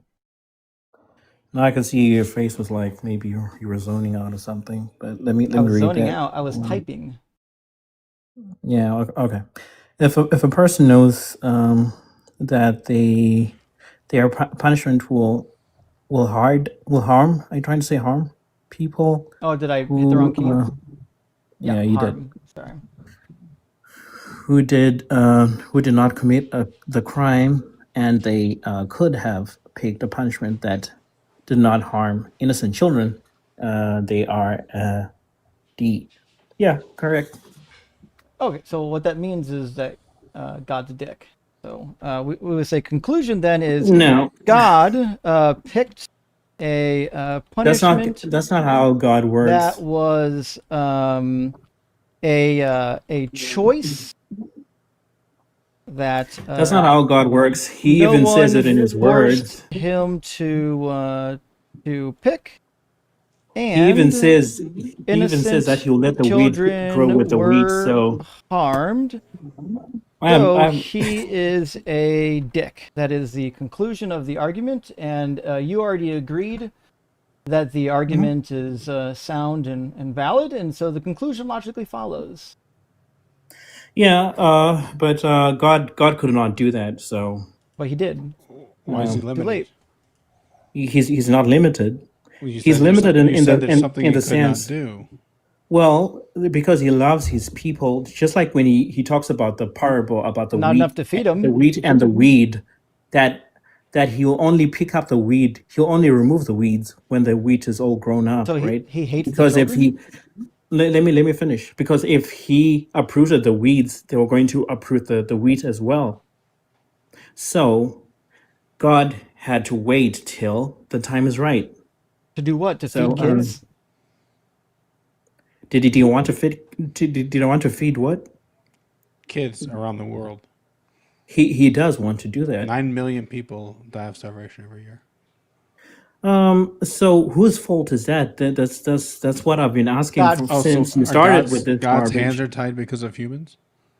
So you didn't understand the Is that the parable I case? gave. You didn't Well- understand the parable I gave from the Bible. Yeah, we Is do. that your Prophet. position? Yeah, I did. So You're what does missing the that point. mean? What does it So, mean then? Prophet. What does if the you had- parable mean? Prophet, if you had a button right now that you could press, and every child that is on the earth right now would have food for the rest of the year, would you push the button? It depends. If this is magic, then It I'll fucking definitely do it. But depends. if it's Holy reality, shit. I can't do it. That's not reality. But If we're not that's asking reality, you if the button exists. is We're asking there you is in the there a hypothetical, button? would you push the fucking button? Yes. If that was the case, then I would do that. Yeah, if Okay, you had the and power why? to do it. Mhm. Yeah, why would you do it? Because if this is a world that I am making, then I would just remove the children from the suffering. I didn't say you're making the world. It said you just have a button that will make sure they don't die of starvation. That's all. Yes, and you would press because it. And you would press it. Why? because I hate to see people suffer, right? Why though? Because even God says it's not good, right? So no. if you had the ability to stop people needlessly suffering, you would do it, especially Yes, I innocent would do children. it. God has the power to make sure innocent children don't suffer, and He says that He'll feed them, but then He doesn't. But he did are that. you wiser than God? Yeah, because this God Do doesn't you know exist. why? Okay, so do you know why he's not doing it? My two cats are wiser than God because God's not real. Do you know My why cats he's not are, doing it then? because He doesn't exist. So since you exist, why don't you do it then? If I could, I would. So I guess what you're trying to do here is to run away from my point that What's your point? the Bible actually the Bible actually defines why there is suffering and why God will come at the very end to get rid of this suffering, and after that it will appear as if this had never happened. So if I abuse my children for 2 months rather than their whole life, is that better, or should I just not abuse them at all? So, what is 2 years compared to eternity? Oh, Matt, don't ask do about that. Don't do eternity. that. I'm doing it. I'm doing Don't do it. that. Oh, that I, negates Jesus' entire I'm sacrifice. Don't do asking. that. I'm asking. Don't do Can, that. oh can you answer my no! Don't do question? Oh that. Don't no! do that. Can Jesus' you answer suffering my was question though? meaningless. Holy Can you answer shit! my? Yeah, Don't do because you. that. Oh no! So the greater gain what's a is couple nothing compared what's a couple of to days compared to suffering, right? eternity? Yeah, what's a couple of Bro's days going to compared to super hell. eternity? Yeah, compared to eternity, Yeah, right. what's better? Jesus Is it sacrificed better to nothing. suffer now We or all suffer? agree. We agree. Jesus Uh-huh. sacrificed nothing. So you agree with what exactly? That Jesus sacrificed nothing. No, I was asking. No, what's a couple days compared to What's eternity? better to suffer now and then enjoy eternity? What's a couple days compared to eternity? It's better to not suffer what at is all. it? So if Jesus had not suffered, if Jesus did not suffer, then you wouldn't No, be able to he didn't enjoy for suffer. the rest of eternity, would you? Well, I'm not going to, but it's irrelevant. Jesus didn't have to suffer for that. God could have just forgiven people. You're already not going to. How do you know that? But God doesn't have to kill anyone to let them in heaven. How do you know that? Why do you say Because things he's all that you don't powerful. know? Because he's all powerful. God All has powerful. rules that he runs. No, God has rules that he runs this universe with. Who made God's rules? Did he make them? He made him. He made them himself. Can he make better that's rules? his nature. Yeah, that's Can he his make nature. better rules? What do you mean by better rules? His rules are the best. You're saying he has to follow the rules, but you're saying, well, he can't do the good thing because the rules say so. But he made the fucking rules. Is this a magic show? Like God can just do whatever he pleases at any time and Dude, any he place? rained fucking manna down from heaven for 40 years. So what reason was that for? Were they people starving there? Because he wanted to Were they fucking people, feed them. Maybe He people were wanted to starving feed the there. people. Could you imagine if he just put manna every day on the ground God for everyone actually- to eat? There wouldn't be any starvation. He could do it because he did it in the past. We already know he can do it. So you're trying to say that God never provides anything say that. for these? I never said that once. So what are you saying then? So what The are you amount of saying? straw men out of this guy's mouth is crazy. Yeah, So what we're you saying want is God to just work because- according to what you see as good, right? No, I'm saying that Is- you're a that's dick. that's the case here. You're a dick if you cause unnecessary suffering to children. Jesus So is what not if only we a suffer- liar. What if Jesus God is not only provides a the liar, rain? he's also a dick. Does He God said- have to provide he rain said that and God grow will the crops feed. for you as well? He said that God will feed, and he didn't. So does God? Do we have enough food to feed the whole world right now? No. Right. Yes, we do. Right. So this is going back to what In America, we throw away over 70% of the food that we grow. This goes back to what I was saying. You're talking about. Did you know that? But you're talking about God being bound by the actions of man. No, I'm saying God is. You're bound saying by God. His word. You're saying we have enough, but man is making it not enough. Does the Bible say that God is just? Yes. Yeah, but then he also 32:4, behaves So how does God now reward when there are bad policies? What's the He use doesn't. of actually? What's the use of he doesn't do actually anything because acting? he doesn't exist. So what's Listen, the use of actually God literally said, what's the use don't of actually even being wise? worry. He said, if don't God even will worry do that? about what you eat or drink. He didn't say that, listen, you don't have to worry about what you eat or drink as long as the powerful people give it to you. He didn't say that. What he So said who is, was he talking you to? as an individual don't have to worry about what you eat or drink because the Who was he same way talking to? that God feeds the birds, he will feed you. But Who he was he doesn't. talking to? In fact, he even says, look at the birds of the air. They neither sow nor reap nor gather into barns. Yet your heavenly Who was Father he feeds talking them. to? So he's saying you shouldn't even have to sow or reap or gather. God will just feed you. Justin, who was he talking to? Obviously, the Israelites and his followers. Yeah, his followers, right? Yeah, I'm sorry. Did Is the any of whole them world starve? following Jesus right Did now? any of them starve? Do you think Christian children never starve? They starve because of the persecution of Christians. Right? Because Jesus didn't feed them.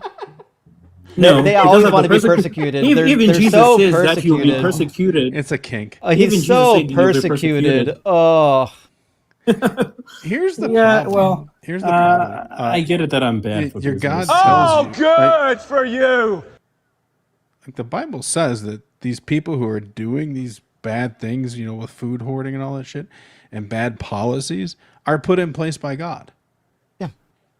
And God knows what they're going to do because He's omniscient, right?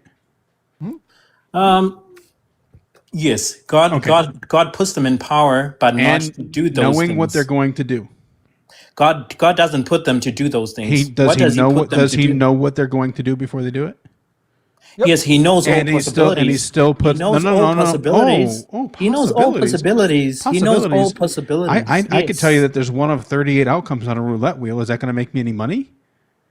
So if you take one of them, would you make money? If It's it a yes or is, no, bro. So it's a probability. It's not a yes or no. Yeah, I'm not omniscient either. I have the same power as your God, though. I could tell you the possibilities. So does God put down the rules in which a country would prosper? And God puts the leader in place, knowing what they'll do. Does God give the rules though?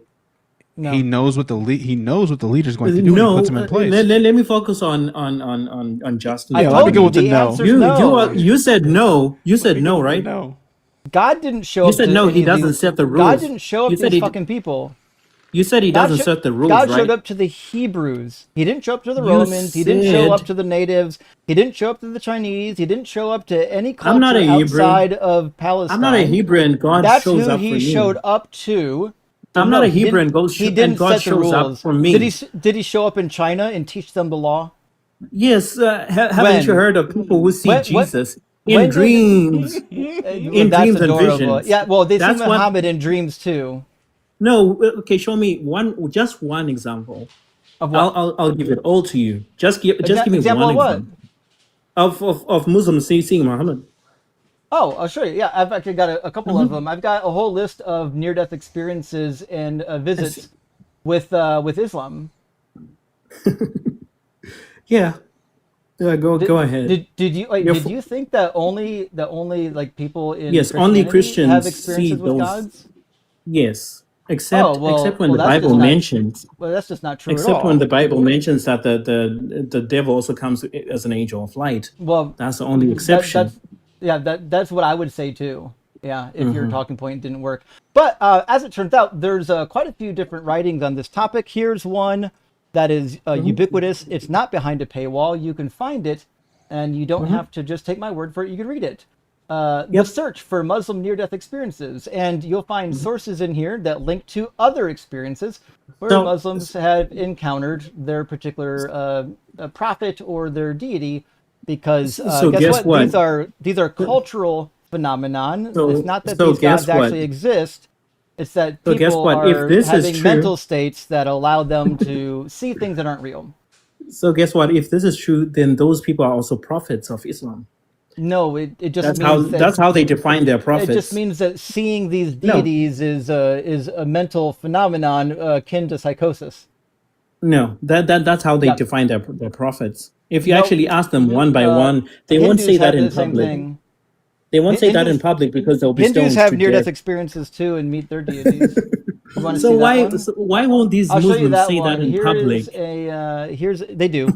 So here's another text. This is from Yeah, the I've studied this extensively, by the way. Indian So Journal of let's- Psychiatry: Death, Dying, and Near-Death Experiences. And guess what? There's links in here as well to other papers and So you haven't other read the accounts paper, of- right?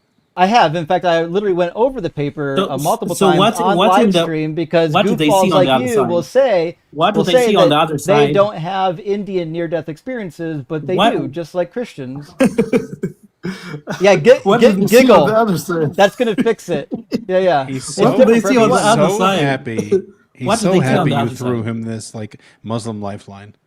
Okay, 'Cause what he was what do they literally see on the other drowning. side? Oh, trying to defend his own he's people. already completely drowned. His lungs are What full. do, what did the he's not Hindus gonna see on get the other restored. side? He's not. It depends. What did the Everyone sees Hindus see on the other side? Everyone sees something different. What did the Hindus see on the other side? I just told you, all of them are different. So, Do you want to read the there's paper? no coherence.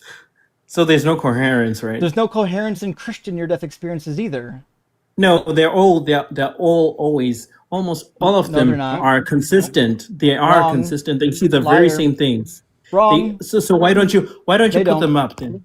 Why don't Put you what put them up? up? Give me your source, buddy. Why don't you put the Christian How near about near you death give me your experiences? source? It's your claim. Hee. So you are the one who's putting up papers, right? Yeah, I'm putting you So my so are sources you trying on. to say that your I'm sources showing are you. not credible? I'm showing you my sources. I'm asking you for your sources. It's not my job to do your research for you. That's your job. So you're saying your sources are not credible enough for you to actually tell me about them, right? My sources are on the screen. I showed them to you. So, but you never talked about them. I don't have your. When I started I don't asking have. questions, you started to I run. don't have your sources. No, you mentioned sources from Islam and Hinduism. Yeah. And then I asked you questions like, what do they see on the other side? And What I do the told Hindus see on you the other?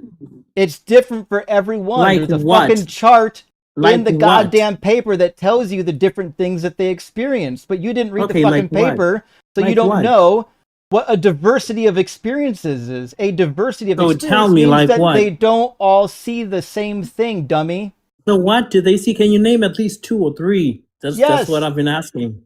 They meet with deities. In fact, one of them even met with a person that they considered Christ. One of them met with Yama, and another one met with a burly individual riding a bull.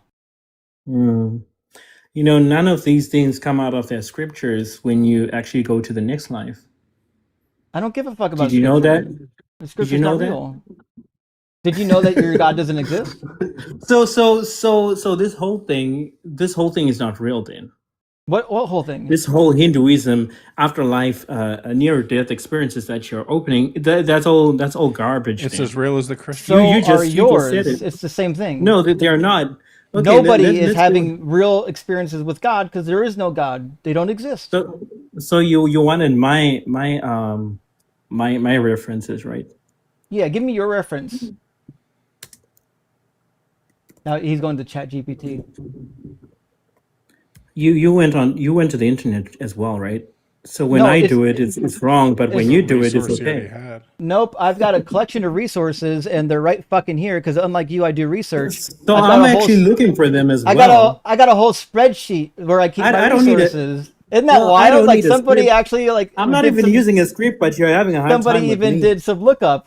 Maybe if I'm you not did even any using a research script. and you learned how to it's not a script, it's a catalog of resources that I've personally looked at. So That's what happens. I don't know if you know that when I'm you using do everything real from study, my head, by the way. you actually If get I were to to do that, catalog your sources so you know how to cite them properly. okay, so you had all your sources at your fingertips, So but where are till yours? now you haven't delivered the knockout blow. What's the problem? But you've been dead for 30 minutes. There is no knockout blow coming. Dead for 30 minutes. Oh wow, I would have known about it. I think you're having a near-death experience right now. Really? Yep. Okay. There's some kind of oxygen deprivation going on. All right. What would you say? Waiting for your sources, by the way. Yeah. Matt, did you hear these a are source yet? videos. These are videos. The internet. Yeah, they're all on the internet. Did you get your stuff from your didn't you get your stuff from the internet? I got them from journals. I got them from the people who internet. research. Those journals on the internet. Yeah, everything's on the internet. So what's the problem with me getting stuff from the internet? Just because I didn't say there was a problem with it. The point is, just because it's on the internet doesn't mean it's credible. It needs to be from a source that is credible, no matter where you find it. Journals from medical institutions or researchers are obviously going to be more credible than some fucking YouTube video. So Right, there so, are books. There are books that talk about religious near-death experiences, and they're going to agree with me. Agree with you on what exactly?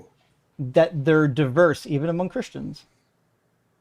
No, among Christians, they always see the very same things. No, they don't. Bruce Grayson wrote a whole book on it. He disagrees. It's If published in the- 2006 and 2024.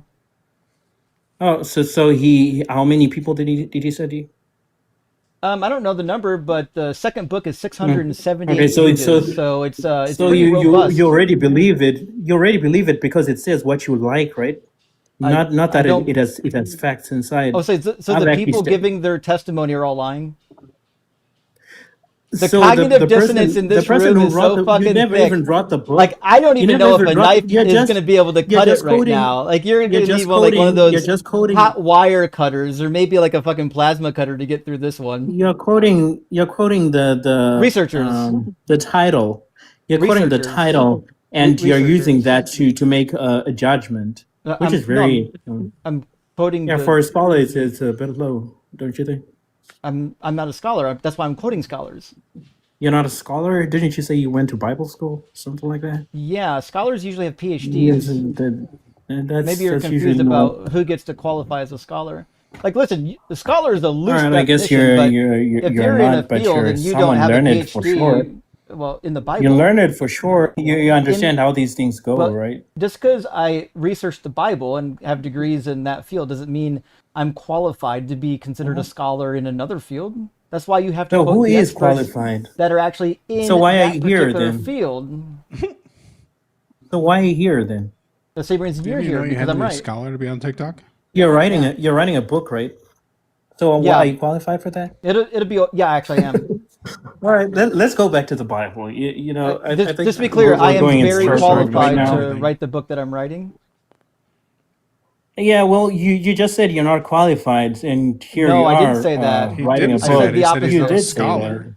He said he's not a scholar. Just a moments back, I asked who is qualified, and you didn't put No, you yourself in didn't. there.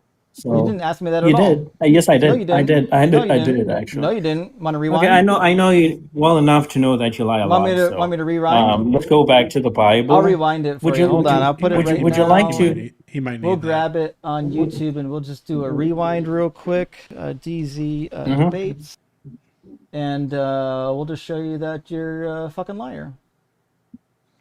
Yeah, or You gotta apologize. you are the. He will not. Yeah, will you apologize when you're wrong?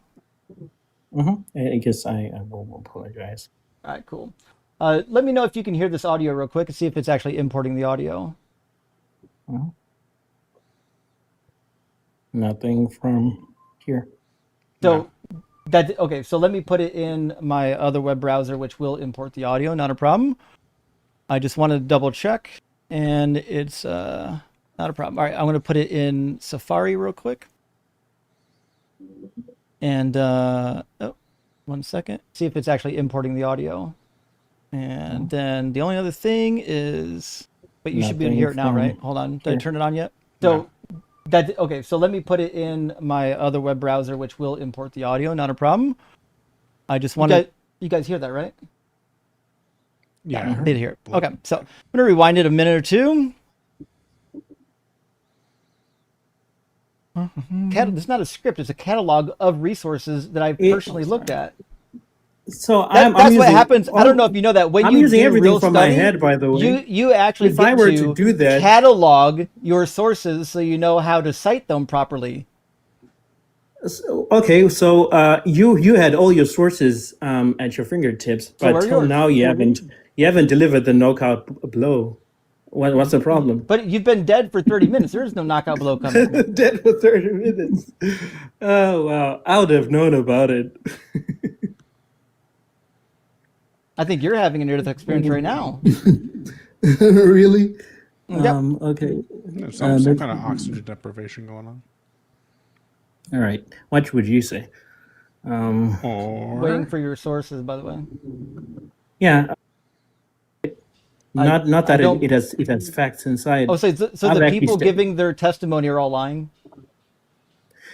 The So cognitive person- dissonance in the this person room who is wrote so the- fucking you never thick. even brought the book. Like, I don't You even never know if even a brought- knife you're is just- going to be able to you're cut it just right quoting- now. Like, you're you're going to just need one, like one of quoting- those you're just quoting- hot wire cutters, or maybe like a fucking plasma cutter to get through this one. You're quoting the Researchers. the title. You're quoting the Researchers. title, and you're using Researchers. that to make a judgment, which is very. I'm quoting. Yeah, for a scholar, it's a bit low, don't you think? I'm not a scholar. That's why I'm quoting scholars. You're not a scholar? Didn't you say you went to Bible school, something like that? Yeah, scholars usually have PhDs. Yes, Maybe you're confused about who gets to qualify as a scholar. Like, listen, the scholar is a loose All right, I guess definition, but you're if you're in a not, but field, you see that? We're not yet at the part then. Oh, you think okay? Well, Or then you don't someone have a learn it for sure. PhD. Well, in the You Bible. learn it for sure. You understand how these things go, But right? just because I researched the Bible and have degrees in that field doesn't mean I'm qualified to be considered a scholar You in see? another field. That's why you have to So who quote the is? Get it? In You another see, you said field, you're which not is qualified. in You said you're not another qualified. field, dummy. You said you're not qualified. In another We were field talking that you're about the not Bible. educated in. We were talking about the Bible in a field that you're I educated in. know we were talking about the Bible before. We're talking about near-death experiences right now, which is why I stated that I'm not qualified to be considered learned in near-death experiences because my degree is in biblical studies, which is why I quote researchers who do this actual research rather than pretending like I'm a scholar in a field I wasn't trained in. Did you hear me say, yet you're writing books? Yeah. Meaning that I was referencing In what that. I field? was actually talking about the Bible when I In said you're what a Bible. field? When I said you're a biblical scholar. In I said what you're a field scholar. am I writing the books? What do they call it? Polemics against the Bible. Is that true? I'm sorry, is that related to my education? Yes, it is actually. Oh, so that means I'm qualified. Thank you for finally You said getting to you're the not. finish line there. No, I You didn't. said you're not. No, I didn't. You said you're not. Not You once. said you're not. I said I'm not what? We just heard it. I don't know if I'm the only one with ears here. Quote but you it just said you're exactly. not. What did I say I'm not?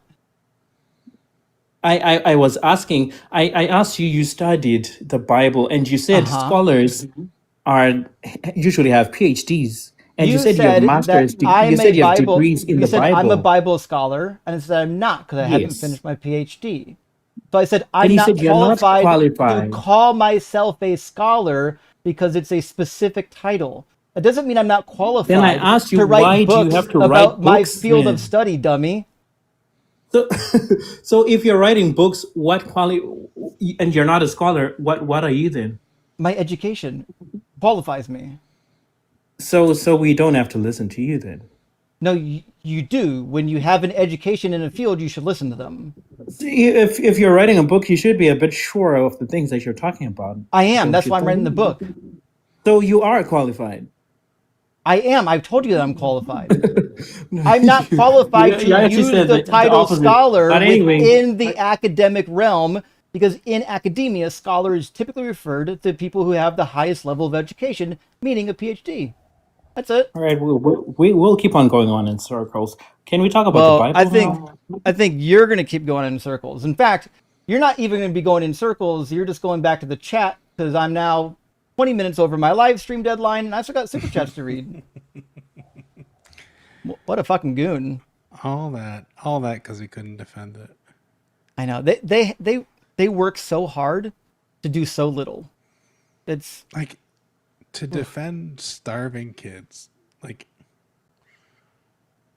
Matt, could you imagine if you had 10 kids, you left them at home and like the eldest brother was going to watch them and you knew that the eldest brother was going to let them all starve and you get back and you're like, well, they had food in the house.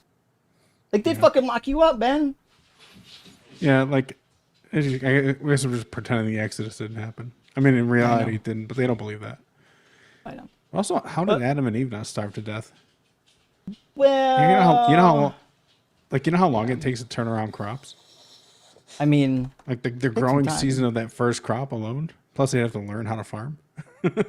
I tried to get to the point where we did. can show in Genesis where it says that God put him in the garden to slave in the garden in Genesis 2, but he couldn't focus long enough to do it. Oh yeah. But friends, I'm going to read some super chats, and while I'm doing that, guys, make sure you're following Macluster on TikTok. If you haven't already done that, you owe it to yourself to do that. Gates, thank you for being a member for a year, my friend. The guy with the Arabic name was the Druze guy you have talked to before, 100%. He has a Druze flag. Oh, fuck. And his background. He's called all the shows. I thought so. That was the Druze guy. But I don't know, he said I never talked to him, but I don't know. I think you might be right. Chip, my friend, says, I'm kind of anti-AI, but I used your LLM to find Old Testament verses on the law being forever for a convo. It worked great. Thanks. Super. Sorry. It's straight for Justin, rock hard for Doug. Well, thank you, Chip. Yeah, I don't know if I thought I shared my LLM out in the Discord. I could be wrong, but I've got it linked to like just about every single live stream I've ever had, so you can search the live streams to find out like when I said shit, and it's actually kind of helpful. Isn't for a living says curious your thoughts about free will given God omniscient nature seems cruel to give life to be a being that is destined to burn for eternity. Well, yeah, we actually covered that a few times tonight. It's a really hot topic tonight for some reason, but yeah, God predestined human beings from the day of birth to go to hell. So that's some cruel shit, you know? Yeah, like that's why like to me like Calvinism is like particularly evil because like they don't even try to deny that or work around it. It's just like, yeah, that's what it is. Like that's Calvinism is crazy. Yeah.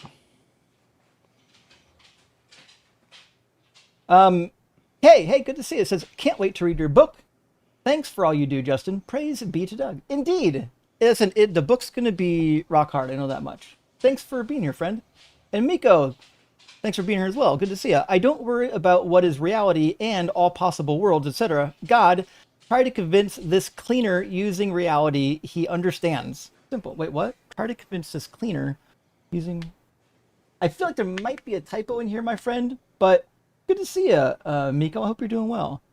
Nitrous and also good to see you. If gods are beyond human knowledge, how do you know? Exactly. If he's beyond human knowledge and you don't know he exists either.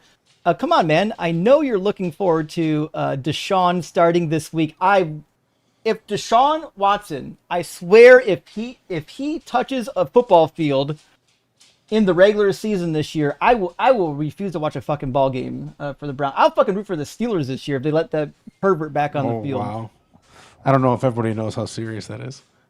Fucking for a Browns fan to say I'll root for the Steelers is the worst fucking trade in history, and he sucks, and he's a pervert. Garbage. Just in and out. I'll never understand the Deshaun trade.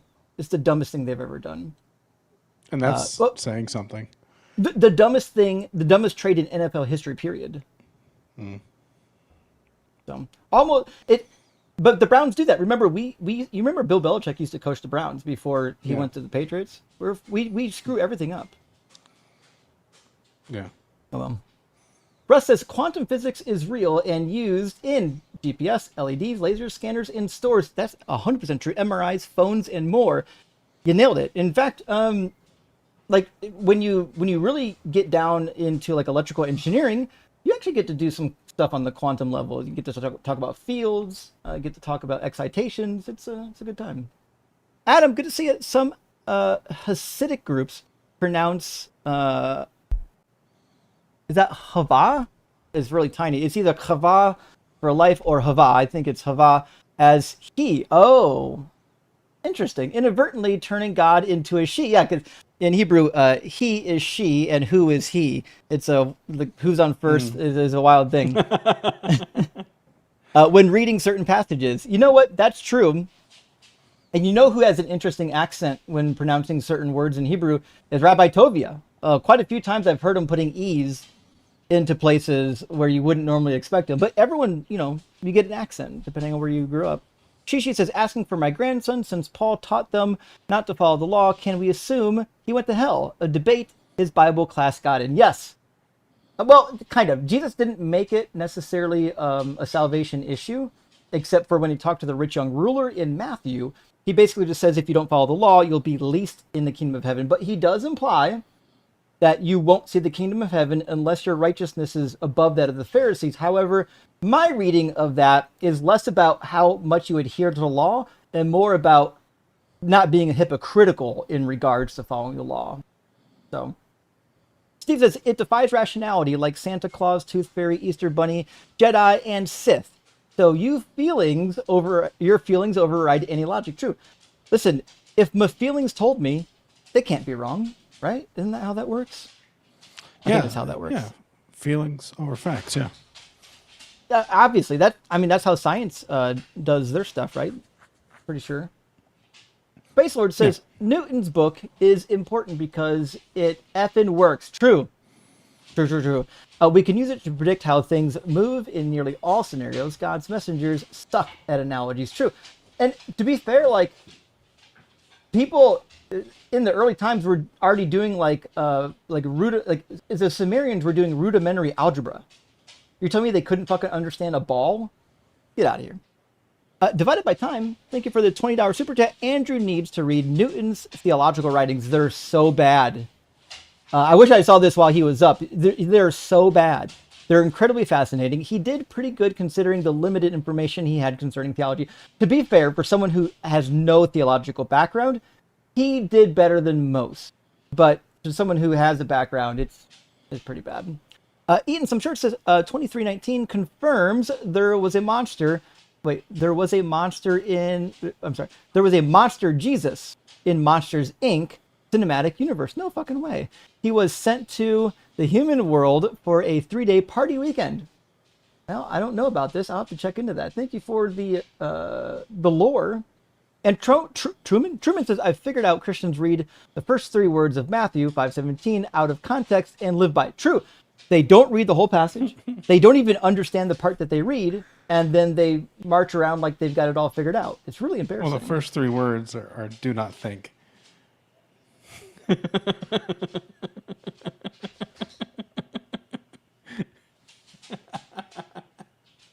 That's a very good joke.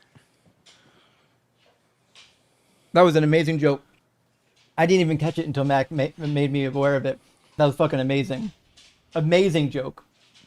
10 out of 10.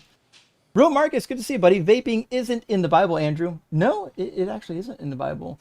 God knew about it, though, I assume. Mythical Rampalion, good to see you. Just wanted to make sure you get paid for cutting Andrew off. Thank you. Rock hard for Doug. Good to see you, Mythical. And thank you for being a member. Also, God Eating Penguin, a member over a year now. Columbus knew the Earth was a sphere. He didn't know the Americas existed. That was my understanding, yeah. Why would he sail west thinking he'd fall off? Caller is a pompous idiot. They knew, like, in ancient times, right? In Greece. Fucking ancient insane. Greece, they knew it. Yeah. It's weird. Hey, 1020 Carey says, Andrew got out of the car and pissed in the grass. We all saw it. Did that? It kind of, it seemed that way, but you know what? Now I want to watch that back and see if it's clear. Fuck. Birdkeeper Mikey, actually feeding the birds. Wah, here's 3 to cut him off, more, and 2 for his pinky. Hell yeah. There was some crying there. That was a fun conversation, though, with Andrew. Kay says, do we know, like, isn't it always fun when they come in thinking that they've got, like, something solid, and it's actually just, like... Yeah, I was trying to get up when he was here, and you were, like, looking at a different screen, so I wasn't expecting you to see my request, but... Man, I wanted to be up here when he was there. He's just a wild that one. level of like impenetrable arrogance is always something that's just draws me like a moth to a flame. I can't avoid it. Like I have to hit those ones head on. But you know what? It makes good content for me. So I won't complain. Kay says, do we know where the Catholics got the Trinity concept? I've always thought it was such a delusional idea. Also, the idea that God is father and husband. Yes, that's a huge problem. But you know what?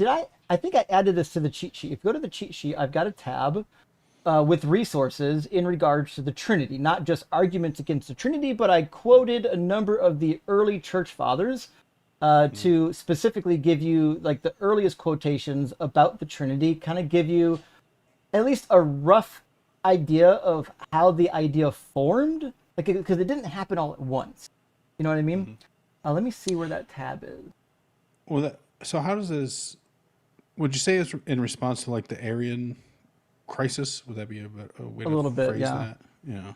I think it was developing as early as the 2nd century, but it wasn't like written in stone. It wasn't something that that people argued that much about until I think Arian was the one who really brought it to the foreground. But yeah, if you got the cheat sheet, go to the cheat sheet, and I've got quote. Oh, did I add the quotes? Hold on. I added the biblical quotes I needed. I added the arguments. And I never added the early church quotes. I apologize. I can actually add that today. I've got them listed in my Google Drive. In fact, I'll pull it up so it's on my screen for later, and I'll make sure that they get added.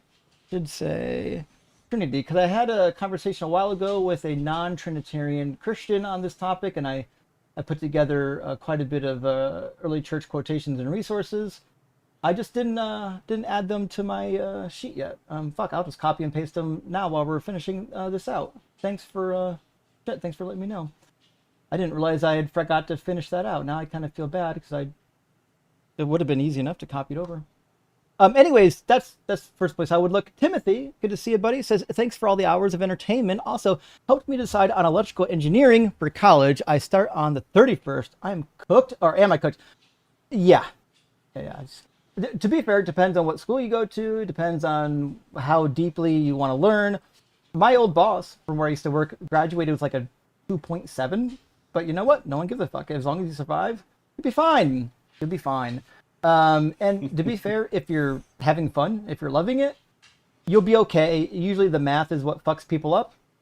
But that's about it. That's the only really hard stuff you have to worry about is the math. Outside of that, just like any other degree, you'll be fine. I mean, you have to learn some physics, but I don't think it's all that bad. So I wouldn't worry too much. It is hard, though. And they are going to attempt to weed out the non-hackers. So, keep an eye out for that.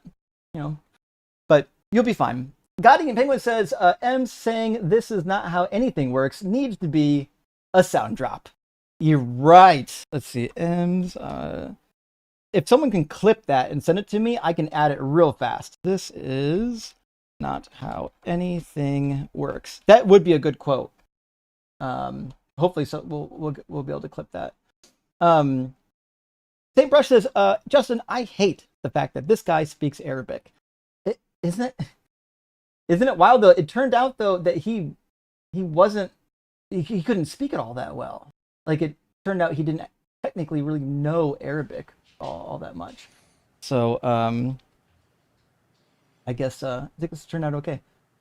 Toby, thank you for the super chat. I became an atheist about 10 years ago in my early 30s because every debate I've watched between an atheist and an apologist is a blowout. Still true. It's so fucking true.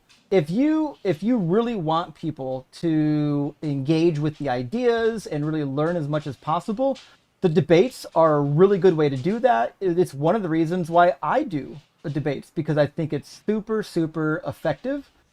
And I got to be honest, you can't lose because they don't have anything.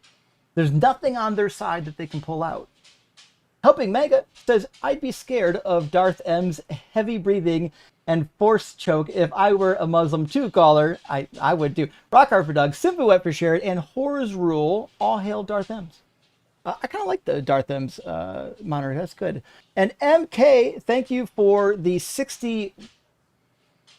I don't know what monetary value is that is, but we'll do what we can. Hebrew speaker, I assume you mean you because you got it in text. The numbers verse also says, and I've got to read right to left, and then the bottom line, Amar Valo Vayisha Devar Valo Yikamana. So there's no vowels in here, unfortunately. So, but it basically is something like God will not say a word, sorry. Let's see. God will a word. Let's see. Oh, well, Omar means to speak, so it'd be he spoke. See, now I actually have to figure out what you're doing with this sentence. Omar just means he spoke. I need the word before this. What word was before this? Anyway, so this would be something like God spoke, and he will. I think it's saying like God does what he says he will do, right? Well, yeah, asa means do, and this is third person imperfect. So it mean maybe this would be what he says. Will he not do? Is kind of. Like but we need the rest. Isn't of it translated after? Well, what do you mean after? Like the second half of this comment is them Oh, Translate. he's got it right here. Yeah, Amar Yeah. velo, yaase, dever velo. Yeah. Does God speak? Oh, there's there's no what's a fucking word for a question mark in grammar? It's not Punctuation. called shit. Anyways, there's a particle in Hebrew that you can use to indicate that you're asking a question, rather than just imply it, and that's what I think I'm missing here is the particle. But it says, "Does God speak and don't do it? Says and will not fulfill it." This states God does what He says always. True, and it says something the same in 1 Samuel 15:29. So yeah, I mean, does He not do it? What He says, and that's kind of the gist of it. But anyways, MK, it's helpful for me because I'm not a primary Hebrew speaker. The more of the sentence you can give me, the easier it is to figure out what you're trying to say. Because, you know, I'm not as professional as you to pick up the context from how the words are used right away. I need to actually read the context. But thank you for the super chat. Like that was just the second half of 2319. That's what I thought. That's the after part. Yeah. Hey Justin, Pastor's Kid here. Thanks for all you do. What is the timeline for your book? Well, I'm hoping to get it out before the end of the year. I wanted to get further along by this point, but it just, you know, things is what they is, and my timeline is stretched. And I think we're gonna get it out there. I think we're gonna get it out.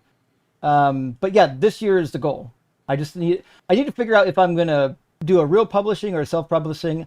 I'm not gonna self-publish unless I can get like 1,000 pre-orders. Otherwise, I'd rather just go with a publisher because I'm not as concerned with trying to make money on it. I'm as concerned with distribution. I want it to reach as many people as possible, and that means distribution is the name of the game.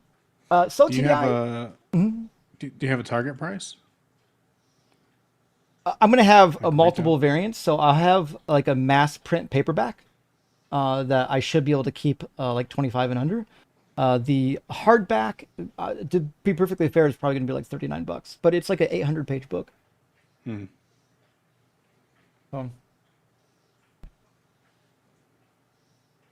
it seems pretty reasonable, especially with like all those resources in one place. GDI, the amount of adults that don't know the basics of reproduction is pathetic. Like, are you not on a fucking pocket computer in your hand? Work coach. True. If you got a phone with the internet and you don't know how reproduction works, serious problems. Big problems. Problems that maybe he's a ball Chinian and they sag to his chest.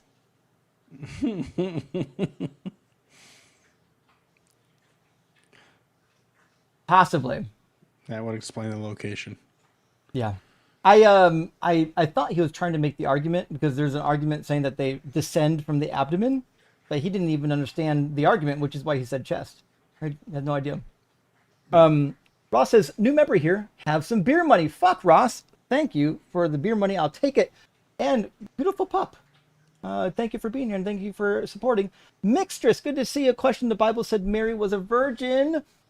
But wasn't she married to Joseph? Maybe I'm confused about how virginity works. LOL, rock hard for Doug. She was betrothed or betrothed. So they weren't living together. In fact, one of the infancy narratives said that they weren't living together yet. And so it does say that, essentially that she was a virgin, that she hadn't, her and Joseph hadn't done anything yet. And the betrothal period is interesting because you are technically married at that point. But they don't have the same terminology as we do. They don't have like betrothed, married, engaged, where we have different words. They'll describe all three of these things kind of with like one word. In fact, even in the Hebrew Bible, sometimes, like in Exodus 21, when it talks about the woman designated, she sold a slave, but she's designated for the master. It really just means, I think they use, I forget which word is it, lakach for take. Anyways, it's a regular word. It doesn't really mean betrothed. It doesn't mean married. You just have to infer like how they're using it. And just like there's no word for wife or husband. If it says my wife in Hebrew, actually just says my woman. So lacha for if he takes be im lacha. Yeah, if he takes, yeah. I guess it's verse 7. Let me pull it up. It says, oh, I grabbed the wrong chapter. We want chapter 21. There we go.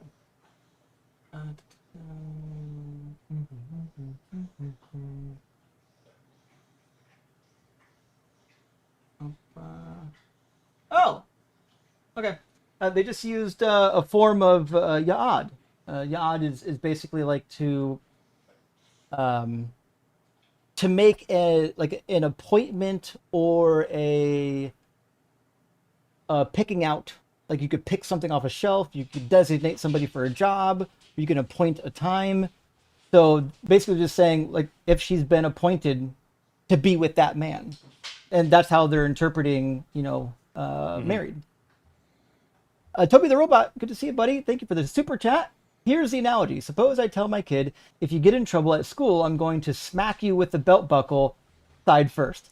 My kid gets in trouble at school and I follow through. Who chose the punishment there? Exactly.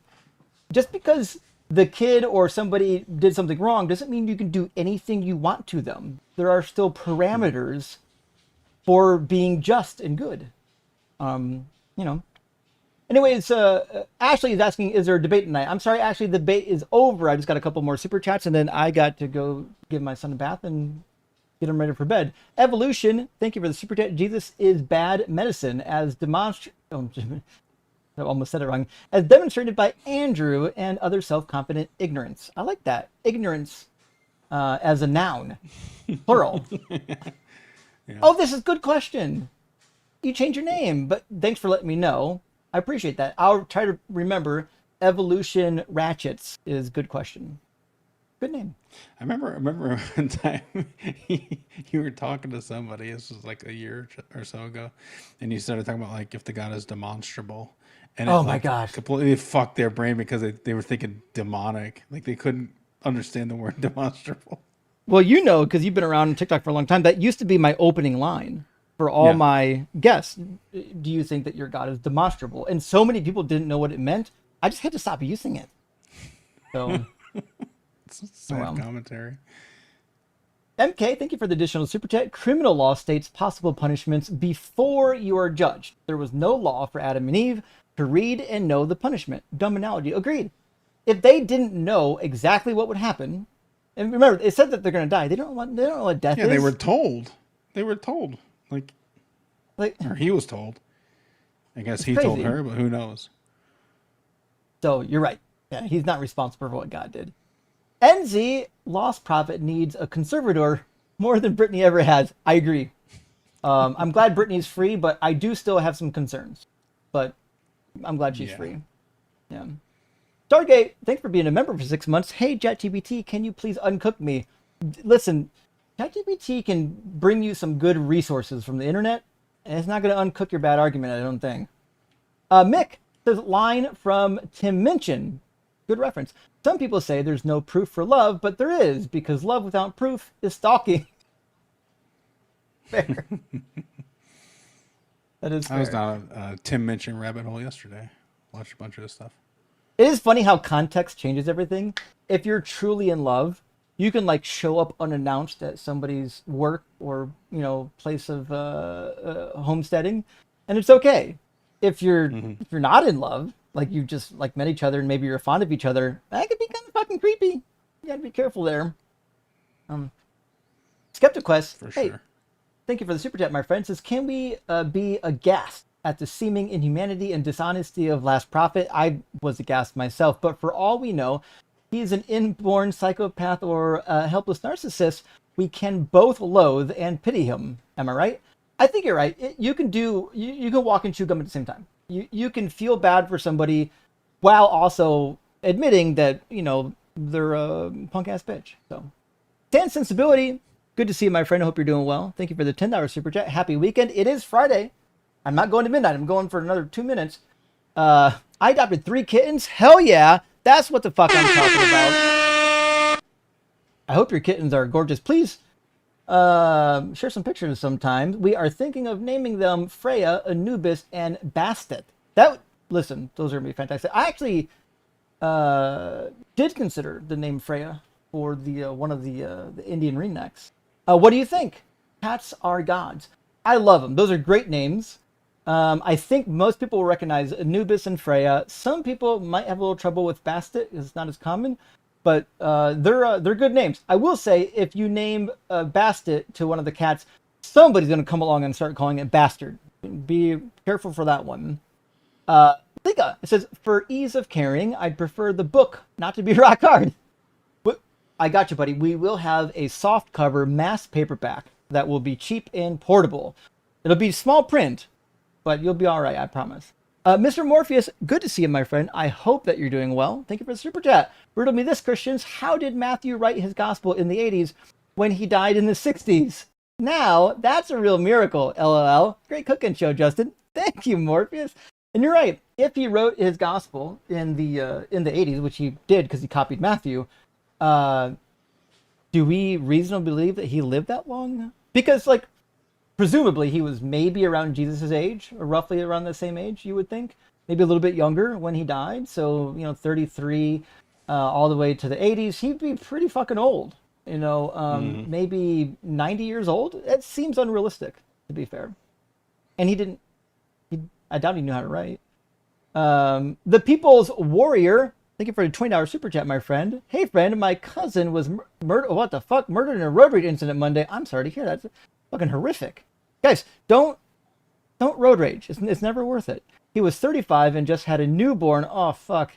He leaves behind his wife, newborn, and 2 other kids. I was wondering if I could share the GoFundMe in the chat. Please do, People's Warrior. And join the Discord. Share it out with, we have a community outreach section. Share it there. And please get a hold of me. Email, Discord, whatever you can. We can set up a fundraiser. We can run it live, do a proper fundraiser. This is a fucking horrific. I'm sorry to hear about it. And I know we can't fix it. We can't undo it, but we can at least try to help them cover some of the costs. So, God-eating penguin, don't go over the route for the Steelers. Oh, don't go over to root for the Steelers. Come root for the Ravens. Actually, to be fair, I kind of rooted for the Ravens for a long time because they're basically the old Browns. The old Browns, yeah. Yeah. So and that's why I'm a Titans fan. Yeah. Because I was an Oilers fan, and they moved. You're not. And I was already gone when they moved. You're still rooting for the same team. It just, Yeah, I followed McNair and Eddie George. Yeah. Yeah. Mr. Morpheus back again. By the way, are you in a fantasy league, Mac? No. No. You got one? I made one. I thought about starting one in the Discord, but I don't know if I'm going to. I don't know if I have time, but that's Morpheus, a lot, especially running one. The managing is the problem. Mm. Who knows? Mr. Morpheus says the Arabic word at tarayib refers to the upper chest where a necklace rests, while as sulb refers to the backbone or loins. I appreciate that. I keep forgetting that you know Arabic. I would love to learn the language sometime, but anytime soon, unfortunately, I got too much going on. But thank you, Mr. Morpheus. Listen, friends, I'm super fucking late. I'm 50 minutes late to get off this thing. I didn't intend to do this, but that last guest just needed to be spanked. I couldn't help myself. Thank you so much for being here. Mac, thanks so much for joining me, my friend. Always a blast. Thanks for having me.